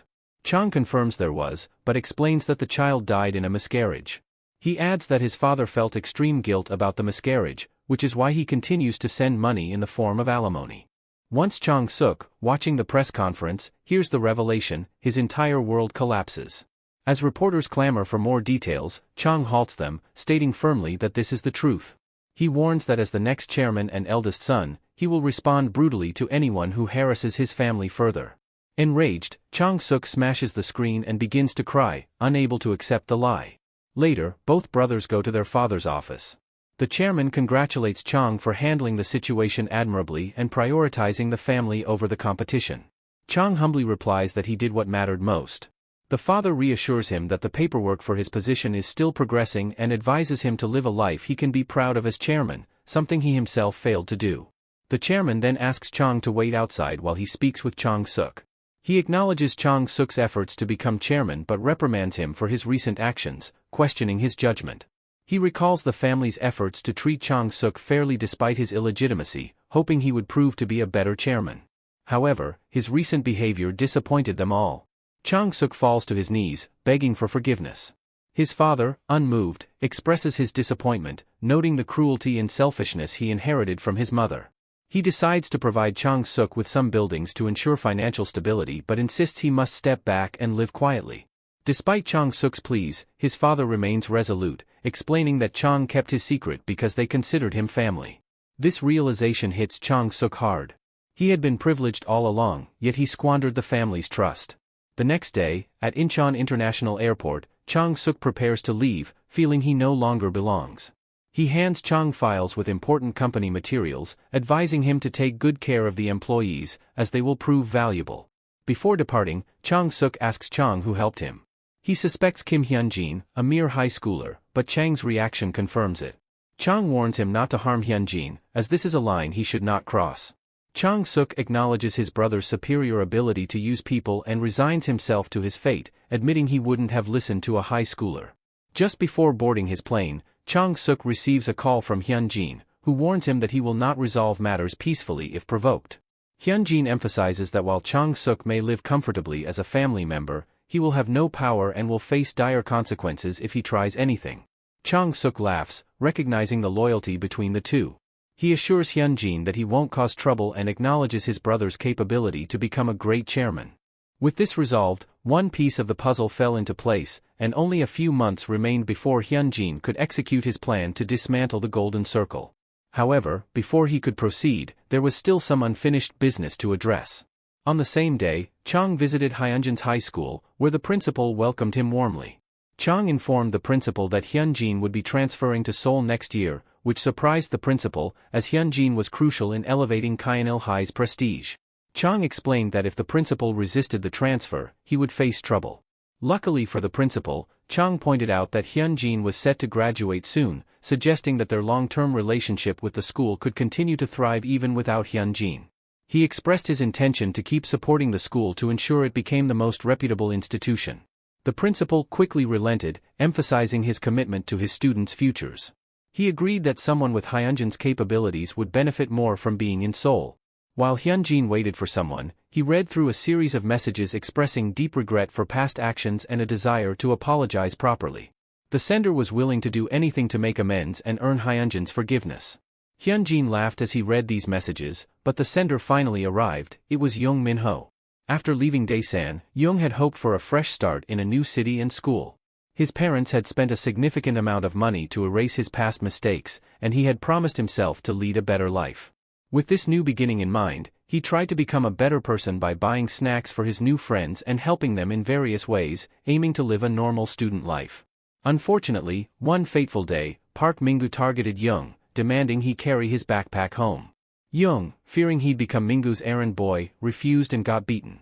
Despite this, he believed that surrendering would make him appear weak and lead to constant bullying. Determined not to be seen as weak, he tried to fight back, but Mingu easily overpowered him and branded him as his new plaything. Young's life worsened as his friends abandoned him, and the bullying escalated. Mingu extorted more and more money from Young, knowing he had it. Frustrated and angry, Young stared at Mingu with defiance, only to be warned that Mingu had connections with a rich family who could ruin his life with just one word. Reporting Mingu was also out of the question, as Mingu's friend would hire the most expensive lawyer to destroy Young's life and his family's too. Summoning the courage, Young asked Mingu why he was doing this to him. What had he done to deserve this? Mingu revealed that someone had asked him to target Young, explaining that Young's past life of bullying and misdeeds had come back to haunt him threefold. Young immediately suspected that it was Hyun-jin who was orchestrating his misery, holding out the false hope of a new and better life, only to plunge him deeper into despair with each step he took upward. Hyun-jin had hired Mingu through his connections within a shadowy network. He provided Mingu with an initial payment of 1,000 and promised an additional 5,000 upon completion of the job, which required Mingu to ensure Young's downfall. Hyun-jin was determined to show Young that, no matter where he attempted to start anew, there was no escape for someone like him. Hyunjin's contactor Chonsu called him a crazy bastard with no morals, a label he wore as a badge of honor. Young realized that Hyun-jin was the one who had employed the shadowy network to ruin his life, ensuring he would never find peace. The thought of running away crossed his mind, but he knew that Hyunjin's reach was far and wide. Resigned to his fate, Young decided to endure, believing that if he persevered long enough, things might eventually improve and he could live peacefully. An unexpected opportunity arose when Mingu approached him with a challenge. Minggu offered him a deal. If Jung could drink an entire carton of milk that had been left in the sun for 3 days and endure the next hour-long class without going to the bathroom, Minggu would leave him alone. Seeing this as his last chance for a normal life, Jung accepted the challenge and gulped down the milk. As the class began, Jung quickly felt the overwhelming urge to relieve himself, but he fought against it with all his might. He believed that this was the final hurdle he had to overcome. However, despite his determination, his body betrayed him, and he soiled himself in front of the entire class. Humiliated, he ran to the bathroom amid the laughter of his classmates. Sitting in the stall with his soiled pants, Jung resolved that he had had enough and couldn't endure any longer. Yet, he saw a glimmer of hope in his humiliation. He now had evidence of the bullying. With the soiled pants as proof, he approached the teachers, hoping for justice. Unfortunately, the teachers dismissed it as a prank, with Minggu claiming that they were the best of friends, a statement corroborated by their classmates. After this, Minggu savagely beat Jung, explaining that the teachers wouldn't intervene because they preferred a peaceful life. Even if some teachers did investigate, Minggu had his own evidence against Jung. Minggu demonstrated this by punching himself and threatening to use the injuries and testimonies from his friends to frame Jung as the aggressor. Walking to class, feeling betrayed by the teachers, Jung's old friends approached him, asking if it was true that he had been expelled from his previous school for bullying. With his hope for a better life shattered, Jung decided to drop out of school entirely. A few days later, Jung was shocked to find Minggu at his house. When he asked what Minggu wanted now that the job was supposedly over, Minggu explained that client had requested one more thing, to beat Jung once a month to remind him that his torment was far from over. This revelation led Jung to grovel at Hyunjin's feet, begging for forgiveness. Hyunjin coldly informed him that malice could and would destroy him over time, and there was no escape from his retribution. Hyunjin offers Jung one final chance for redemption: take down Minggu, the one who tormented him. Jung is initially shocked, but he clings to Hyunjin's leg, desperate for a way out, willing to do anything as long as it doesn't involve money or power. Hyunjin tells him that his own body will be sufficient. He instructs Jung to create a disturbance at the school significant enough to force police intervention. If Jung truly desires freedom, he must prove his resolve. While Minggu sits in class, smug about his earnings from the Golden Circle, 6K upfront and an extra 1K per month, an investigator interrupts, summoning him for an ongoing investigation. In the interrogation room, the investigator informs Minggu that Jung has jumped from the 4th floor of his house. Though Jung is still alive, he is in a coma with no signs of waking. When Minggu questions his involvement, the investigator reveals that Jung named him in his will, blaming him for the suicide attempt. There are witnesses and CCTV footage of Minggu at Jung's house, leaving him little room for explanation. Realizing the severity of his situation, Minggu understands that the Golden Circle will expect him to take the fall, but he refuses to comply, yearning for freedom. He confesses to the investigator that he was hired by a group known as the Golden Circle to assault Jung. The investigator, however, leans in and warns him to stay silent if he values his life. He switches off the microphone and redirects the camera, explaining that Minggu was paid not just for the job but to take the blame if things went south. The investigator reveals that the Golden Circle has infiltrated the prosecutor's office and the courts, making it impossible for Minggu to expose them without solid proof. He advises Minggu to take the blame and avoid further trouble. At Gyeonggi-do General Hospital A, news reports about Jung's suicide attempt due to bullying. Public opinion is harsh, with many agreeing that the culprit should be imprisoned for life. Among the onlookers, Hyunjin walks, reflecting on how Minggu ended up taking all the blame. Hyunjin knows that he could have easily been in Minggu's position.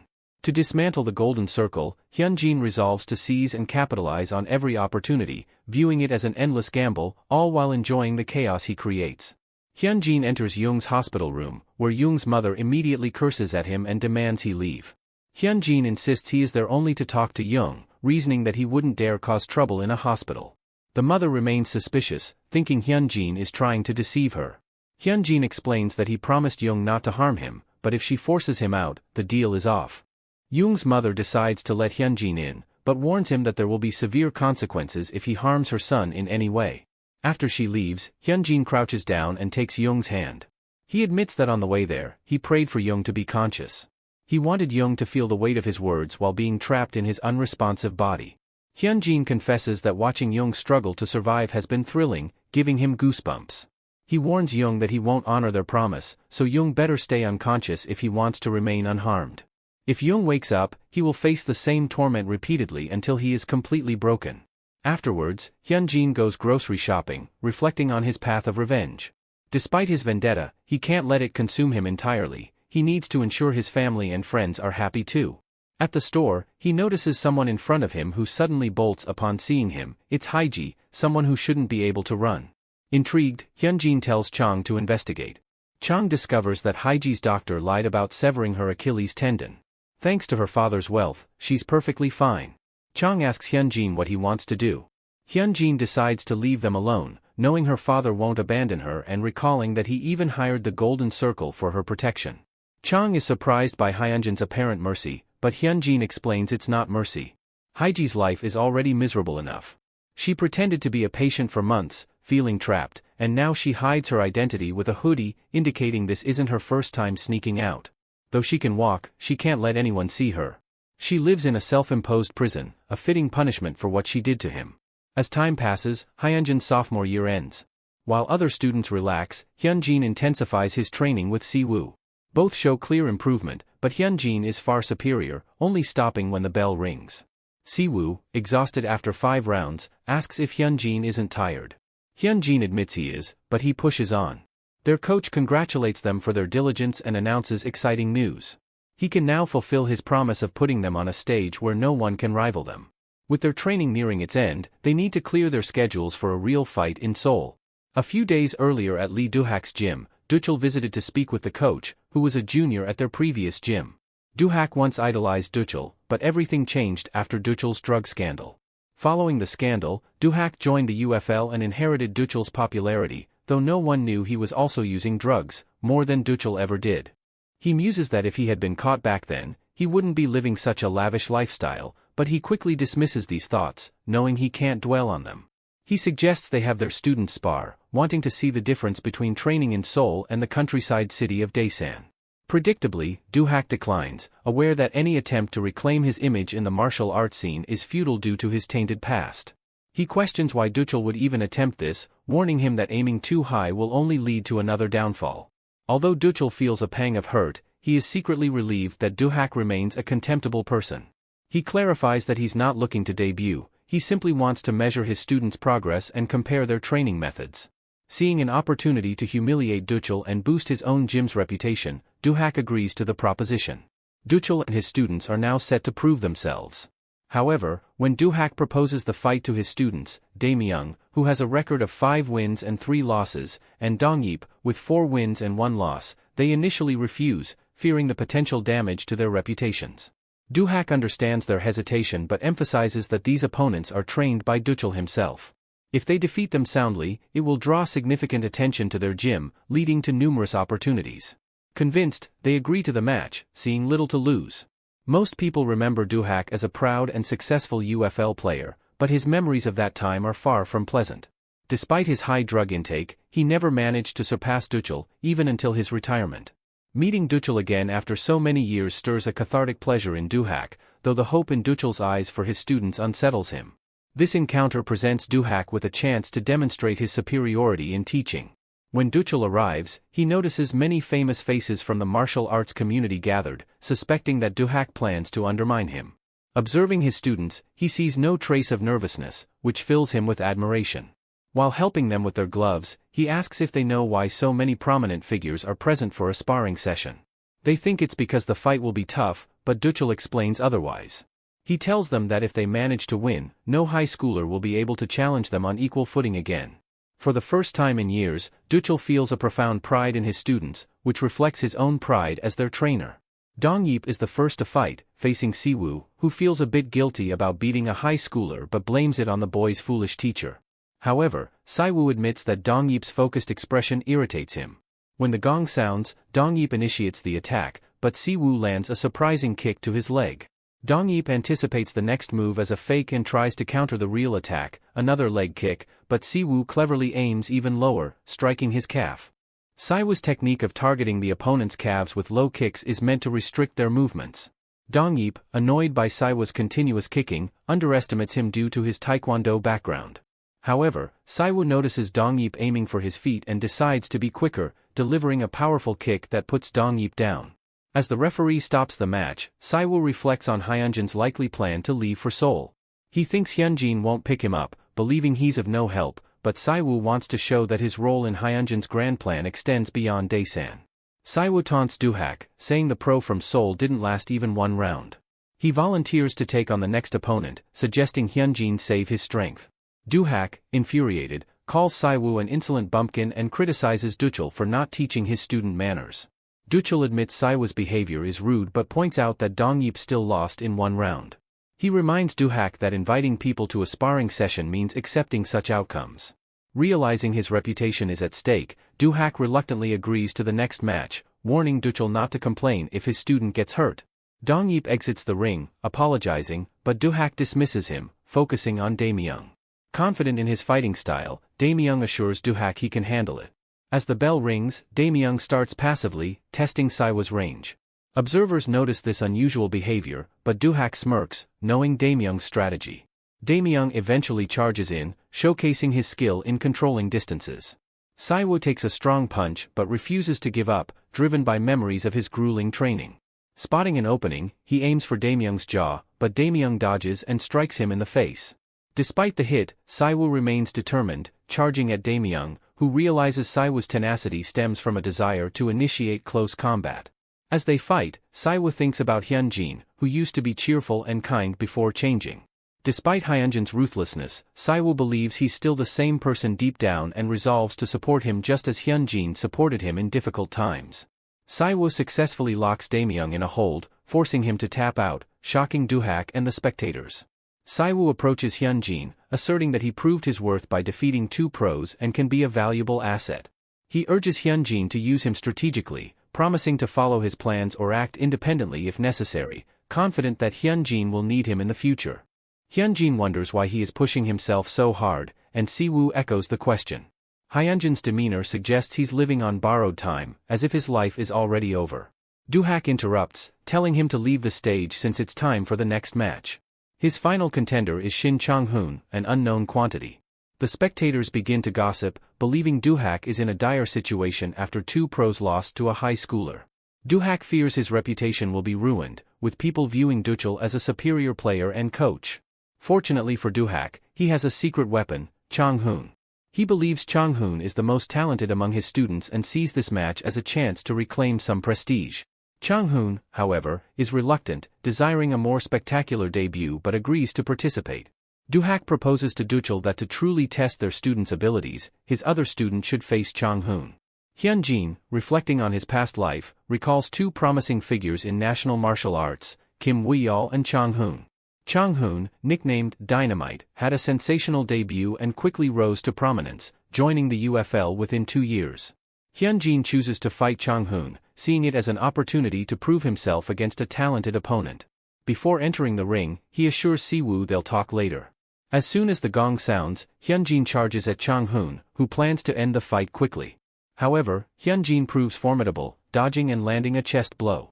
They exchange numerous blows, with both Duchul and Siwoo noticing Hyunjin's uncharacteristic fighting style. Hyunjin realizes that being overly calculated is futile in this new environment. Seoul is an unpredictable territory teeming with unexpected adversaries. He decides to abandon his inhibitions and rely on instinct, believing it will be his key to survival. Hyunjin intensifies his attacks, surprising Chang-hoon, who was previously cornering him. Now, Chang-hoon finds himself on the defensive. Duchul contemplates Hyunjin's attributes, his impressive physique, innate talent assessment, situational awareness, and aspiration. What makes Hyunjin truly formidable is his disregard for personal safety, allowing him to channel all his energy into defeating his opponent. As Chang-hoon falls, the crowd erupts in cheers for Hyunjin, while Doohak regrets ever accepting the match. Approaching Duchul, Hyunjin acknowledges the unreasonable nature of his request but expresses profound gratitude for Duchul's support in achieving his strength. Bowing his head, he thanks Duchul, who responds with a softened expression, stating this is all he can do for him at this time and wishing Hyunjin safety. The martial arts community is left shaken by Duchul's students' victory, speculating on Hyunjin's imminent debut and eagerly anticipating his progress. Following this surge of publicity, Duchul receives numerous messages, some inquiring about his students, others proposing collaborations. Despite their previous indifference, they now seek his favor. However, for Duchul, these offers are meaningless. With his deal with Hyunjin and Siwoo concluded, he feels a loss of purpose in the martial arts scene. Initially motivated by money, he eventually discovered a passion for teaching, finding fulfillment in guiding students from the ground up. In the past, Duchel often felt overshadowed by Duhak. However, as he watched his two students grow and excel, those feelings of inferiority gradually faded. One day, he received a call from a gym, prompting thoughts about potentially signing up with another gym to earn money and recruit new students. Yet, he wondered if it would ever feel the same. During this contemplation, a young man entered and asked if he was Coach Duchel.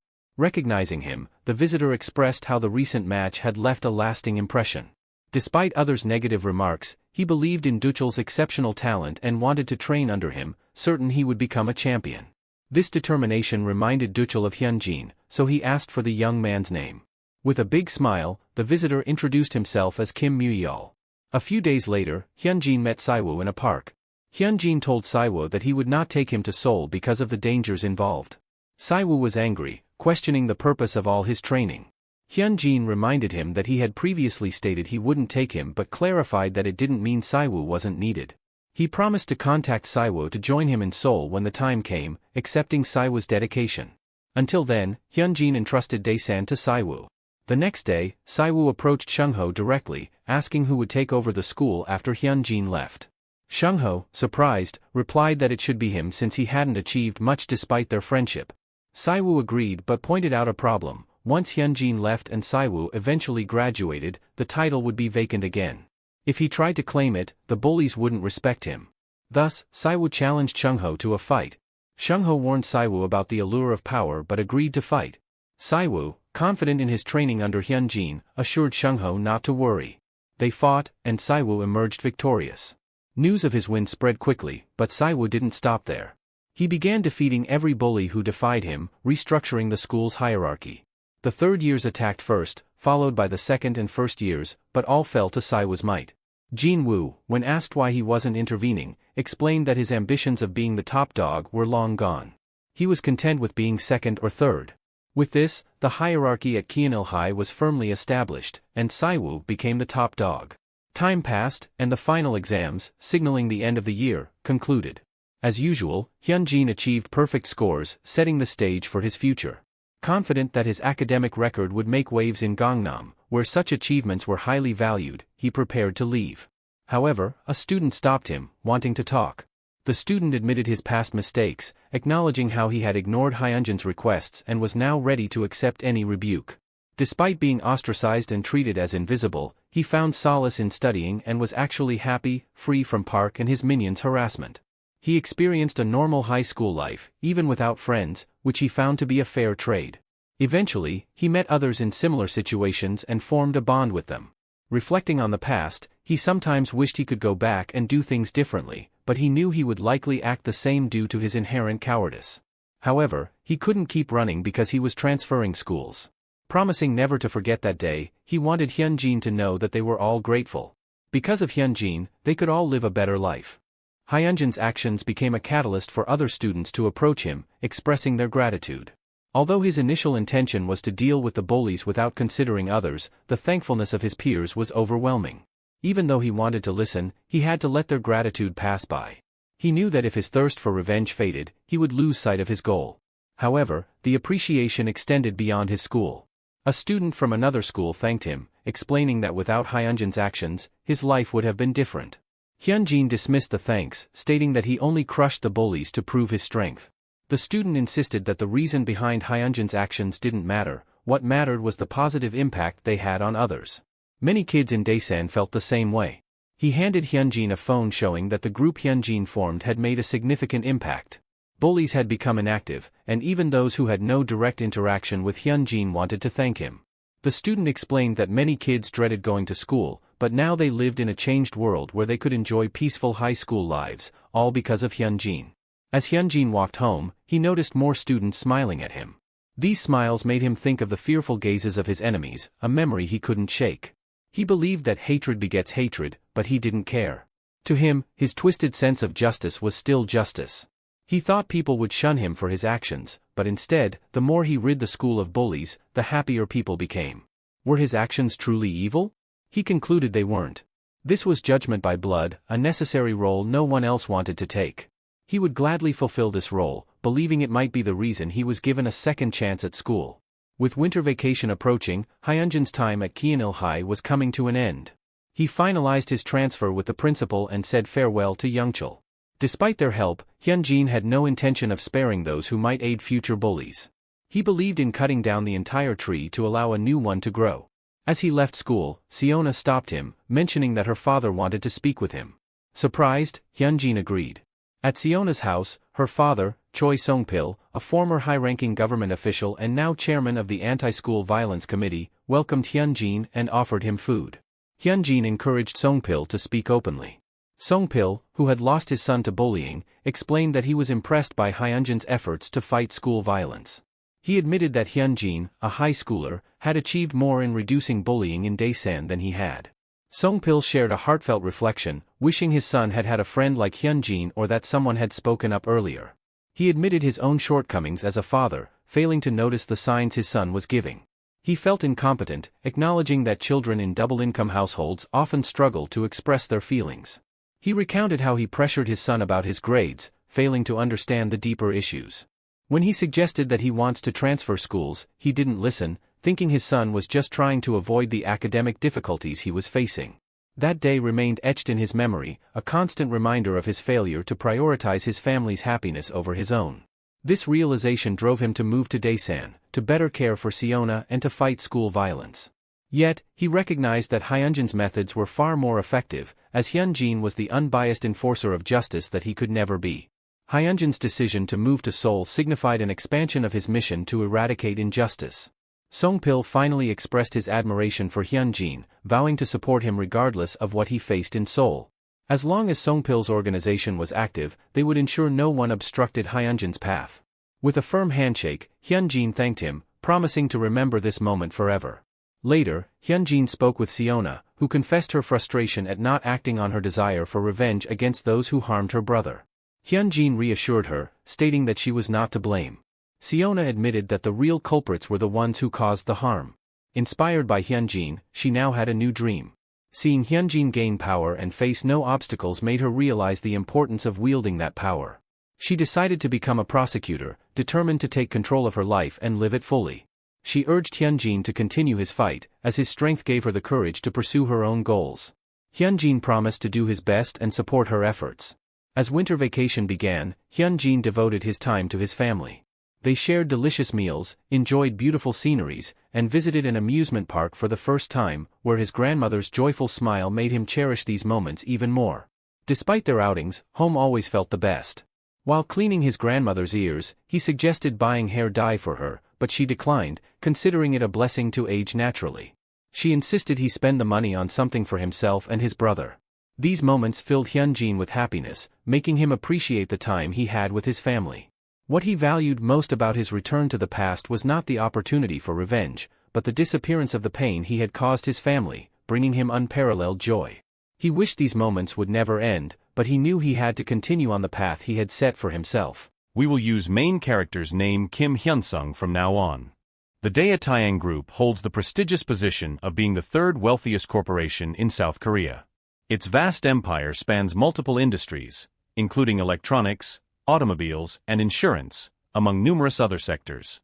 Because of this, Dae Taeyang consistently ranks among the top 3 companies that fresh graduates dream of joining as they step into the professional world. Within one of the towering buildings owned by Dae Taeyang, employees often catch glimpses of a particular individual, the heir to this massive conglomerate. Whenever he makes an appearance, murmurs of admiration ripple through the halls. Whether it's his striking features or the effortless charisma he exudes, people can't help but discuss him. This man is Yoon Hyun-min, the successor to the esteemed Dae Taeyang Group. Offering polite greetings to the employees he passes, he carries himself with an air of confidence and warmth. 2 female employees exchange hushed words about how he reached this position through sheer competence. Even without his inheritance, they insist, he would have succeeded on his own and secured a high-ranking position anywhere. There's simply no way he wouldn't. However, upon entering his office, the relaxed expression he wore moments ago vanishes. His face hardens, his jaw tightening as he takes in the situation before him. Something has clearly gone wrong, and his growing frustration suggests it's a matter that occurred elsewhere. Meanwhile, in another part of the city, an intense commotion unfolds. A group of mothers, their voices raised in agitation, crowd into the office of a school principal. The head of Daesung Mairi High School, a man named Aniksu, sits behind his desk, attempting to maintain control of the escalating situation. He repeatedly asks the parents to lower their voices and speak calmly, but his pleas fall on deaf ears. The women, whose children are all in their final year of high school, are far too enraged to listen. The cause of their outrage is clear. News has spread that a student who ranked first in the entire country on the mock exams will be transferring to their school. This revelation has sent shockwaves through the parent community, and they demand an explanation. With a sigh, the principal tells them that the decision has already been made, and there is nothing more to discuss. But one woman steps forward, her presence commanding. This is Jo Hae-ju, the formidable head of the school's parent association. Married to a highly respected doctor, she holds considerable influence and has used it on multiple occasions to pull the school out of difficult situations. Not to mention, she has also helped Principal Aniksu with personal matters, something he would surely prefer not to be reminded of. Fixing him with a knowing gaze, she questions him directly. Are you really just going to accept this transfer without a fight? The principal swallows hard. He understands their frustration, but the truth remains, his hands are tied. There is simply no alternative. A month ago, a devastating amount of incriminating evidence surfaced against the principal, proof of misconduct so severe that it could easily land him behind bars, let alone cost him his position. The person who delivered this damning information made their intentions clear. They reminded him, almost mockingly, to be more mindful of his drinking habits. After all, wasn't it reckless to head out for a second round of drinks with his friends when he had a family waiting at home? But more importantly, wasn't it even riskier to be seen drinking with someone underage? Imagine how the public would react if that little detail were to leak. Cornered, the principal had no choice but to ask what the blackmailer wanted. Money, he guessed. But the man only laughed. Nothing so complicated. A student is going to transfer to your school. His academic record is impeccable, which means parents are bound to raise hell over it. But I'm sure you'll agree, it's far more important to keep this quiet, don't you think? Even if the principal wanted to resist, he knew there was no way out. The parents of Gangnam were powerful, influential, and relentless. Handling this situation as the school's headmaster would be like walking on a tightrope. But the man reassured him not to worry, someone would be sent to assist him. Now, as the argument in his office intensifies, the principal finds himself anxiously looking around. Where is that person? Why haven't they shown up yet? He needs to stall for time. Taking a deep breath, he attempts to reason with the enraged parents. I tried to prevent the transfer, he says, his voice strained. But the student changed his address, and all the paperwork that reached me was flawless. There was nothing to reject. If I had refused, it would have caused an even bigger uproar for the school. But his words do little to calm them. The mothers, whose children are on the verge of applying to universities, are furious. They believe the new student will disrupt the rankings, damaging their kids' chances at top colleges. One of them demands, and how exactly do you plan to compensate for that?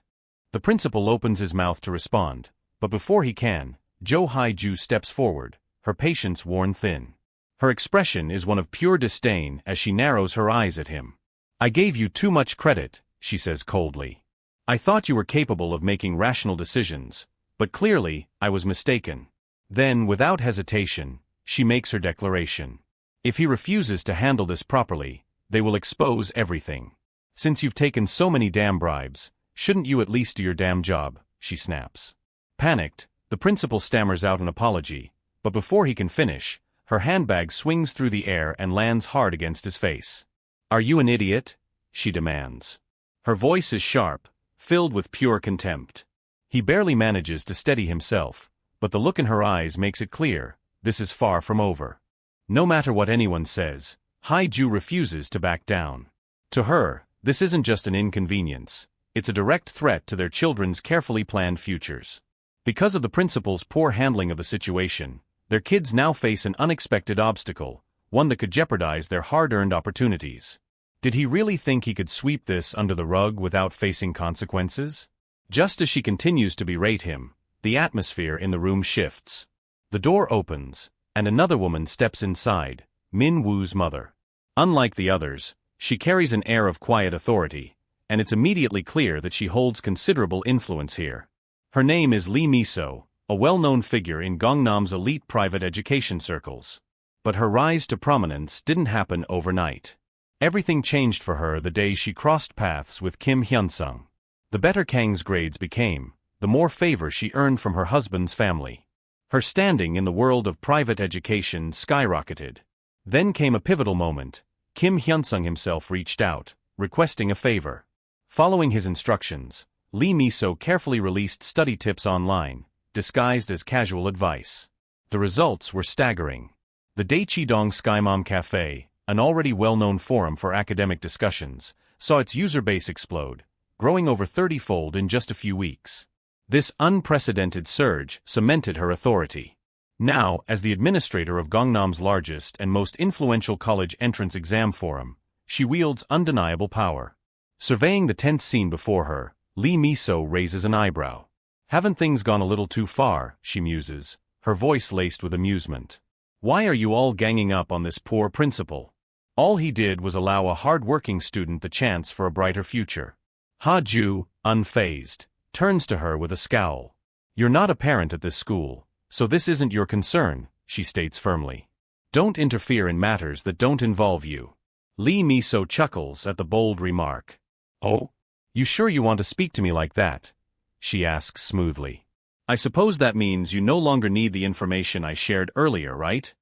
Ha-ju visibly stiffens. For the first time, uncertainty flickers in her eyes. She demands, why are you even here? Min-woo doesn't even attend this school. Lee Miso's smile remains, but her tone sharpens ever so slightly. True, my son doesn't go here. But the student transferring in, Kim Hyun-sung? He's a close friend of my child. And as a mother, I won't just stand by while his rights are being trampled on. She crosses her arms and adds, of course, this is a free country.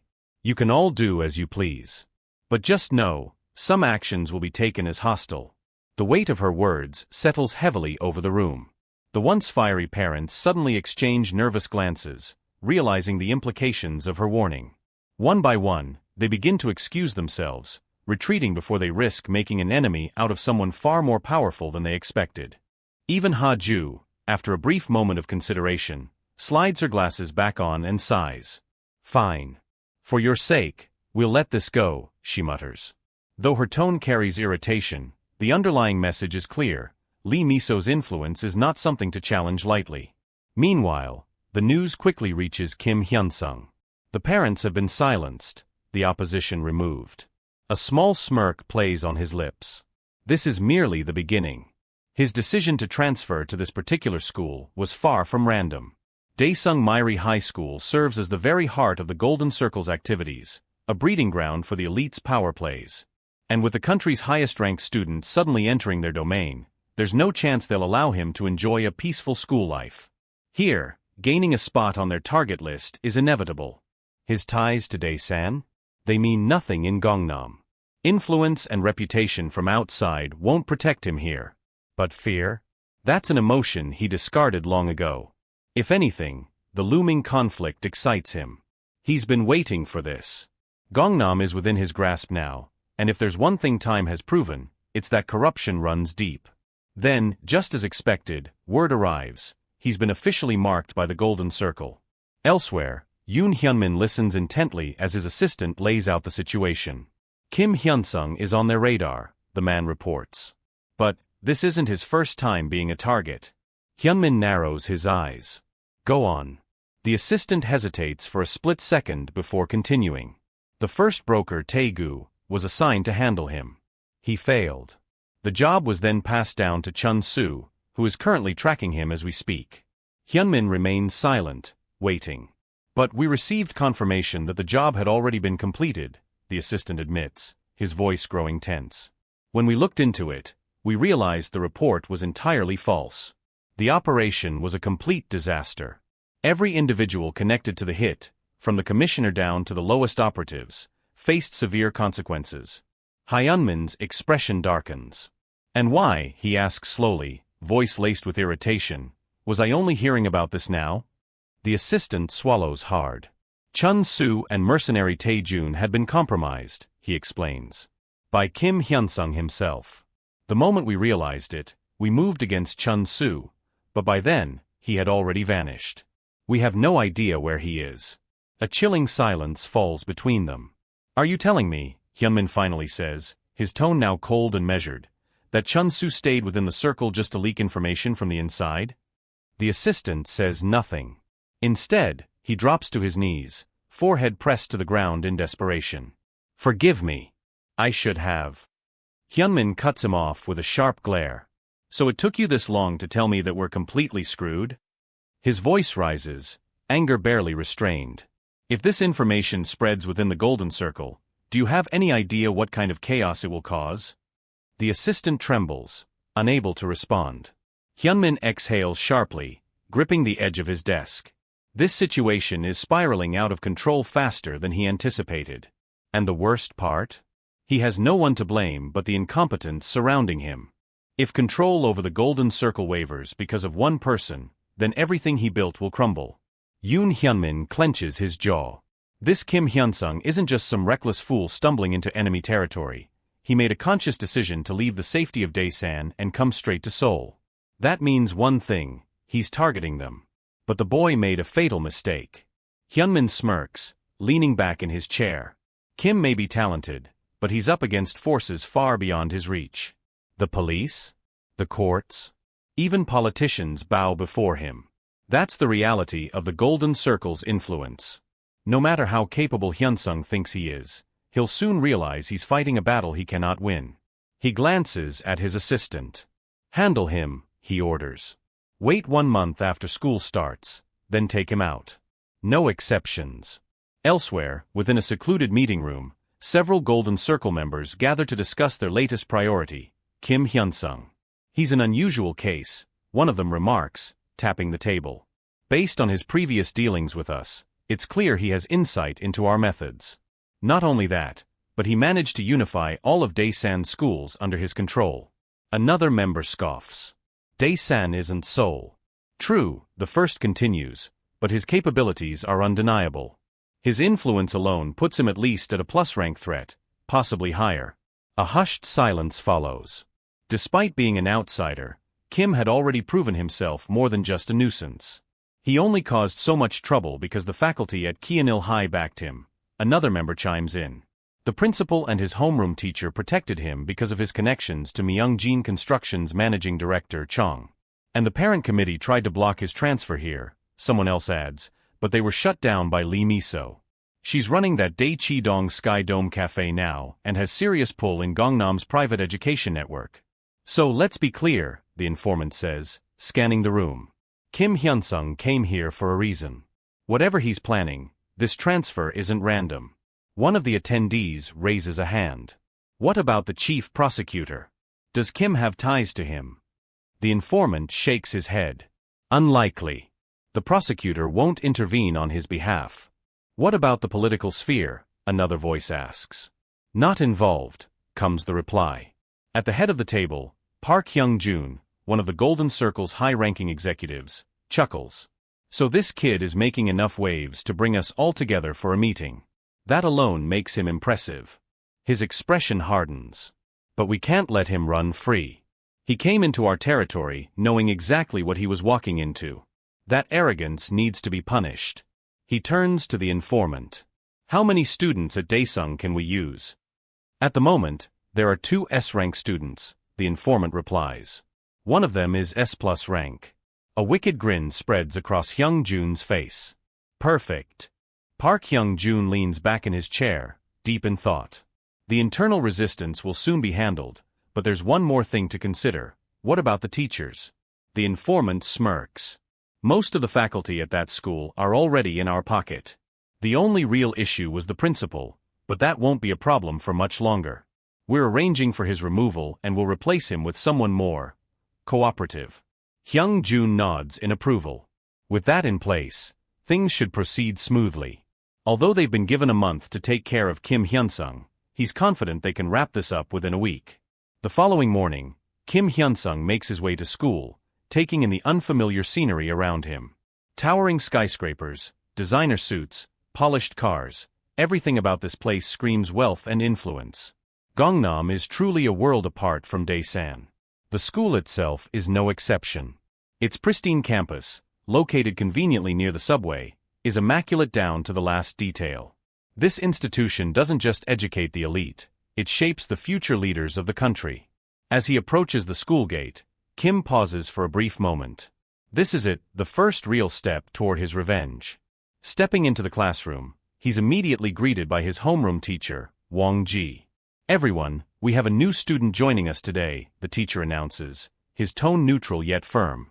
"You've probably heard of him. First place in the national mock exam, Kim Hyun-sung. Go ahead and introduce yourself." Kim scans the room. The moment his eyes meet theirs, he senses it immediately: hostility. It's not the usual cold reception new students sometimes get. This feels orchestrated, as if the entire class had been prepped in advance. Whether it's resentment over his top-ranking status or a direct order from someone higher up, it doesn't matter. Their thinly veiled animosity only makes him more amused. Kim keeps his introduction short, not bothering to play into their expectations. The teacher doesn't seem fazed. "All right, let's continue with the lesson." As the lecture progresses, Kim quickly realizes that the coursework here is leagues ahead of what he was used to in Daesan. The difficulty isn't an issue, he can handle it, but it's clear that this school operates on a whole different level. After a while, Wang Ji glances in his direction. "Since we have a top-ranking student with us, why don't we have him solve this problem on the board?" Kim sighs internally. Here we go. He strides up and solves the equation with ease, but instead of genuine praise, he's met with lukewarm responses. Not bad," the teacher mutters, as if expecting him to struggle. This routine repeats throughout the day. Every teacher calls him up to solve complex problems in front of the class, and each time, their reaction is the same: mild surprise, followed by reserved acknowledgement, as if reluctant to give him any credit. Kim finds it amusing. So this is how they're going to play it? If they think a few subtle slights and orchestrated hostility will shake him, they're sorely mistaken. Kim Hyun-sung understands the situation perfectly. The reason the teachers offer only half-hearted praise is simple: they prioritize the other students over him. Eventually, the true nature of this place will reveal itself. Sure enough, during break, a group of students nearby start whispering among themselves, making sure he can hear every word. "Can you believe they let the national top scorer transfer in just like that?" One of them scoffs. "Yeah, it's not even the school's fault. It's his. Why would he come here, of all places? What kind of person willingly throws himself into a school like this and makes life harder for everyone else? Maybe he's just arrogant," another chimes in. "Did you see how eager he was to jump up and answer questions? He must think he's better than us." Kim doesn't react. Their words are nothing more than desperate attempts to get under his skin. This isn't some lawless territory where they can do whatever they please without consequences. One of the more vocal students, clearly frustrated by his lack of response, suddenly slams his palm against Kim's desk. "Hey, are you deaf or something?" he sneers. "Answer the damn question.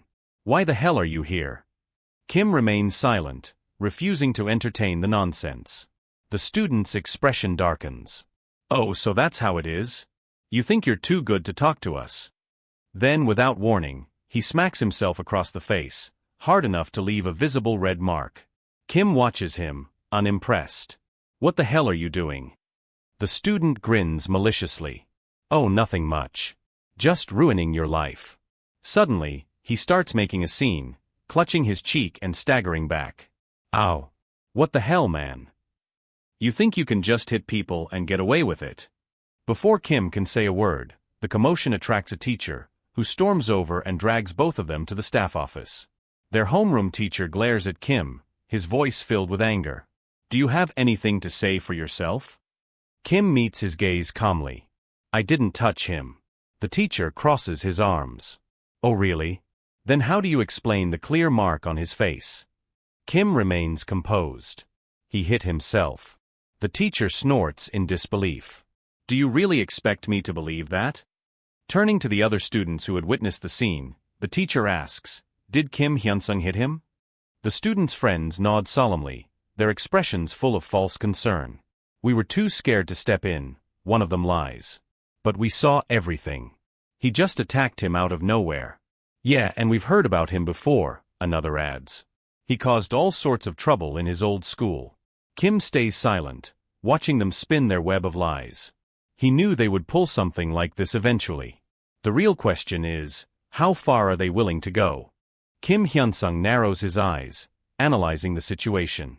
Were these students working for the Golden Circle, or did they simply want to get rid of him for their own reasons? Either way, he had walked straight into their trap without even making the first move.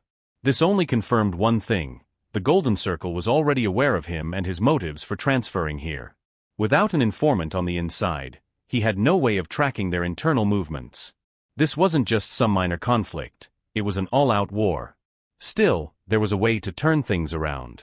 He calmly suggests that they bring in neutral witnesses, students who aren't friends with either party. If those witnesses also claim that he was the aggressor, he would accept whatever punishment the teacher deemed necessary. His homeroom teacher scoffs, shaking his head. You're really something else, trying to make excuses and twist the story on your very first day. Kim doesn't argue. Instead, he pulls out his phone and dials the police. Hello? I'd like to report an incident of school violence, he says coolly. It's a serious case, so I'd appreciate it if you sent someone over quickly. The room falls silent. The other students and the teacher stare at him in disbelief, completely thrown off by his unexpected move. Kim leans back slightly. It's simple. We need facts to resolve this situation fairly. Luckily, I have evidence. He pulls out a sleek pen from his pocket. Everything was recorded here. A precautionary habit of his, he always came prepared. Now, it was proving to be quite useful. This should make things easier for everyone, don't you think? When the detective arrives, he takes one look at the situation and shakes his head in exasperation. A high school student framing himself? Are we in some kind of revenge drama? He sighs. What the hell were you thinking? The chatty student's bravado crumbles instantly. He bows his head and mutters, I'm sorry. I've been struggling with my grades lately, and seeing him do so well just frustrated me. The detective turns his glare toward the homeroom teacher. And you didn't even bother to listen to both sides before jumping to conclusions. The teacher swallows hard and nods. I saw the mark on his face and assumed the worst. I should have handled it better. The detective isn't satisfied. An apology alone doesn't fix this. You do realize this is his first day here, right? And this is the kind of welcome he gets? Do you have any idea what kind of impression that leaves? Just as the tension reaches its peak, a woman steps into the room, her voice smooth but firm. Let's not be too hasty. Kim turns to see Kyung-hee, the vice principal, watching the scene with a measured gaze. This is a school where grades dictate everything, she continues. I'm certain there was no real malice behind this incident. High school seniors act on emotions, and in that moment, the teacher simply trusted the students who had been here longer. Kim doesn't miss the subtle message behind her words. This wasn't just about the truth, it was about maintaining the school's hierarchy. But now, he had made it clear. If they wanted to play games, he wasn't going to play fair.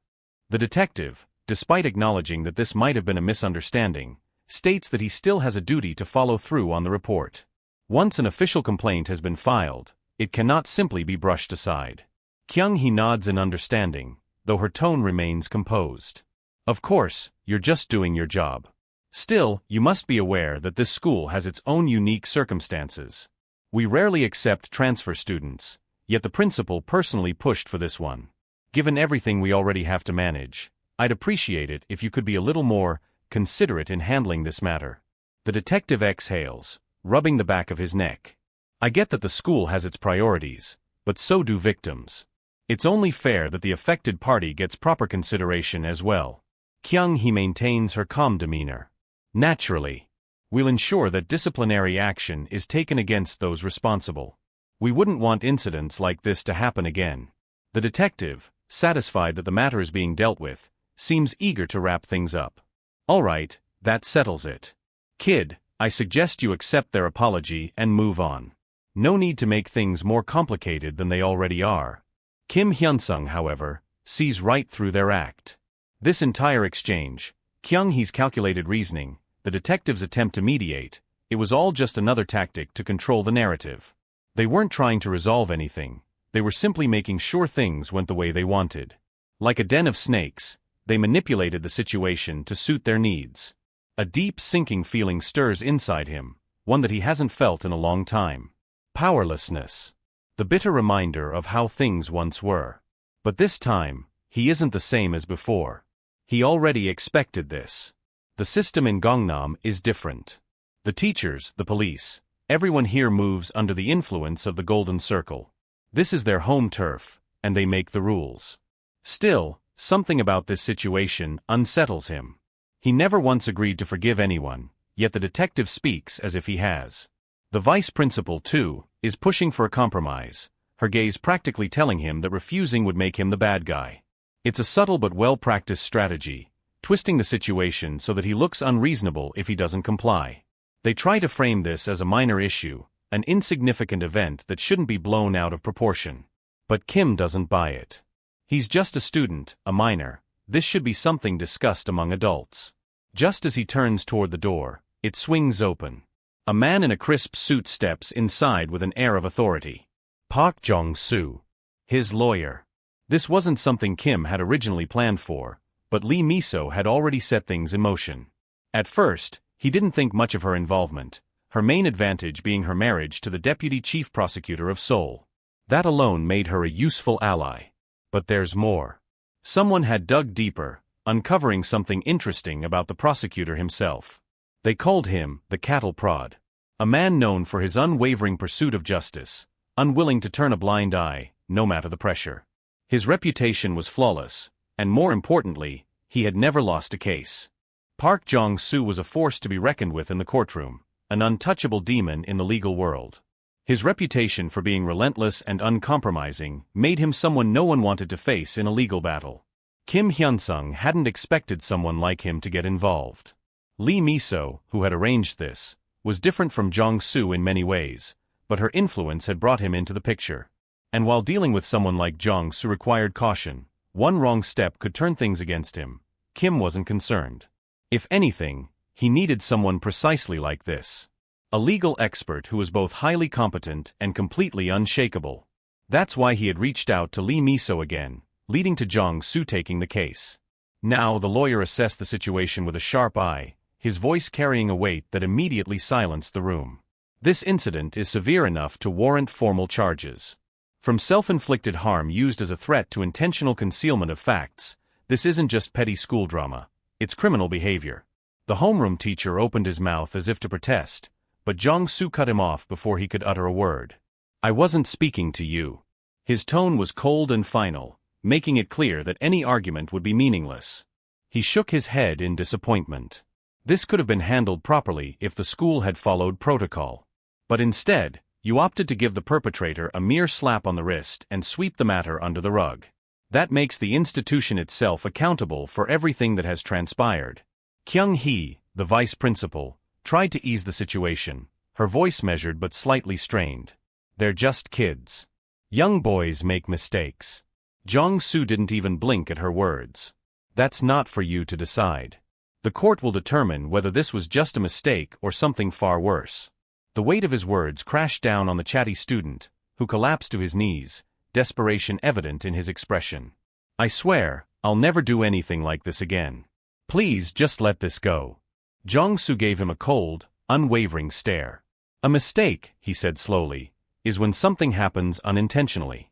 But when someone deliberately acts with malice, it's not a mistake, it's a crime." Silence filled the room as the realization settled in. With the situation now fully out of their control, the faculty and students exchanged uncertain glances before turning to Kim. "We'll leave the final decision up to you," they conceded. As the group dispersed, Jong-soo walked alongside Kim, casually adjusting his cufflinks. He had already decided to take this case under highly favorable terms. The offer he had received was more than generous, $10,000 per appearance, and he would act as Kim's personal lawyer for an entire year. For a few hours of work without needing to go to trial, this was easy money. A court case would be another matter entirely. Park Jong-soo made one thing clear: he would only represent Kim Hyun-sung if he was completely clean. His sense of justice was unwavering, and he refused to betray it for anyone. Once, he had walked away from being a prosecutor in pursuit of justice, only to discover the world was far more corrupt than he had imagined. Becoming a defense attorney had opened his eyes to just how deep the rot ran. Despite knowing the reality of how things worked, Kim's case intrigued him. But there was something odd. Why had Kim instructed him to wait outside the school on his very first day? As if he had already anticipated something would happen. Curiosity got the better of him, and he asked, "Who exactly are you?" Kim didn't have a clear answer. He wasn't sure himself. The only thing he did know was that he wasn't welcome here. Meanwhile, Vice Principal Kyung he wasn't pleased. "I was the one who vouched to handle this, yet you couldn't even do one thing right," she scolded the homeroom teacher. "From now on, we need to be cautious. He's sharper than we initially thought." The teacher quickly nodded, swearing to be more careful. But Kyung he still looked unsettled. With deadlines approaching and things spiraling out of control, they needed to rely on the tried-and-true methods that had worked in the past. Kim, on the other hand, found himself satisfied with how things had played out. Jong-soo had proved to be a valuable asset. Once the school handed down suspensions to the chatty student and his accomplices, the atmosphere around him shifted. Some students actively avoided him, while others treated him differently. The influence of the Golden Circle remained, but isolation had made things easier for him, far easier than he had expected. That's when a familiar presence appeared. "Bold of you to come to the cafeteria at lunchtime," a voice sneered. "Does the food even taste good?" Kim barely looked up as a hand snatched a piece of food from his tray. He had already expected this encounter. Choi Myung-hoon. The Golden Circle's infamous S+ hitman. Myung-hoon's gaze flicked to Kim's recorder, but he showed little interest in it. "You can record whatever you want," he said, unconcerned. "But don't fool yourself. This school won't start treating you like a human just because you stirred up some trouble." He leaned in slightly, lowering his voice. "Sure, some students might be wary of you now, but that's only temporary. Once you slip up, once you let your frustration get the better of you, the teachers will bury you alive. Your Daisen background? Worthless here." Kim remained impassive, absorbing every word. "I'm only telling you this because things are about to get interesting," Myung-hoon continued, a smirk playing on his lips. "And you? You're right in the center of it all." With that, he turned to leave. One of Myung-hoon's lackeys caught up with him, looking puzzled. "Why'd you let him off so easy? We've got the backing of every teacher here." Myung-hoon simply chuckled, his expression unreadable. "I read the report the Golden Circle put together on him," he said. "That guy? He's not normal." "Not in the slightest." Choi's companion, still skeptical, asked just how bad this guy really was. With a smirk, Choi leaned in slightly and explained, "This lunatic took on his entire school by himself, hunted them down one by one, and beat them into submission until they either fell in line or became his personal lapdogs." He let out a short laugh. "And those were the lucky ones. The ones he didn't like? He either had them locked up in juvie or turned them into something unrecognizable." His friend swallowed hard, but Choi wasn't finished. "Oh, and get this, the poor bastard he turned into paste? He was one of ours. A Golden Circle member?" His grin widened. "So yeah, Kim's on a whole different level?" But despite everything, Choi wasn't too concerned. If he played his cards right, there was a hefty reward waiting for him. Hyun-sung hid his identity and put in a request to the Golden Circle, he admitted. "If I succeed, I'll be walking away with a cool 100 million, and that's just the base pay. There's a nice fat bonus on top if I do things right." His expression turned serious. "We can't treat him like some average high schooler. Breaking a limb or two won't stop him. He's the type who keeps going, no matter how bad things get." His friend, now visibly sweating, nodded in understanding. "We need to make a move," Choi continued. Daisen was just a playground for him. Seoul? Seoul is hell. Kim was already aware of the Golden Circle's plans. They had a deadline for dealing with him, likely before the first semester's midterms. If his grades suffered, the commissioners would start breathing down his neck. But at the same time, the Golden Circle's lackeys wouldn't just sit back and do nothing. Even with his recorder as a deterrent, they would find ways to provoke him. Right on cue, something small flew across his desk. An eraser shaving landed on his notebook. Slowly, he turned his head. Behind him, one of Choi's friends was casually flicking the shavings in his direction, a smirk on his face. Kim wasn't surprised. He had expected petty harassment like this. But this? This was so juvenile it was almost laughable.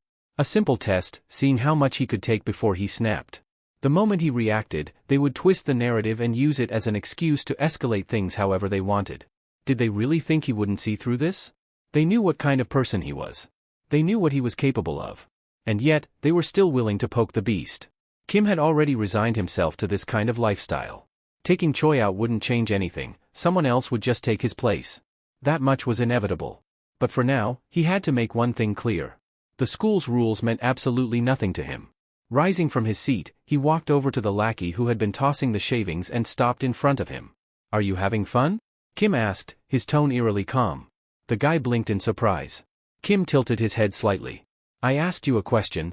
Before the student could even react, Kim reached over, turned off his recorder, and without a moment's hesitation, drove his fist straight into the guy's face.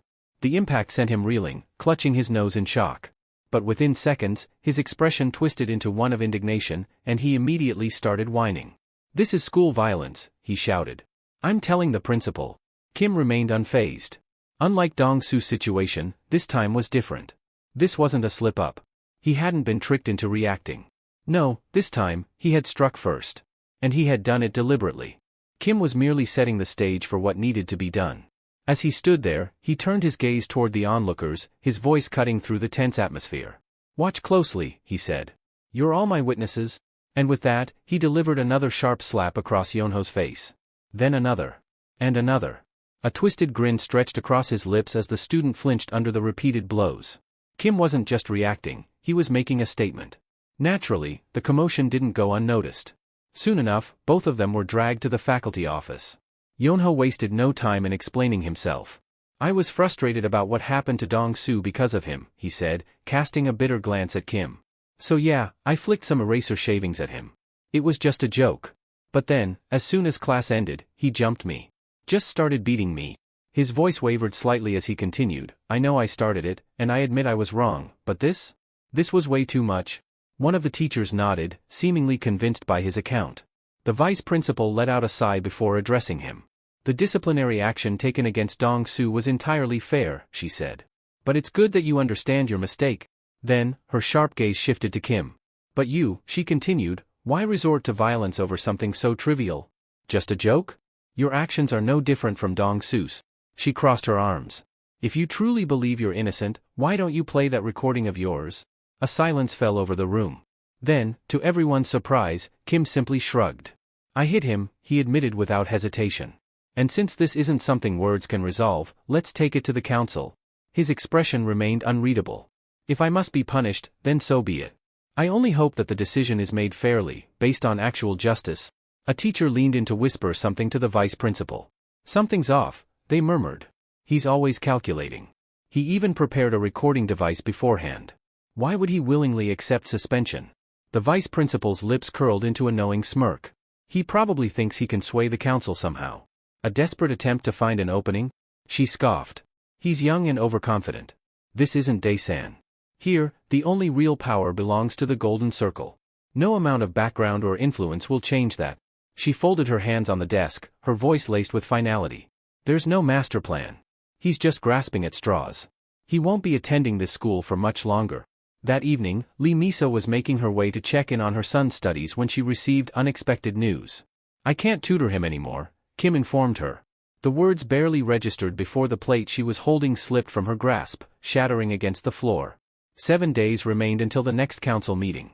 Determined not to sit idly by, Hiju gathered with the other mothers for a discussion. "The council is involved now," she informed them. "They're claiming he hit another student." A murmur spread among the group. "It's probably because he's in Gangnam," someone suggested. "The real issue is whether they'll handle this fairly," another added. After a brief pause, Miso made her stance clear. "We should work together," she declared. "We can't let outside forces determine his fate. If we support him, we can ensure he isn't treated unjustly." She met their gazes one by one. "And if we show him our sincerity, maybe, just maybe, he'll reconsider tutoring." Later that day, Lee Miso talks with her husband, frustration evident in her voice as she recounted the situation. "If only you lend me your help," she sighed, "I might be able to fix this." Her husband exhaled deeply before responding. "Miso, I'm a prosecutor," he reminded her. "Even if my salary is good and I have influence, I can't just wield it however I please." His expression softened as he continued, "I know you're upset about Minwo's chances at Korea University, but this isn't on you." He leaned forward, a resolve settling in his gaze.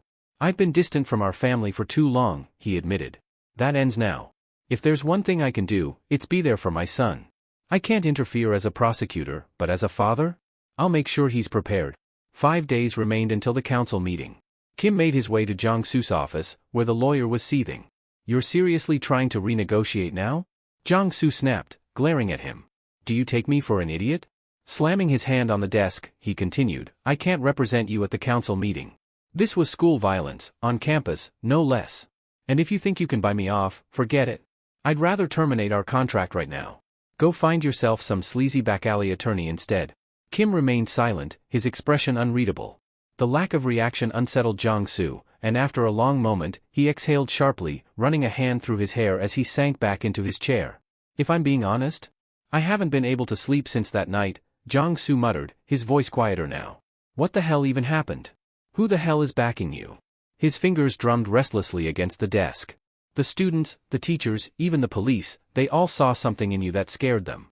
"Why?" Kim studied him for a moment before speaking. "If you truly wish to back out, I'll nullify our contract without any penalties," he stated plainly. "But before you make that decision, I'd like you to hear me out." Jong-soo hesitated before nodding. "Fine. Speak." Kim knew he had his attention now. The day of the council meeting arrived, and the tension in the room was palpable. Every key figure was in attendance as the vice principal formally initiated the proceedings. "We are here today to address Kim's act of school violence," she declared, her tone leaving no room for argument. However, what the council didn't know was that a few days prior, Kim had already shared something with Jong-soo, something that changed everything. Sitting in Jong-soo's office, Kim had pressed play on his recorder. The voices of teachers filled the room, their threats chilling. "We'll tear you apart?"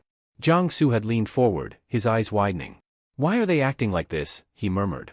Kim's voice had been calm, but his words struck like a knife. "Because I'm the one thing the Golden Circle can't control," he said. "I'm their greatest weakness." Jong-soo was left speechless. Kim was an anomaly, someone they couldn't erase, a blemish on their perfect system, a step too high to crush beneath their feet. Jong-soo found himself unable to immediately answer Kim's question. Was using violence against the Golden Circle truly right or wrong? The answer eluded him. In the past, he had taken on cases from victims of the Golden Circle, desperate individuals who sought justice. Yet, every single one of them eventually withdrew their complaints, their eyes filled with quiet resignation. That was when he realized just how deep the corruption ran. Jong-soo had once pursued law with the belief that he could live with both justice and dignity. But there were moments, many, in fact, where he questioned whether he had made the right choice. He had challenged corrupt senior prosecutors, exposing their wrongdoings, only to be cast out as a traitor. The legal world turned its back on him. His colleagues saw him as a problem, an outcast. Then his wife left him. And now, standing at this crossroads, he was forced to ask himself, what had been the right decision? Could he ever be both a good man and a good father? Yet, one thing remained clear: if he abandoned his principles now, all his sacrifices would be meaningless. Justice was all he had left to pursue. He could finally admit it to himself: he had done nothing wrong. He had simply done what was necessary to survive. He sighed, looking at Kim. "What do you want from me?" Kim's request was simple. "Don't attend the council meeting." The atmosphere in the council room was tense as the vice principal began speaking. This incident originated from Yonho's immature actions. Upset over his friend's misfortune, he decided to take it out on Kim, repeatedly throwing eraser shavings at him, she explained. But instead of handling the matter appropriately, Kim resorted to violence. She paused for a moment before continuing, her tone firm. He retaliated immediately and excessively. According to witnesses, Kim launched a one-sided assault on Yonho, showing no restraint. As a result, Yonho has suffered permanent damage. A murmur of shock spread among the gathered parents. Miso, who had come hoping to support Kim, felt a wave of unease wash over her. The vice principal held up a document. This medical report states that Yonho lost 3 teeth due to the attack and is now undergoing psychiatric treatment for trauma. The room fell silent. "But that's not all," she continued. "I also have here a signed statement from the parents of our students, collectively demanding that Kim face proper punishment." She glanced around, gauging the reactions of those present. "Acts of school violence often escalate into other, more dangerous behaviors," she said, her voice growing sharper. "Considering all the evidence at hand, we believe Kim must face strict disciplinary action." Miso sat frozen, unable to think of a single way to help. There was nothing she could do. Meanwhile, the vice principal's irritation grew. Why was Kim so calm? His lawyer hadn't shown up, and he hadn't spoken a single word in his own defense. Yet, he sat there completely unfazed. But it didn't matter. Between the medical diagnosis, the witness testimonies, and the official statement from the parents, everything was in place. There would be no escape. The vice principal turned to Kim Hyun-sung and instructed him to formally state his position regarding the matter at hand. Without hesitation, he admitted to striking Yonho. However, he firmly denied inflicting any lasting injuries. One of the teachers immediately interjected. "Are you suggesting that the diagnosis is false?" Kim nodded. "That's exactly what I'm saying. Before you rush to conclusions, there are two important points to consider. First, did Yonho's teeth actually fall out? There were no signs of such an injury after the incident. Second, let's not forget that this school once falsely accused me, as evidenced by the situation with Jong-soo. If I had made even the slightest misstep back then, I would have been punished on the spot. So tell me, given how quickly disciplinary action is handed down here, can I truly trust the integrity of this investigation?" A heavy silence filled the room before both teachers erupted in outrage. "How dare you throw around such baseless accusations?" one of them snapped. "You should at least have the decency to show some remorse for your actions," the other added. Meanwhile, the vice principal remained unimpressed. She had already made up her mind. "So your defense is to admit to the assault but challenge the legitimacy of the punishment?" she scoffed. "Pathetic. This so-called rebuttal holds no weight in this situation." She shook her head. "There's no point in prolonging this any further. You engaged in a blatant act of violence in front of numerous witnesses. You've shown no remorse, and given your history of incidents before transferring here, I see no reason to allow you to remain at this school." With a finality in her voice, she declared, "Effective immediately, you are expelled." Elsewhere, Hyung-jun leaned back in his chair, a satisfied smirk on his face. "Thank you for handling this so efficiently," he told the vice principal over the phone. "With him gone, our clients will be pleased. Naturally, your efforts won't go unrewarded." The vice principal chuckled, clearly pleased with herself. "It's the right decision. Besides, with the principal gone, I'm now officially in charge of the school. Everything is under control." Hyung-jun nodded approvingly. "You're the perfect choice for the position. Congratulations." As she ended the call, she couldn't help but relish the moment. That fool of a principal had made things far too easy. With him out of the way, she now held true authority over the school, backed by the full support of the Golden Circle. Life was truly wonderful sometimes. The following day, she stormed into one of the classrooms, her heels clicking sharply against the floor. She stopped in her tracks as she spotted Kim Hyun-sung sitting at his desk, calmly flipping through the pages of his book. Her eyes widened in rage. "What the hell are you doing here? You've been expelled." Kim barely spared her a glance. "I see no reason to abide by your decision." The word sent her into a frenzy. "You insolent little. You're just a student. You don't have the power to overturn this." Without missing a beat, Kim reached into his bag and pulled out a neatly folded document. He held it up for her to see. "If you have any concerns, feel free to discuss them with my lawyer." His tone was cool and unbothered. "Otherwise, I suggest you get out of my way. I have studying to do." Her fingers trembled as she took the document, her eyes scanning the contents. The blood drained from her face. Later, in the faculty room, Young-soo leaned back in his chair and explained the situation to the gathered staff.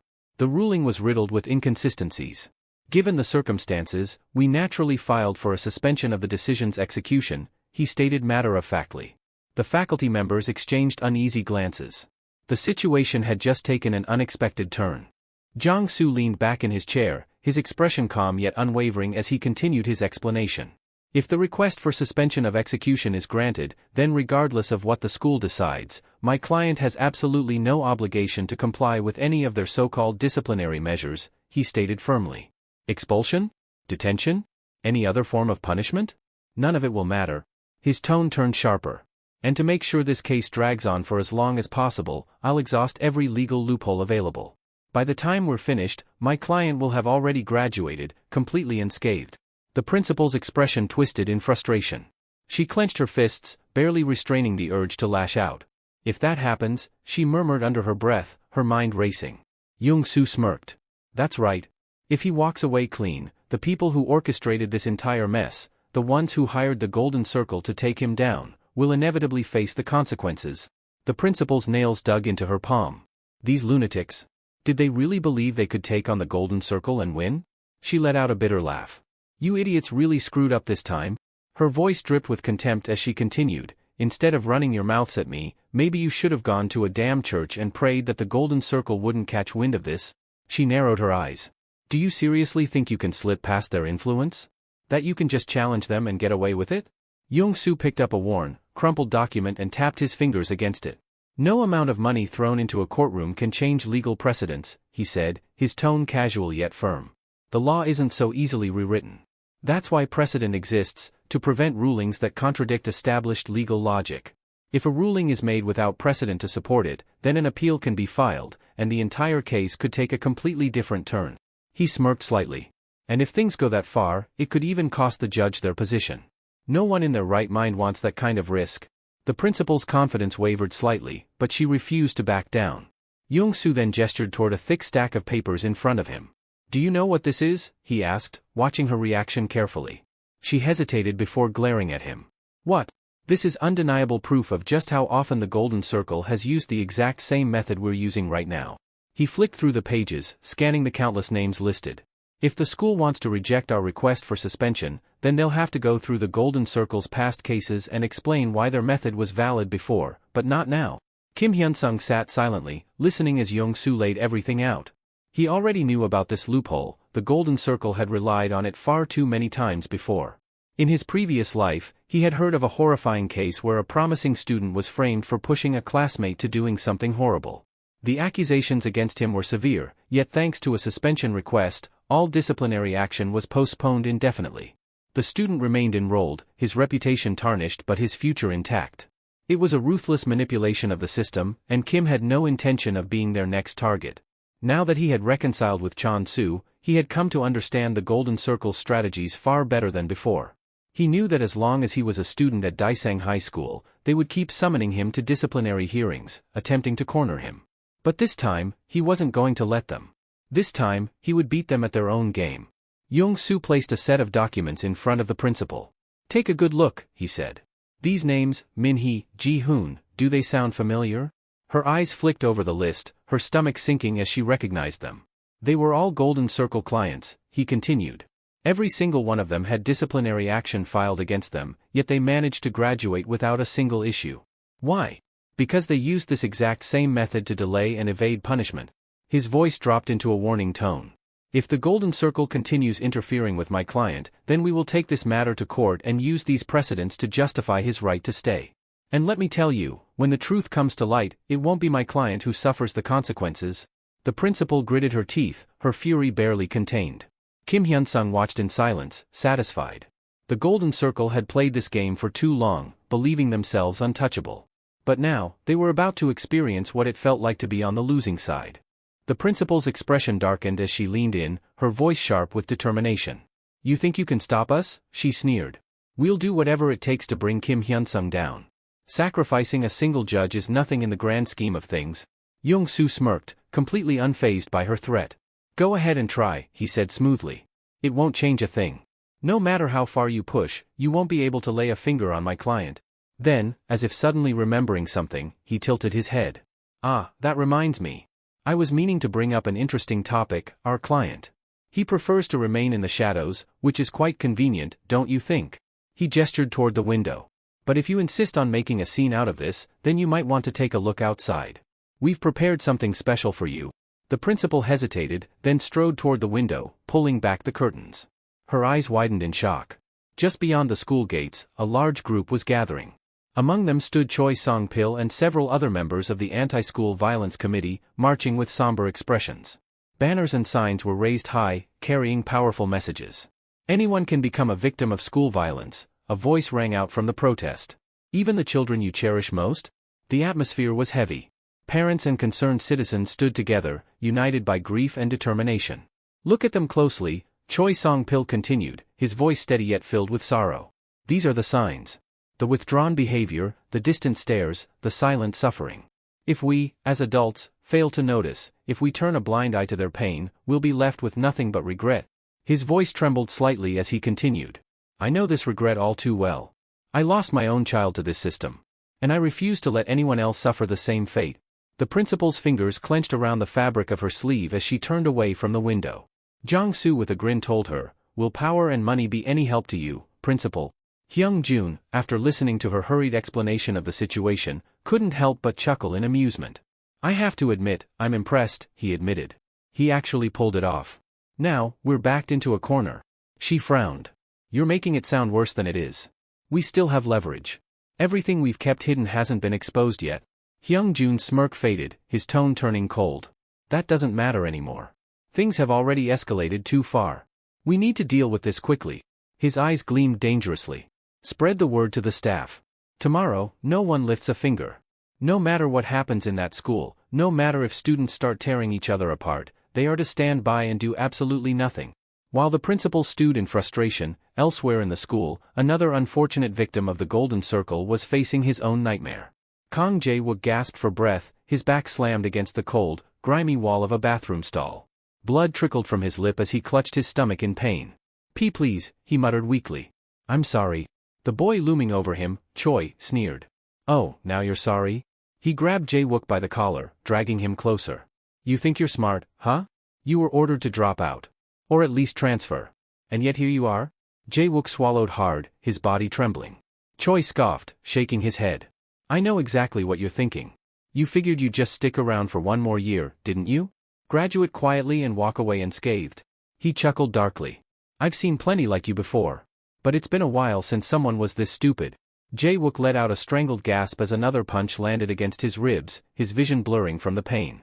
Choi's voice was almost pitying as he leaned in. I almost feel bad for you. But the glint in his eyes said otherwise. It would have been so much simpler for Jae-wook to just leave. To transfer schools and escape this nightmare. But he had convinced himself to endure. Then, with a sickening snap, a sharp pain shot through his hand. Choi had just broken one of his fingers. Jae-wook let out a scream, but Choi only clicked his tongue in irritation. Tish, be quiet, will you, he muttered, looking almost bored. His lackeys smirked as they watched, enjoying the spectacle. Jae-wook had never wanted to get involved with people like them. He had once been a promising student, his future bright, his parents full of hope when they moved to Gangnam, believing he would have an excellent high school experience. But everything changed after the first midterms of his freshman year. He had ranked first. And that was when Choi appeared in his life. At first, he endured. For the sake of his parents, for the dreams they had for him, he bore the pain. But as the beatings grew harsher, his will to endure began to crumble. There were nights when he lay in bed, staring at the ceiling, wondering if it would be easier to just disappear. Then, one day, a rumor reached him, one that filled him with despair. Choi had turned his attention to another senior. A student named Kim. But unlike Jae-wook, Kim fought back. At first, Jae-wook thought it was a mistake. Standing up to Choi was nothing short of suicide. And just as he expected, Kim suffered for it. The student council, under Choi's influence, had cracked down on him mercilessly. It was proof that resistance was useless. At least, that's what Jae-wook believed. But then, days later, Kim was still at school. Not only had he survived, but he was still attending classes, walking the halls like nothing had happened. Rumors spread that he was using some kind of legal loophole to protect himself, something that might even let him graduate without issue. For the first time in a long while, Jae-wook felt something stir within him. Hope. Maybe Kim was different. Maybe he had found a way to fight back. And if Kim could stand up to Choi, maybe he could, too. With that thought, he sought Kim out, hoping, no, needing, to talk to him. Listen, Jae-wook said, lowering his voice as they stood in a quiet hallway. I think Choi's deliberately trying to provoke you. He hesitated before adding, and I think I'm a target too. Just like you. Kim stared at him for a moment, unreadable. Why are you telling me this? Before Jae-wook could answer, something cold and wet splashed over Kim's head. A carton of milk had hit its mark, dripping down his face and soaking into his uniform. Both of them turned toward the source. Choi was standing there, a smug grin on his face. Kim exhaled slowly, wiping the liquid from his face. You're right, he muttered. He really is targeting us both. Jae-wook tensed, expecting Kim to lash out, but instead, he straightened his shoulders and looked Jae-wook dead in the eye. From now on, don't do anything, Kim said firmly. Pretend you don't know anything. Jae-wook's eyes widened. But Kim was already walking past him. I'll handle this, he called over his shoulder. Choi watched him approach, his grin widening. Oh? You're actually coming to us? He turned to one of his lackeys. Tell the others. It's time. Kim climbed the stairs, his expression calm. At the top, a dozen students stood waiting. One of them stepped forward, opening his mouth to say something. Kim punched him. The student crumpled to the ground, groaning. The others hesitated for half a second before they all rushed at him. But Kim had positioned himself perfectly. They were on a staircase. There was only enough room for them to attack one at a time. Jae-wook, watching from below, felt his heart pound. Kim was different. He already knew about Jae-wook's situation, Chon-soo must have told him. But even knowing everything, Kim was charging forward, ready to fight. And for the first time, Jae-wook wondered if he could do the same. Jae-wook had always been a dedicated student, someone who sought knowledge with genuine passion. But right now, books and lectures were the last things on his mind. As Hyun-sun's fists connected with another attacker, sending the student tumbling down the stairs, he barely spared a glance at Jae-wook. He knew why the boy had approached him earlier: desperation. He had once felt the same way, clutching onto the last sliver of hope when the world had turned its back on him. But Hyun-sung wasn't just fighting for himself anymore. If he could make it down these stairs in one piece, if he could carve a path through this chaos, then maybe both he and Jae-wook could find peace. Even if that meant some broken bones and blood-stained floors along the way. Up above, one of Choi's lackeys watched in horror. This wasn't how things were supposed to go. They had sent a group of guys to take care of Hyun-sung, and yet, they were the ones left sprawled on the cold steps, groaning in pain. The sight was unbelievable. Hyun-sung was standing there, unshaken, his breathing steady. And worse, he wasn't finished. Oh no, far from it. This was only the beginning. Jae-wook wandered through the halls, his mind clouded with worry. Would Hyun-sung really be okay?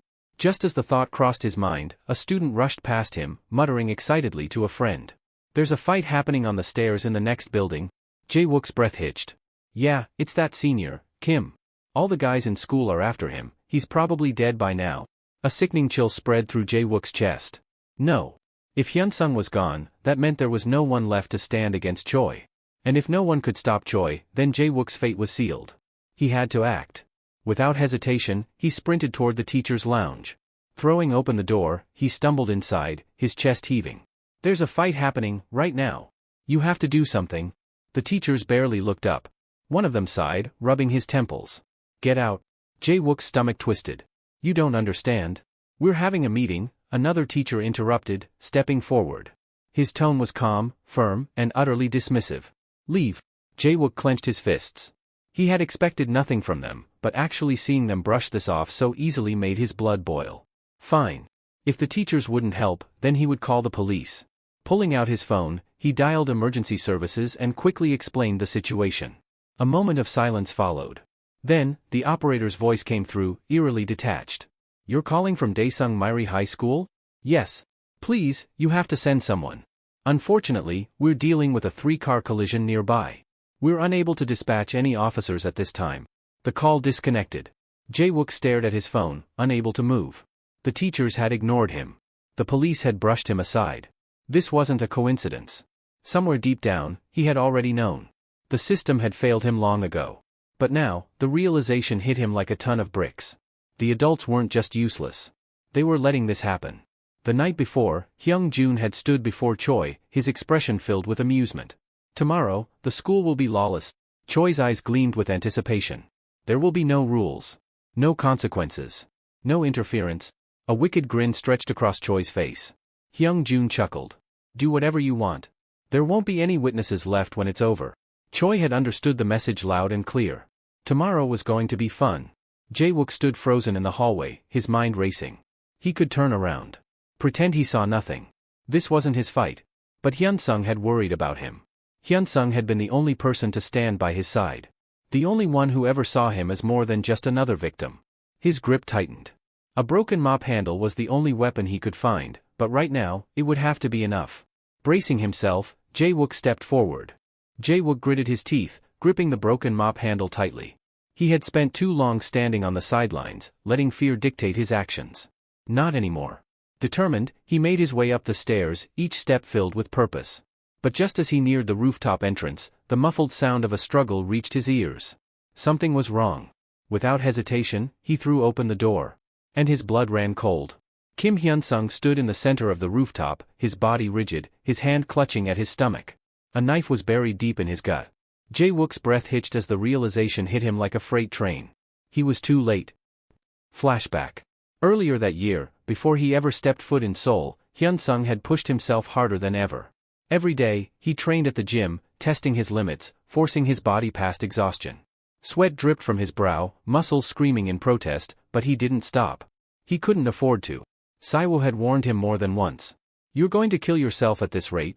Hyun-sung didn't waver. You already conquered Daesan, Saiwoo pressed. What more do you have to prove? Hyun-sung tightened the straps on his gloves, his gaze cold. The golden circle isn't like Daesan. Daesan had been a battlefield, but at least the enemies there had fought face to face. The golden circle was different. They played in the shadows, using influence and deception as their weapons. Hyunsung had run through every possible scenario in his mind, considering the worst of the worst.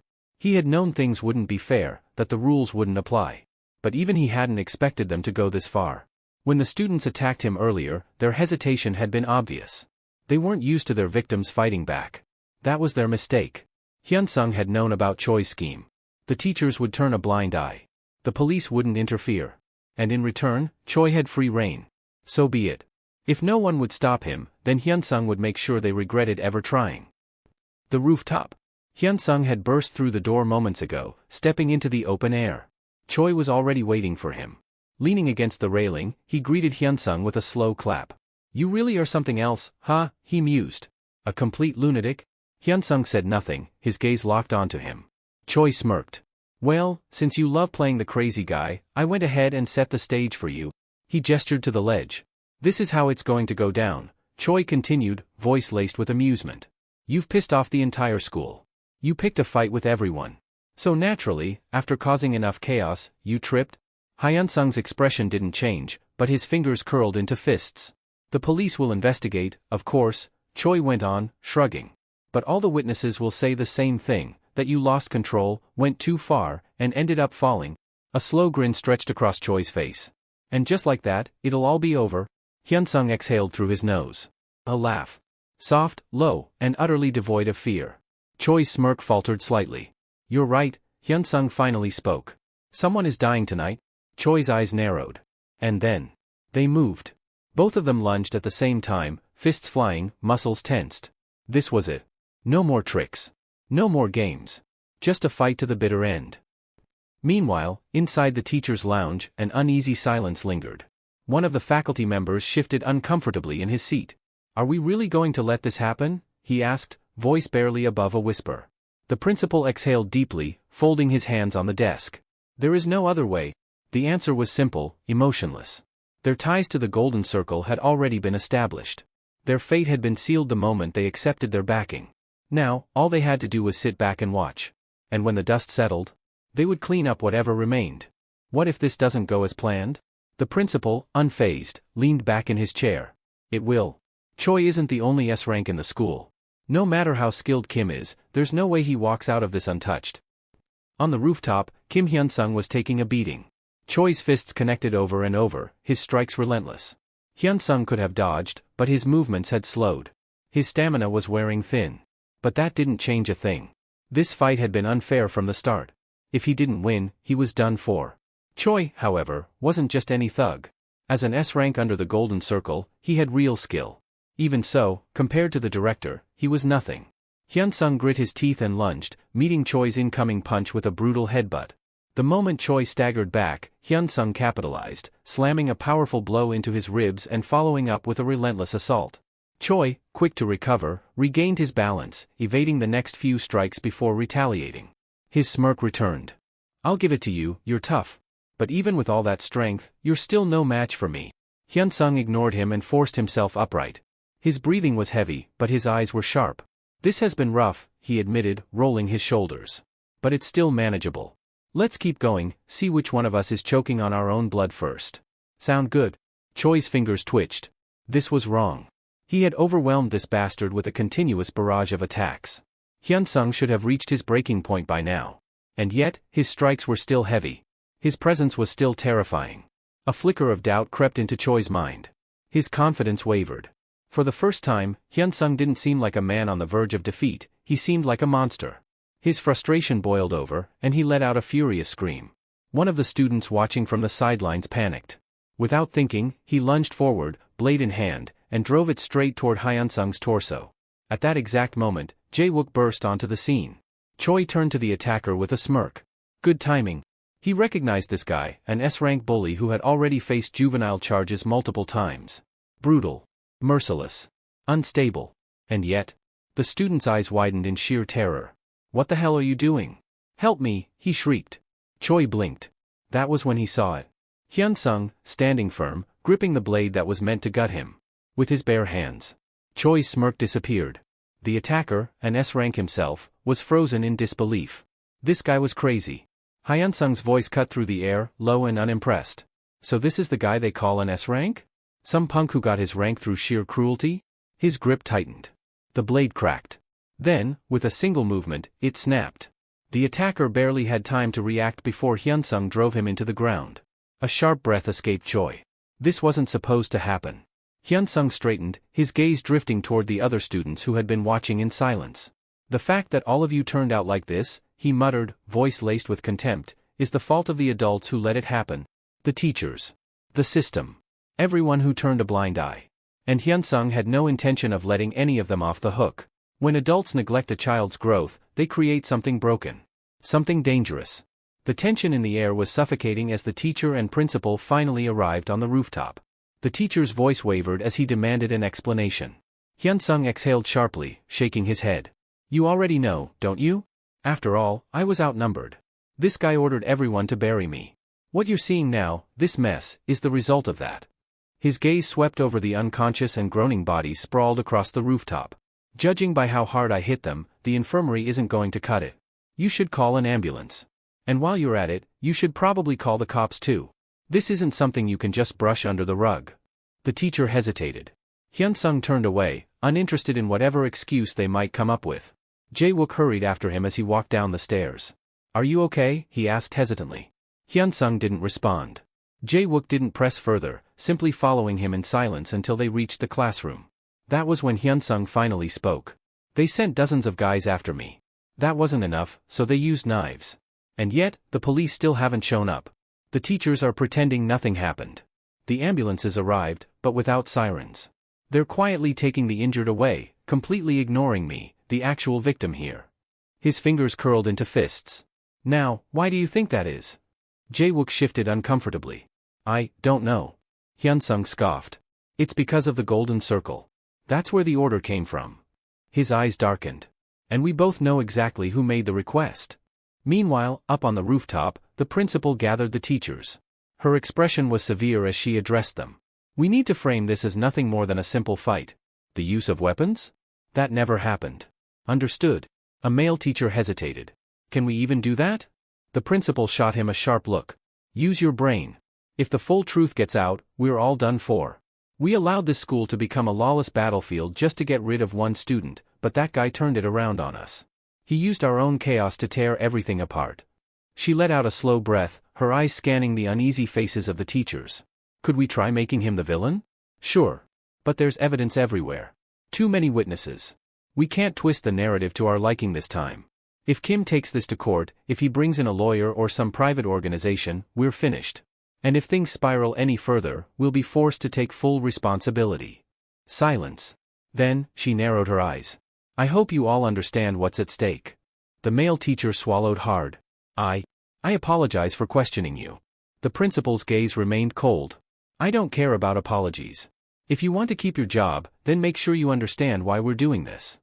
The teachers would claim ignorance, acting as if they had been locked in an important meeting, completely unaware of the chaos unfolding in their own school. That would be their official stance. But someone still had to take the fall. As the faculty members dispersed, the principal allowed herself a moment of relief, believing everything had been settled. Yet, an unease lingered, a nagging feeling she couldn't shake. Then, it hit her. Her expression darkened as she turned sharply to Teacher Ji. Go downstairs. Now. We forgot about Su-chan. Ji's face paled, and without another word, he hurried off. But it was already too late. By the time he arrived, Su-chan was crumpled on the floor, several teeth missing, completely unconscious. Su-chan wasn't just any student. He ranked second in the entire school, a spot that all but guaranteed his admission to any prestigious university. A model student by all appearances. So why had he been beaten to a pulp? Some might ask that question. But the answer was simple. Su-chan had never been able to accept that Jae-wook, a student from outside their social circle, someone who didn't attend expensive private academies, had somehow outranked him. That resentment had led him to a place that thrived on the suffering of others, the Golden Circle. An underground organization specializing in ruining the lives of students for a price. Su-chan had placed a bounty on Jae-wook, ensuring that his life would become a living nightmare. That way, his grades would inevitably drop, securing Su-chan's place at the top. And that was the beginning of the twisted, systematic bullying everyone had witnessed. But what did that have to do with today's events? Jae-wook knew. Because of Su-chan, someone had placed a similar request. Hyunsung glanced around the classroom. He could already tell that some of the students weren't convinced, skeptical of how unbelievable it all sounded. For them, he would provide proof. It's been, what? 5 minutes, he said, leaning against the desk. When I was fighting a dozen guys alone, no one intervened. The teachers didn't even pretend to care. But now that I've laid out dear Su-chan? His eyes gleamed with amusement. Let's see how fast they move. Right on cue, the classroom door slammed open. Ji stood there, his face twisted with rage. What the hell do you think you're doing? But the damage had already been done. The students had seen the truth. For the first time, they understood just how deep the corruption ran. They had been betrayed. Ji's voice rose, filled with faux outrage. Why are you targeting an innocent student? Before Hyunsung could respond, Jae-wook stepped forward, eyes burning with something darker. Innocent? His voice was cold. You ignored me when I begged for help. You told me you had an important meeting. But now you're suddenly here, stopping us from talking? Funny how that works. Ji stiffened. You treated me and Kim like we didn't exist, Jae-wook continued, his voice growing louder. But the moment someone touches Su-chan, you come running. Why? His lips curled into a bitter smile. Just like Kim said, it's because all of you are being paid off by the Golden Circle. Ji's expression twitched. I don't know what you're talking about. We'll discuss this later, he said hastily, attempting to regain control of the situation. Elsewhere, Young Jun received an urgent call from the principal. It's over, she said, her voice low. We failed. Or rather, the Golden Circle did. Young Jun clenched his jaw. How bad is it? Bad. We managed to contain it for now, but you need to clean up this mess. His grip tightened on the phone. This couldn't be happening. His job was to handle damage control, but the fact that they had failed meant one thing: Kim was beyond the capabilities of ordinary high schoolers. Taking care of him outside of school would be the easiest solution. But that option was off the table. The Golden Circle had rules. School violence was often dismissed, overlooked, and given leniency. That loophole was what allowed them to operate freely. But anything beyond those boundaries? That would change the game entirely.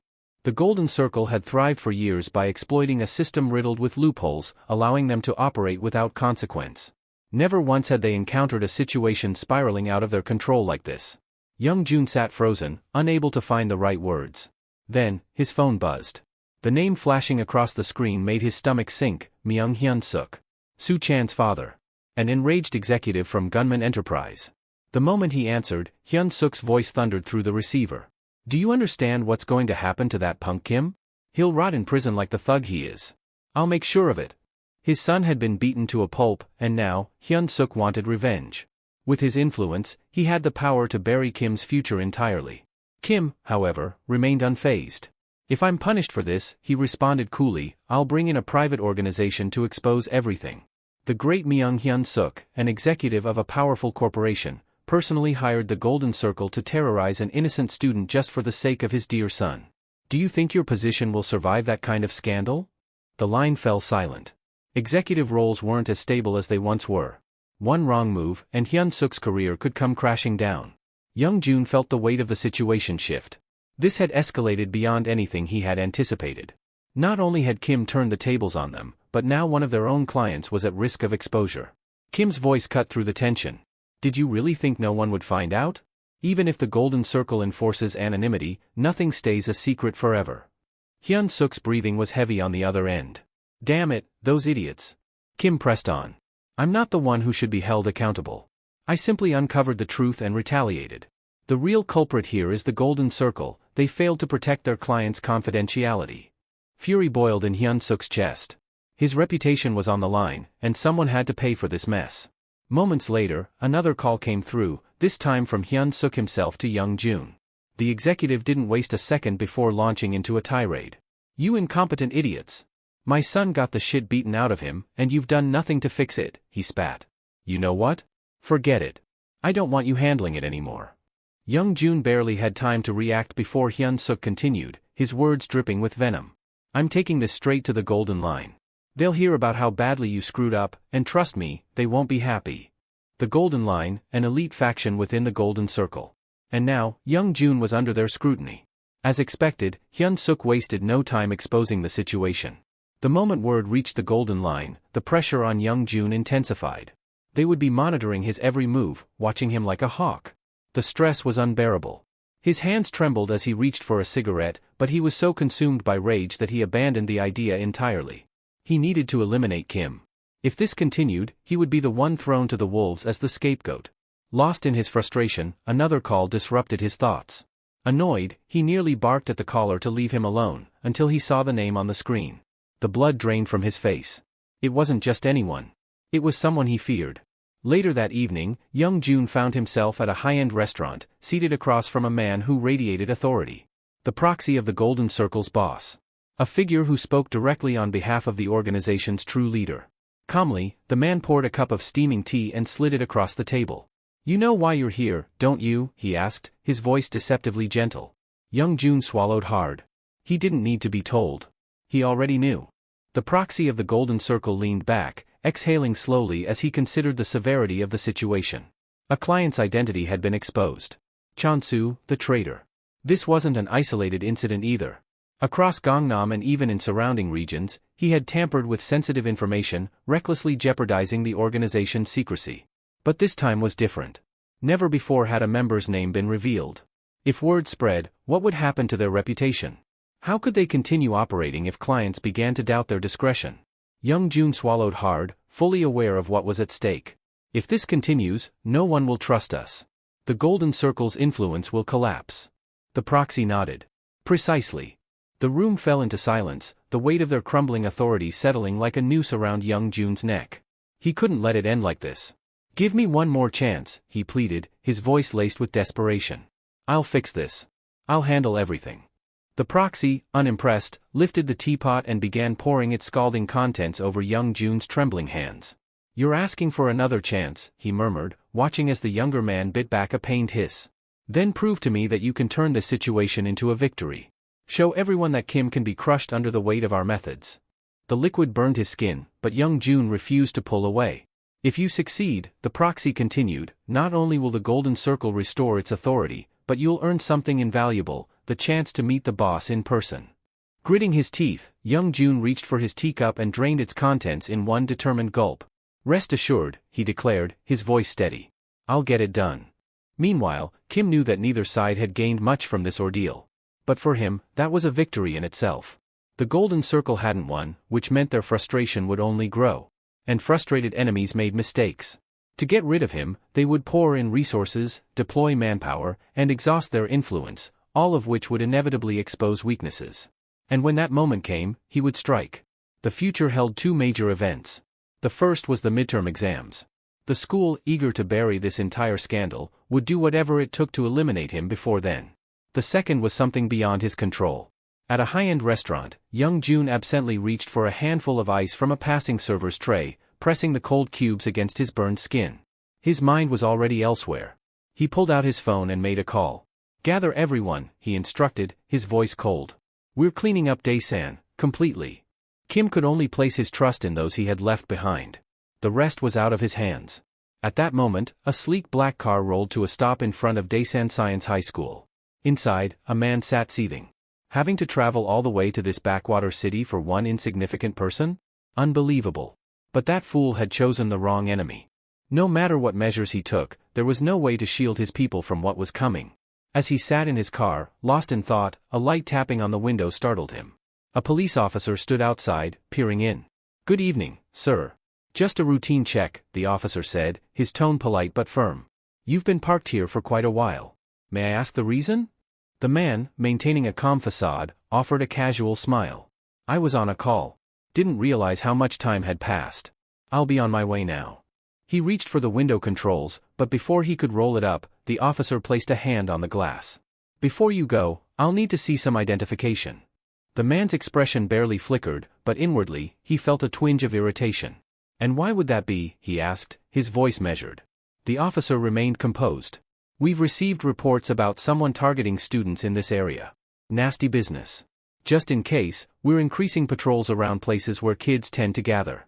Not saying you're involved, of course, but standard procedure is standard procedure." With a slight sigh, the man retrieved his ID and handed it over. The officer examined the details. "Young Ki-ho. From Seoul. Business trip, I assume." Ki-ho nodded. "Something like that.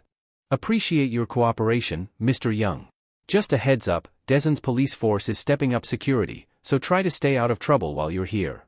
As the officer returned the ID, Ki-ho studied him carefully. Did this guy know something? No, that wasn't possible.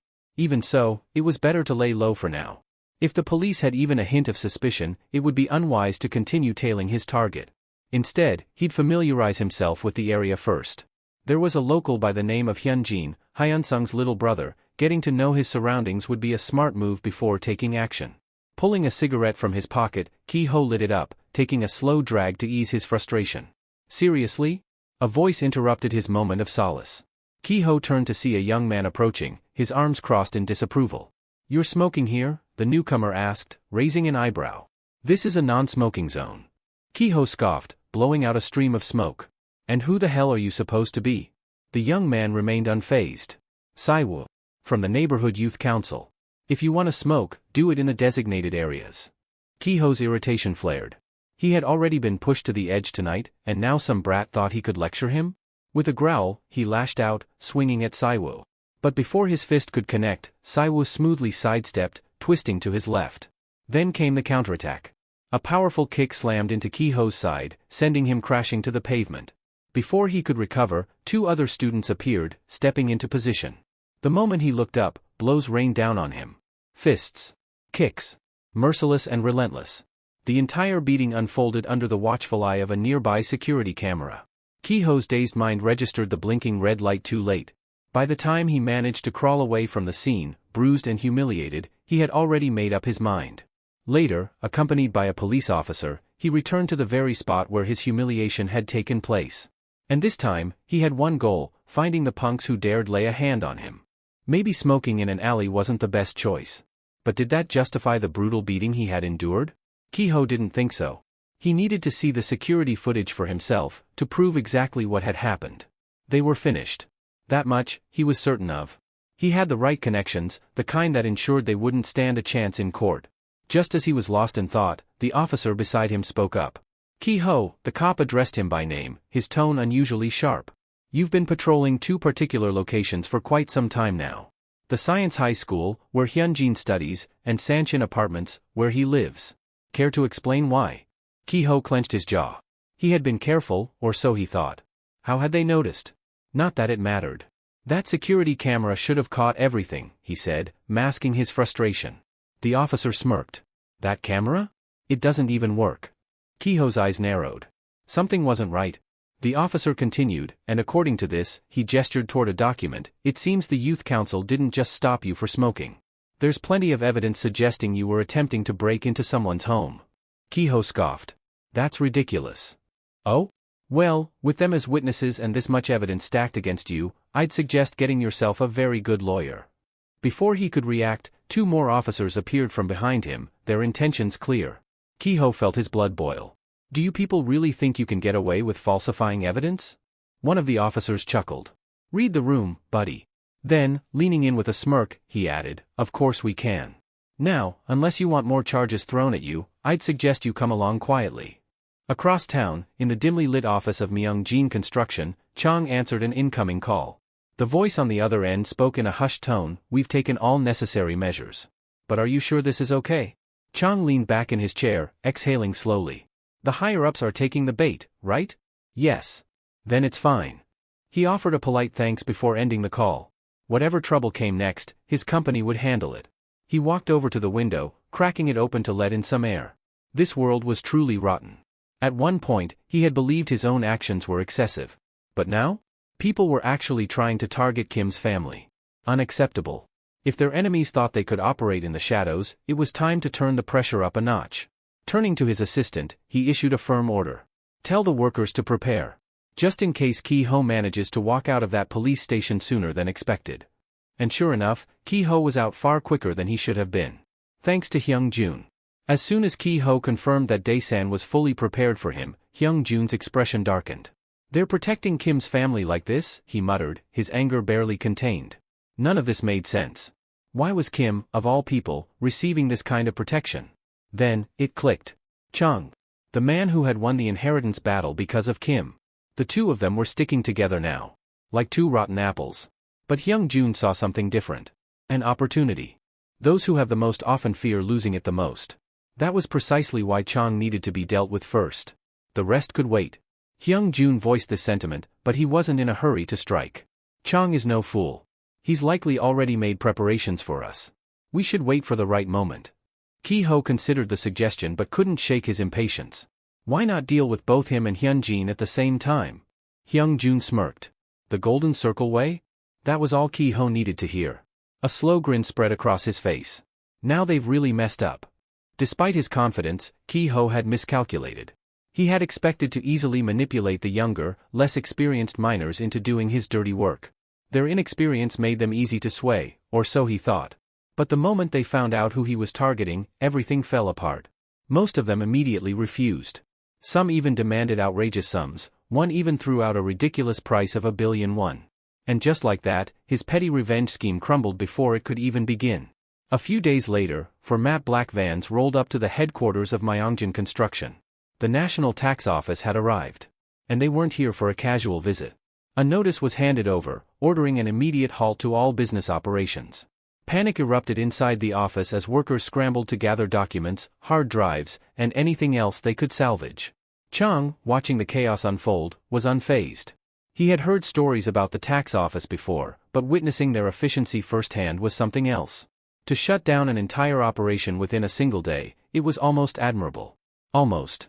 His thoughts were interrupted by a sharp voice. "You should correct yourself," the lead investigator said with a smirk. "We're not the impressive ones. Your company is just that corrupt." The remark made Chang chuckle. "You really have no idea who you're talking to, do you?" The investigator scoffed. "Do you even understand how bad a tax investigation is? I doubt you even went to school." Chang raised an eyebrow. "And yet, here I am." The investigators weren't interested in further conversation. Once their job was done, they packed up and left. Later that evening, Chang visited his father's office. "So," his father asked, "was everything taken care of?" Chang nodded. "They took everything they wanted." His father leaned back, seemingly satisfied. "We knew this was coming. Avoiding the tax office was never an option." A pause settled between them before his father asked, "Are you sure about this?" Chang didn't hesitate. "Absolutely. Besides, I'm not the president anymore." His father's gaze darkened. 2 months ago, I found a ledger," he said slowly. "One that was connected to Kim. Our company name and funds were being used under different disguises. With evidence like that, do you really think you can become president?"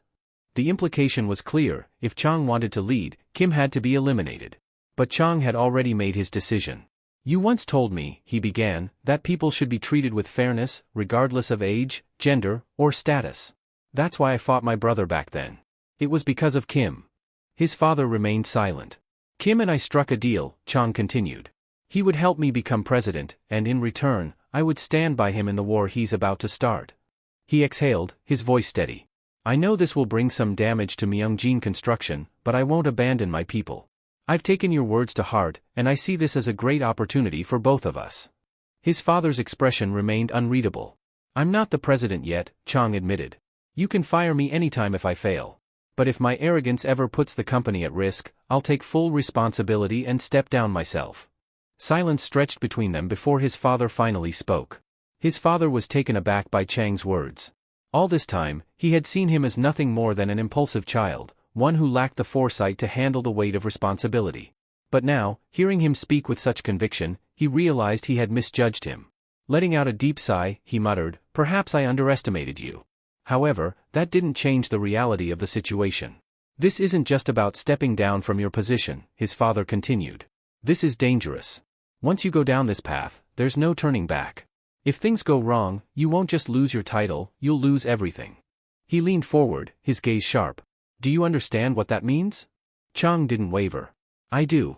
"Then tell me, why? Why go this far for him?" His father's voice carried a hint of frustration. "We've already used him for what we needed. People are replaceable. Why should we protect him now?" Chang's expression remained resolute. "Because I choose to." His father scoffed, but Chang pressed on. "As a businessman, I respect you. But as a craftsman, I have my own principles. I will stand by those I believe in, no matter the cost. That is the life I've chosen. That is the kind of leader I want to be." His father studied him in silence before shaking his head. "You think ideals will save you?" He let out a bitter chuckle. There are construction companies out there far more successful than ours. But even the strongest of them crumbled under a single tax investigation. You think Myungjin Construction is different? His gaze turned cold. This company was never built on purity. I pushed harder than the rest, took risks others wouldn't. I never aimed for less, only more. And now that the investigation has begun, it's obvious we'll take a hit. He exhaled sharply. If sacrificing you is what it takes to protect this company, then so be it. Meanwhile, elsewhere, Hyung-jun's phone buzzed. It was a call from the head of the National Tax Office. Myungjin Construction is a mess, the man reported. Their operations are poorly managed, and their financials are full of holes. If we hit them with everything we've got, they'll collapse overnight. There was a pause before the official added, but before we move, the Golden Circle needs to decide, are we just sending Kim a warning? Or are we taking them both down for good? Hyung-jun didn't answer immediately. Kim had been a thorn in their side for a long time, and in a way, he almost admired the kid for how long he had resisted. But in the end, he was still just a child. And now, without Chang backing him, he was nothing. Hyung-jun ended the call and turned over the possibilities in his mind. He needed to pressure Chang and make sure everything was going according to plan. Just then, his phone rang again. This time, it was Yong Chang, one of the high-ranking executives of the Golden Circle. The moment he picked up, Yong Chang's voice burst through the speaker, laced with urgency. Call it off. Now. Hyung-jun smirked. Why would I do that? Because you have no idea what you're playing with, Yong Chang snapped. That company is a ticking time bomb. If you don't stop now, it'll explode right in your face. Hyung-jun remained silent for a moment before replying coolly, rank isn't everything. Once I finish this, I'll be right up there with you. This isn't a game. Yong Chang barked.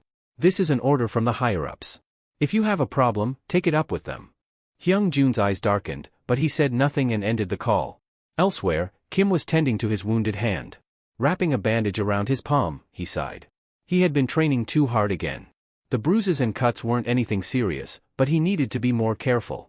After all, he would need his hands in perfect condition. Because soon, he would bring the Golden Circle to its knees. It was obvious they would target those closest to him. But that was fine, he had already taken precautions to ensure his family's safety. That wasn't the real issue. The real problem lay with those assisting him, particularly Chang. Unlike Kim, they had much more to lose. In any battle against a corporation, a tax investigation was one of the most legitimate and devastating weapons one could wield. For the Golden Circle, something like that was nothing more than a routine maneuver. The real challenge was finding a way to counter it. A perfect defense didn't exist, but that didn't mean there wasn't a way to turn the situation to their advantage. Months earlier, Kim had foreseen this possibility and prepared accordingly. During a private meeting with Chang, he had handed over a flash drive filled with incriminating data, information that detailed the financial dealings of the Golden Circle's top-ranking members, all gathered through Shansu's efforts. Send money to them through Myungjin Construction, Kim had advised. Chang immediately understood. If those high-ranking individuals accepted the payments, they would be directly implicated. When the inevitable tax probe descended on Myungjin, it wouldn't just bring down the company, it would also drag the Golden Circle's most powerful figures into the mess. Kim had smirked. Once they realize the danger, they'll be forced to reveal themselves to protect the company. And in doing so, we'll be able to eliminate a few rats hiding in the shadows. He leaned back, eyes gleaming. Aren't you curious to find out who the real boss of the Golden Circle is? As planned, Hyun Sung had exposed numerous individuals who had made secret deals with the organization's upper ranks. And after Chang became familiar with those elites through Manhwa, he had used the deadliest poison against them, money. At first, it seemed like an incredible investment. Chang's stock soared, and those in power, politicians, corporate executives, and government officials, saw nothing but benefits. None of them believed there would be any repercussions.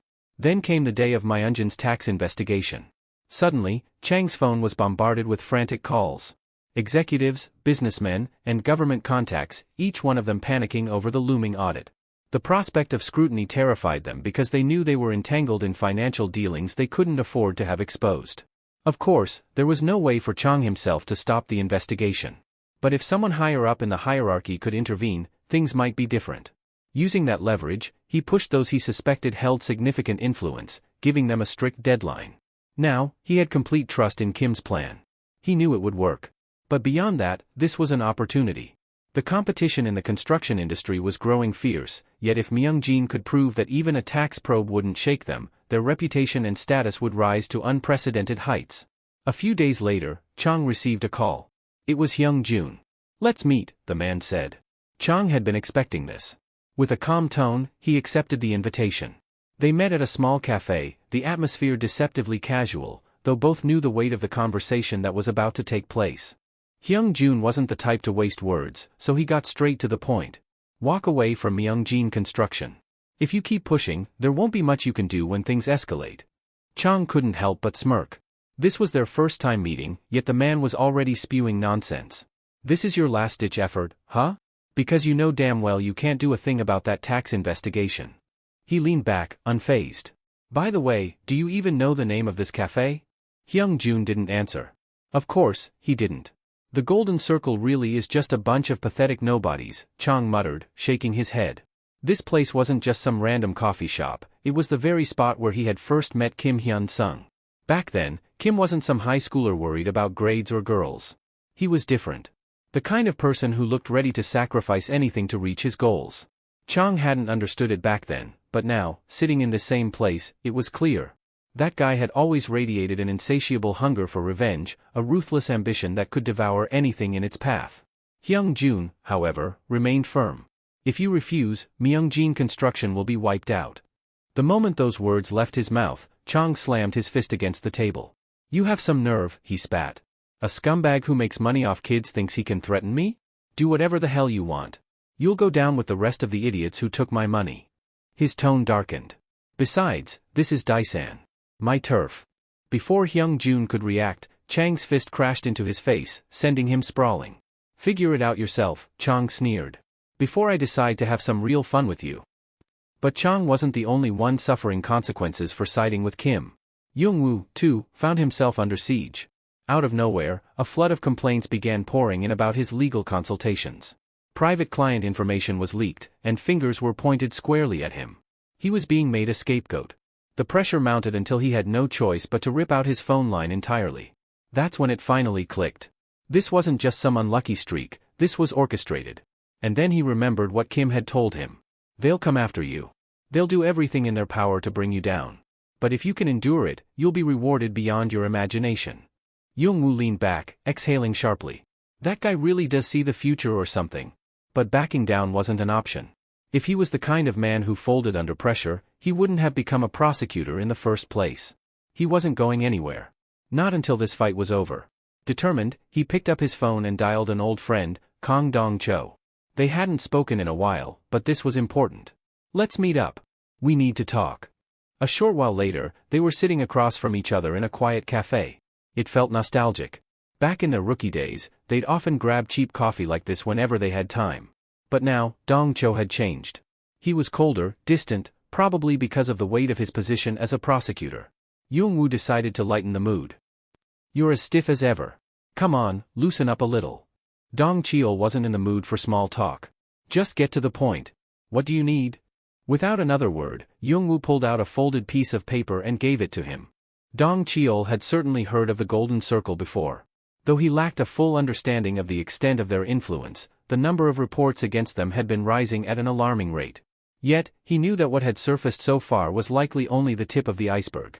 As Young-woo slid a folder across the table, Dong-cheol hesitated before opening it. He skimmed through the pages, his expression hardening with each line he read. Among the many crimes committed by the organization, Young-woo had carefully selected cases with solid evidence, ones that could hold up in court. "If you go through that," Young-woo said, "you'll realize exactly what kind of people they are." Dong-cheol exhaled sharply. "Is this a personal request?" Young-woo shook his head. "No. This isn't just about me. This is an indictment from society itself, a poison chalice, if you will. If you decide to take this on, there's no turning back. You'll have to risk everything, maybe even resign." Dong-cheol remained silent, deep in thought. "But these guys need to be dealt with," Young-woo continued, his voice firm. "And you're the only one capable of doing it." He leaned back, crossing his arms. "I'm leaving that copy here. If you decide to move forward, give me a call." As he got up to leave, he added, "My client is a victim of the Golden Circle. His name is Kim Hyun-sung." At that, Dong-cheol's eyes narrowed. He was already familiar with the name. Kim Hyun-sung had been Min-woo's tutor. His wife had once requested that he help the young man, but he had refused. If he had stepped in back then, perhaps things wouldn't have spiraled so far out of control. But he was a prosecutor. He had never made excuses for anyone, no matter how powerful or influential they were. Yet this was different. The Golden Circle wasn't just another corrupt organization, it was a system in itself. A structure designed to ensure that those with wealth and power maintained their grip on both, crushing anyone who dared to stand in their way. And now, this entire machine was being set in motion against a single individual. Despite everything, Dong Cheol felt conflicted. He tapped his fingers against the table, debating his next move. But in the end, there was only one choice he could live with. He refused to become the kind of person who turned a blind eye to injustice. Without hesitation, he pulled out his phone and made a call. "Swing by my office tomorrow," he said. "I have a favor to ask." Meanwhile, elsewhere, things were not going as planned. The proxy of the Golden Circle was anything but pleased. His patience was thin, and his disappointment in Hyung-jun was evident. "I handed you everything on a silver platter," he muttered, tapping his fingers against the desk. "A clear opportunity. A chance to prove yourself." He let out a slow, deliberate sigh. "And yet, the outcome is the complete opposite of what you promised me." Hyung-jun was on his knees, his forehead nearly touching the floor, even though there was no one around to see his desperation. "I have no excuse," he admitted, his voice shaking. "But I swear, I'll fix this. I'll handle the situation properly." The proxy eyed him with an expression of cold indifference. "Oh? And how exactly do you plan to do that?" Silence. The proxy leaned back in his chair, smirking slightly. "You prodded the wrong beast, Hyung-jun. And in doing so, you've lost access to Kim Hyun-sung's entire network." He clicked his tongue in disappointment. A top-tier member making mistakes like this. Do you have any idea what the master will say? Hyung-jun clenched his fists, his body trembling. He already knew. This wasn't just a simple failure. It was a death sentence. Hyung-jun slammed his forehead against the ground, his voice trembling with desperation as he begged for forgiveness. Every word was drenched in sincerity, his entire being consumed by regret. He knew he had failed, knew that the weight of his mistakes had brought him to the brink. But just when he thought his fate was sealed, the proxy, after a long pause, decided to grant him one final opportunity. "This is your last chance," the proxy said coldly. Hyung-jun didn't hesitate. He accepted immediately, swearing that he would stake his very life on completing the task this time. The proxy leaned back, his expression unreadable. The master is determined to eliminate any trace of internal doubt. The Golden Circle must be seen as an unstoppable force, willing to go to any lengths to achieve its objectives. You will play a part in proving that. Hyung-jun listened carefully, not daring to interrupt. Kim cannot be allowed to take his midterm exams. You have two options: either ensure his grades plummet or make it impossible for him to attend at all. In short, the proxy's lips curled into a smirk. He needs to disappear. A twisted grin formed on Hyung-jun's face as he bowed deeply once more. "This time, I will not fail. I'll make sure Kim suffers." Meanwhile, Chang sat in his office, phone pressed to his ear. "It worked," he said, his voice laced with a mix of relief and disbelief. "The pressure did the trick. I just got word, the tax investigation has been called off." On the other end of the line, Kim remained composed. "I appreciate you keeping your word. It must have been a tough call for your company." Chang scoffed, shaking his head. "You think this is the first reckless move I've made? Running a business like this, you need a sharp mind to survive. But you," he hesitated before adding, "you'd better take care of yourself." Kim let out a quiet chuckle. "I will." Even so, Chang couldn't shake off the uneasy feeling settling in his gut. "Are you sure this will be enough?" he asked. "Daisan is one thing, we control our turf. But Seoul? That's a different battlefield." "Don't worry," Kim assured him. "I'll handle things here." As the call ended, Kim leaned back in his chair, deep in thought. At first, he had viewed Chang as nothing more than a disposable pawn, an expendable piece in a much larger game. But that perception had shifted. Chang had proven himself more than useful.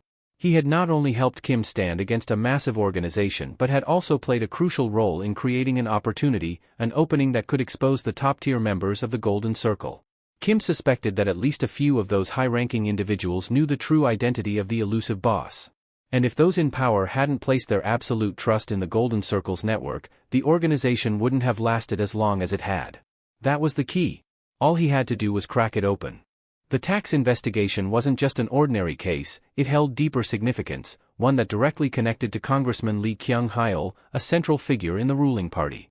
Even in Kim's past life, Lee had been a prominent political player. When the Golden Gate scandal erupted, he managed to build a solid reputation as a long-standing congressman, which made it highly likely that he had ties to the Golden Circle. From the very beginning, Kim had been wary of him. To confirm his suspicions, he set a trap, using Manhwa to bait him with money. The plan worked.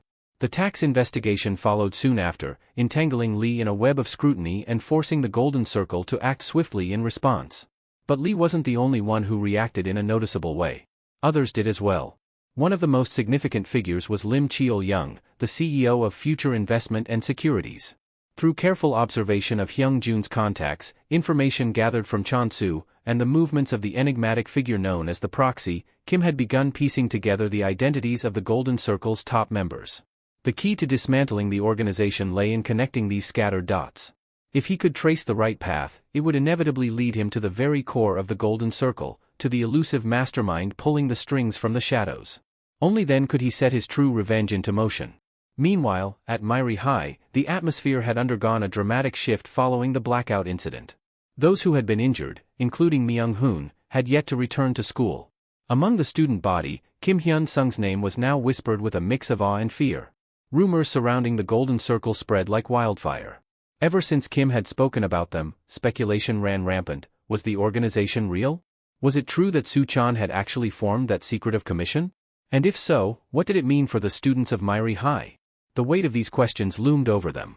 However, as mere high schoolers, there was little they could do. Left with no real power to act, they resorted to the only thing within their control, distancing themselves from Kim. Yet, the fallout extended far beyond the students. The principal, already struggling to maintain order, found herself in an even worse predicament. The teachers no longer placed their trust in her, and even the student body had turned against her leadership. Adding to the turmoil, Hyung-jun had begun using the faculty to make Kim Hyun-sung's life as difficult as possible in the days leading up to the first semester's midterm exams. The principal, overwhelmed by the chaos, could hardly contain her frustration. How had everything spiraled so far out of control? How could this reckless idiot openly talk about the existence of the Golden Circle? Desperation clawed at her. She attempted to reason with him, urging him to step back and assess the situation before making any further moves. But whether he would listen or not, that was an entirely different matter. Hyung-jun, however, remains unfazed by the principal's hesitance. With a sharp glare, he reminds her that they are in the same predicament. If she fails to handle the situation, they will both bear the consequences. And when that time comes, he won't be the only one paying the price. His words send a chill down the principal's spine. The sheer audacity leaves her momentarily speechless, but deep down, she knows he's right. She had already aligned herself with this scheme. Backing out now would be nothing short of self-destruction. How naive she had been to think otherwise. With reluctance, she concedes. As much as she despises the plan, there is no other choice. They will proceed as intended. The next day, Kim steps into the classroom only to be met with an immediate interrogation. The teacher wastes no time in questioning his tardiness. I had to run an errand for the literature teacher, Kim explains calmly. But the teacher dismisses the excuse without hesitation. That's irrelevant. An errand and a class are two completely different things. Their tone is laced with hostility. Are you acting like this because you're ranked first? And what's with that glare? Do you think you can intimidate me? Or perhaps you want to hit me? This was merely the beginning. Every attempt Kim made to participate in class was met with petty retaliation. If he tried to answer a question, the teachers would deliberately slam the chalkboard, drowning out his voice. Each instructor devised their own subtle ways of making his life difficult, ensuring that his treatment was noticeable yet not extreme enough to raise alarms among the oblivious students. To the rest of the class, it was clear something was off. The situation felt excessive, unfair even. However, Kim remained unfazed. He endured it all with quiet composure, refusing to give them the reaction they wanted. Days later, he was summoned to the teacher's lounge. "You've had quite the attitude problem lately," one of the teachers remarked. "I understand that you have excellent grades, but that doesn't excuse disrespectful behavior." Without giving him a chance to respond, they continued, "As punishment, you'll write a reflection paper, right here, right now. And if it doesn't meet our standards, you'll rewrite it until it does." Kim accepted the task without argument, but inwardly, he saw through their ploy. This wasn't about discipline, it was about control. They were systematically cutting into his time, forcing unnecessary tasks onto him to create obstacles in his daily routine. This had the Golden Circle's fingerprints all over it. Later, a few students cautiously approached him. "Are you okay? It's obvious the teachers are targeting you," one of them said hesitantly. "It's like they're out to get you on purpose." Kim glanced at them before offering a calm but firm response. "It's the Golden Circle. They've paid the teachers off. His words left the student stunned. A powerful, secretive group bribing the faculty to harass a single student, it sounded absurd. And yet, everything happening to Kim made it hard to deny. But this is the extent of their reach, he continued. No matter how powerful those guys are, they can't do much inside a school. There's no reason for me to be afraid. In truth, the ones who should be afraid were the teachers themselves. Kim had already formulated his counterattack. His plan was simple: endure. He would bide his time, waiting for the moment they pushed too far, breaking the very rules they were supposed to enforce. And once they did, he would expose them, shattering whatever protection they believed they had. The Golden Circle couldn't simply eliminate him by exploiting school regulations. Their power had limits, and Kim knew it. Returning to the teacher's lounge, he handed over his reflection paper, his expression unreadable. The teacher who received it eyed him with curiosity, wondering just how much longer Kim could withstand their harassment. But as his gaze swept over the contents of the paper, his face contorted with rage. "You must be insane," he shouted, his voice laced with fury. The teacher slammed the paper down before tearing it apart and hurling the pieces away. Kim merely watched with an amused glint in his eyes. His so-called reflection had been nothing more than a scathing mockery, detailing how the faculty lived in luxury, thanks to the bribes they received from the Golden Circle. Every word had been a taunt, an open provocation. He mused aloud, his tone casual yet sharp. I wonder how the Golden Circle would react if the corruption within this school were to be exposed? Would they risk the collapse of their entire organization just to silence him? Or would they abandon the very people they had once bribed, treating them as disposable pawns? Either way, it would be an entertaining experiment to watch unfold. He smirked. They should brace themselves. This reflection paper serves as the perfect tool to sever unnecessary ties. And just as he had anticipated, a formal report had already been submitted to the Department of Education. The moment that realization struck, the teacher bolted out of the room in a panic, just as Kim had predicted. The Golden Circle had miscalculated. They had hoped to suppress internal dissatisfaction while keeping their own members in check, but in the process, they had failed to handle even their own subordinates properly. The organization thrived on maintaining the loyalty of its clients, but now, with everything spiraling out of control, they were unable to put a stop to a single high school student. Their downfall was only a matter of time. With no benefits left to gain from the school, their priority would shift. Instead of defending their connections, they would erase all evidence linking them to this debacle. That meant cutting loose anyone who could be traced back to them. From their perspective, Kim was no longer just an obstacle, he was a direct threat. To preserve their dominance, the Golden Circle's leader would undoubtedly attempt to eliminate him. But not within school grounds. And that worked in Kim's favor. This only gave him more room to maneuver, allowing him to dig even deeper. However, the real issue wasn't their intimidation tactics, it was the upcoming midterms. They wouldn't dare harm him outright, but they had other ways of sabotaging him. Tampering with his answer sheets or manipulating his grades was well within their reach. That meant one thing: he needed to end this before the exams even took place. He already knew how events would unfold. Teacher Wang Ji would rush to the principal, seeking a solution. In turn, she would reach out to the Golden Circle, pleading for intervention. But that was the extent of their options. They were cornered, unable to act beyond their limitations. Kim had ensured that this issue would snowball into something far bigger than they had anticipated. Meanwhile, at the Civil Service Support Center, chaos erupted. Du Kiol, fuming with rage, led an aggressive protest, exposing the rampant corruption within Myri High. With undeniable proof in hand, he revealed that the school's teachers were accepting bribes to torment students. An overwhelmed employee attempted to de-escalate the situation. "Sir, this is merely a support center. We don't have the authority to." "Then investigate their financial records," Kiol bellowed, slamming a stack of documents onto the counter. "Look into 1G's assets, and you'll see I'm telling the truth." The room buzzed with murmurs as the demand was processed. If what he claimed was true, then this case wasn't just about school misconduct, it was a scandal that could reach far beyond Myri High. The employee attempted to pacify Du Kiol, urging him to calm down, but his frustration only grew. "Calm down? You expect me to stay quiet when even the principal is part of this corruption," he shouted, his voice filled with righteous anger. He exposed a troubling truth: wealthy parents were using their influence to manipulate attendance records, securing early leaves and excused absences through discrete financial transactions. What did that imply? That money dictated the rules at Myri High? The employee hesitated, realizing the gravity of the accusations. "I understand your concerns, sir, but we have to follow the proper procedures. By the time you finish your so-called procedures, it'll be too late." Du Kiol cut in furiously. His voice rang through the room as he slammed a fist against the counter. His son was a victim of school violence, and he despised it with every fiber of his being. He refused to sit back and allow more students to suffer under this corrupt system. The Department of Education had a duty to act, not just as bureaucrats, but as protectors of students' rights. The employee couldn't believe what was unfolding before him. It wasn't just an enraged parent causing a scene, there was an entire group of civilians backing him, turning this into a full-scale protest. And to make matters worse, Gyeongjin News had arrived to cover the event. Gyeongjin News was well known for its integrity, its reports carrying weight in the public sphere. Their presence meant this wasn't just another school controversy, it was something far bigger. How did they even get involved? Unbeknownst to many, Do Kyeol had arrived at the support center after receiving inside information from Kim. But that wasn't the most shocking part. The fact that Gyeongjin News was already on the case suggested that Kim had more than just a single ally. He had another force working behind the scenes. A few days prior, Kim had approached Manhwa with a request, seeking his influence for an operation that would shake the Golden Circle to its core.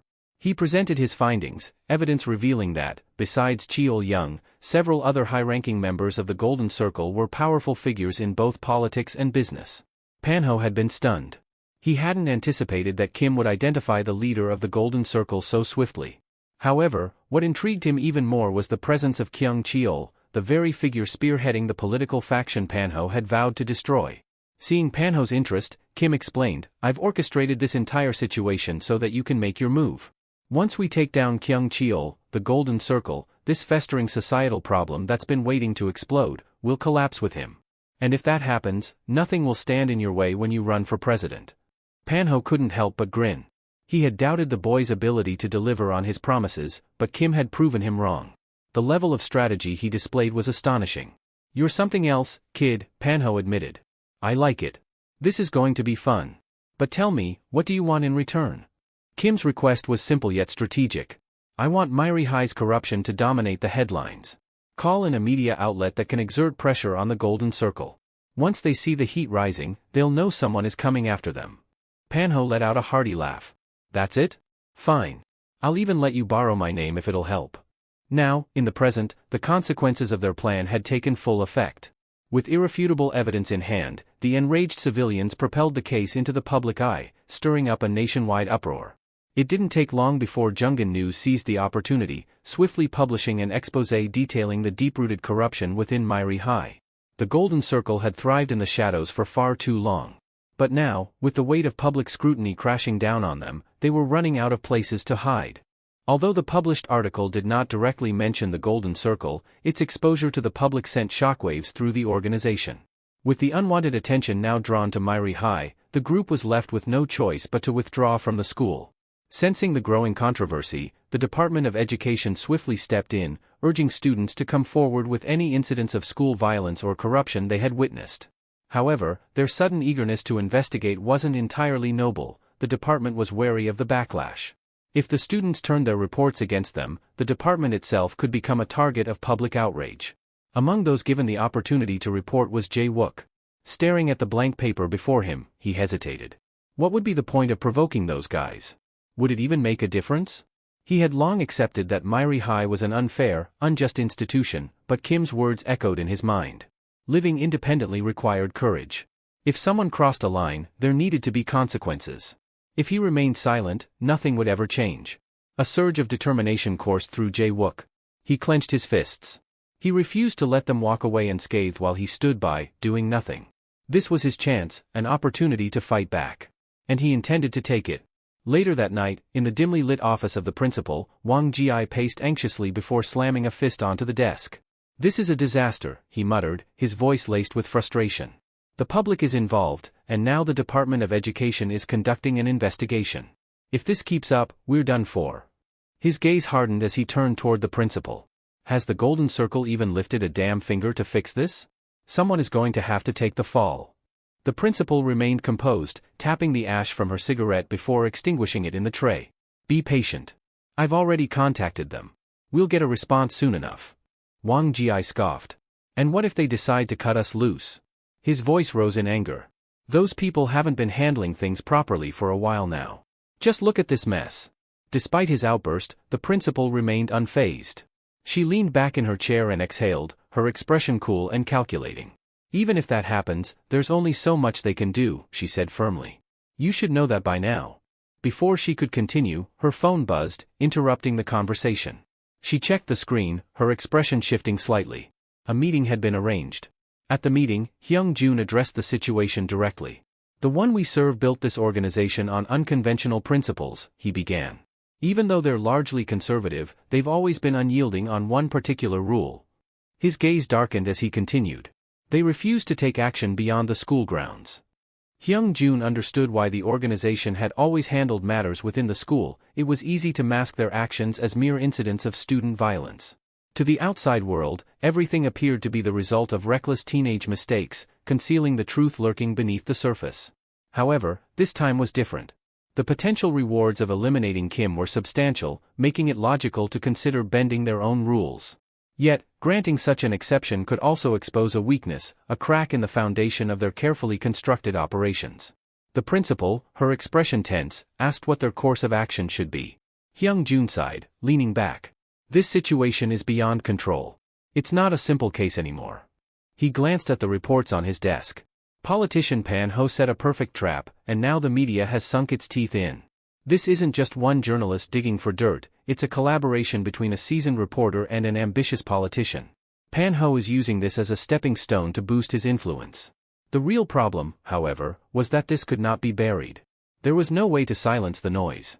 If they couldn't force their opponents to retreat, they would have to offer a sacrifice, someone to take the fall.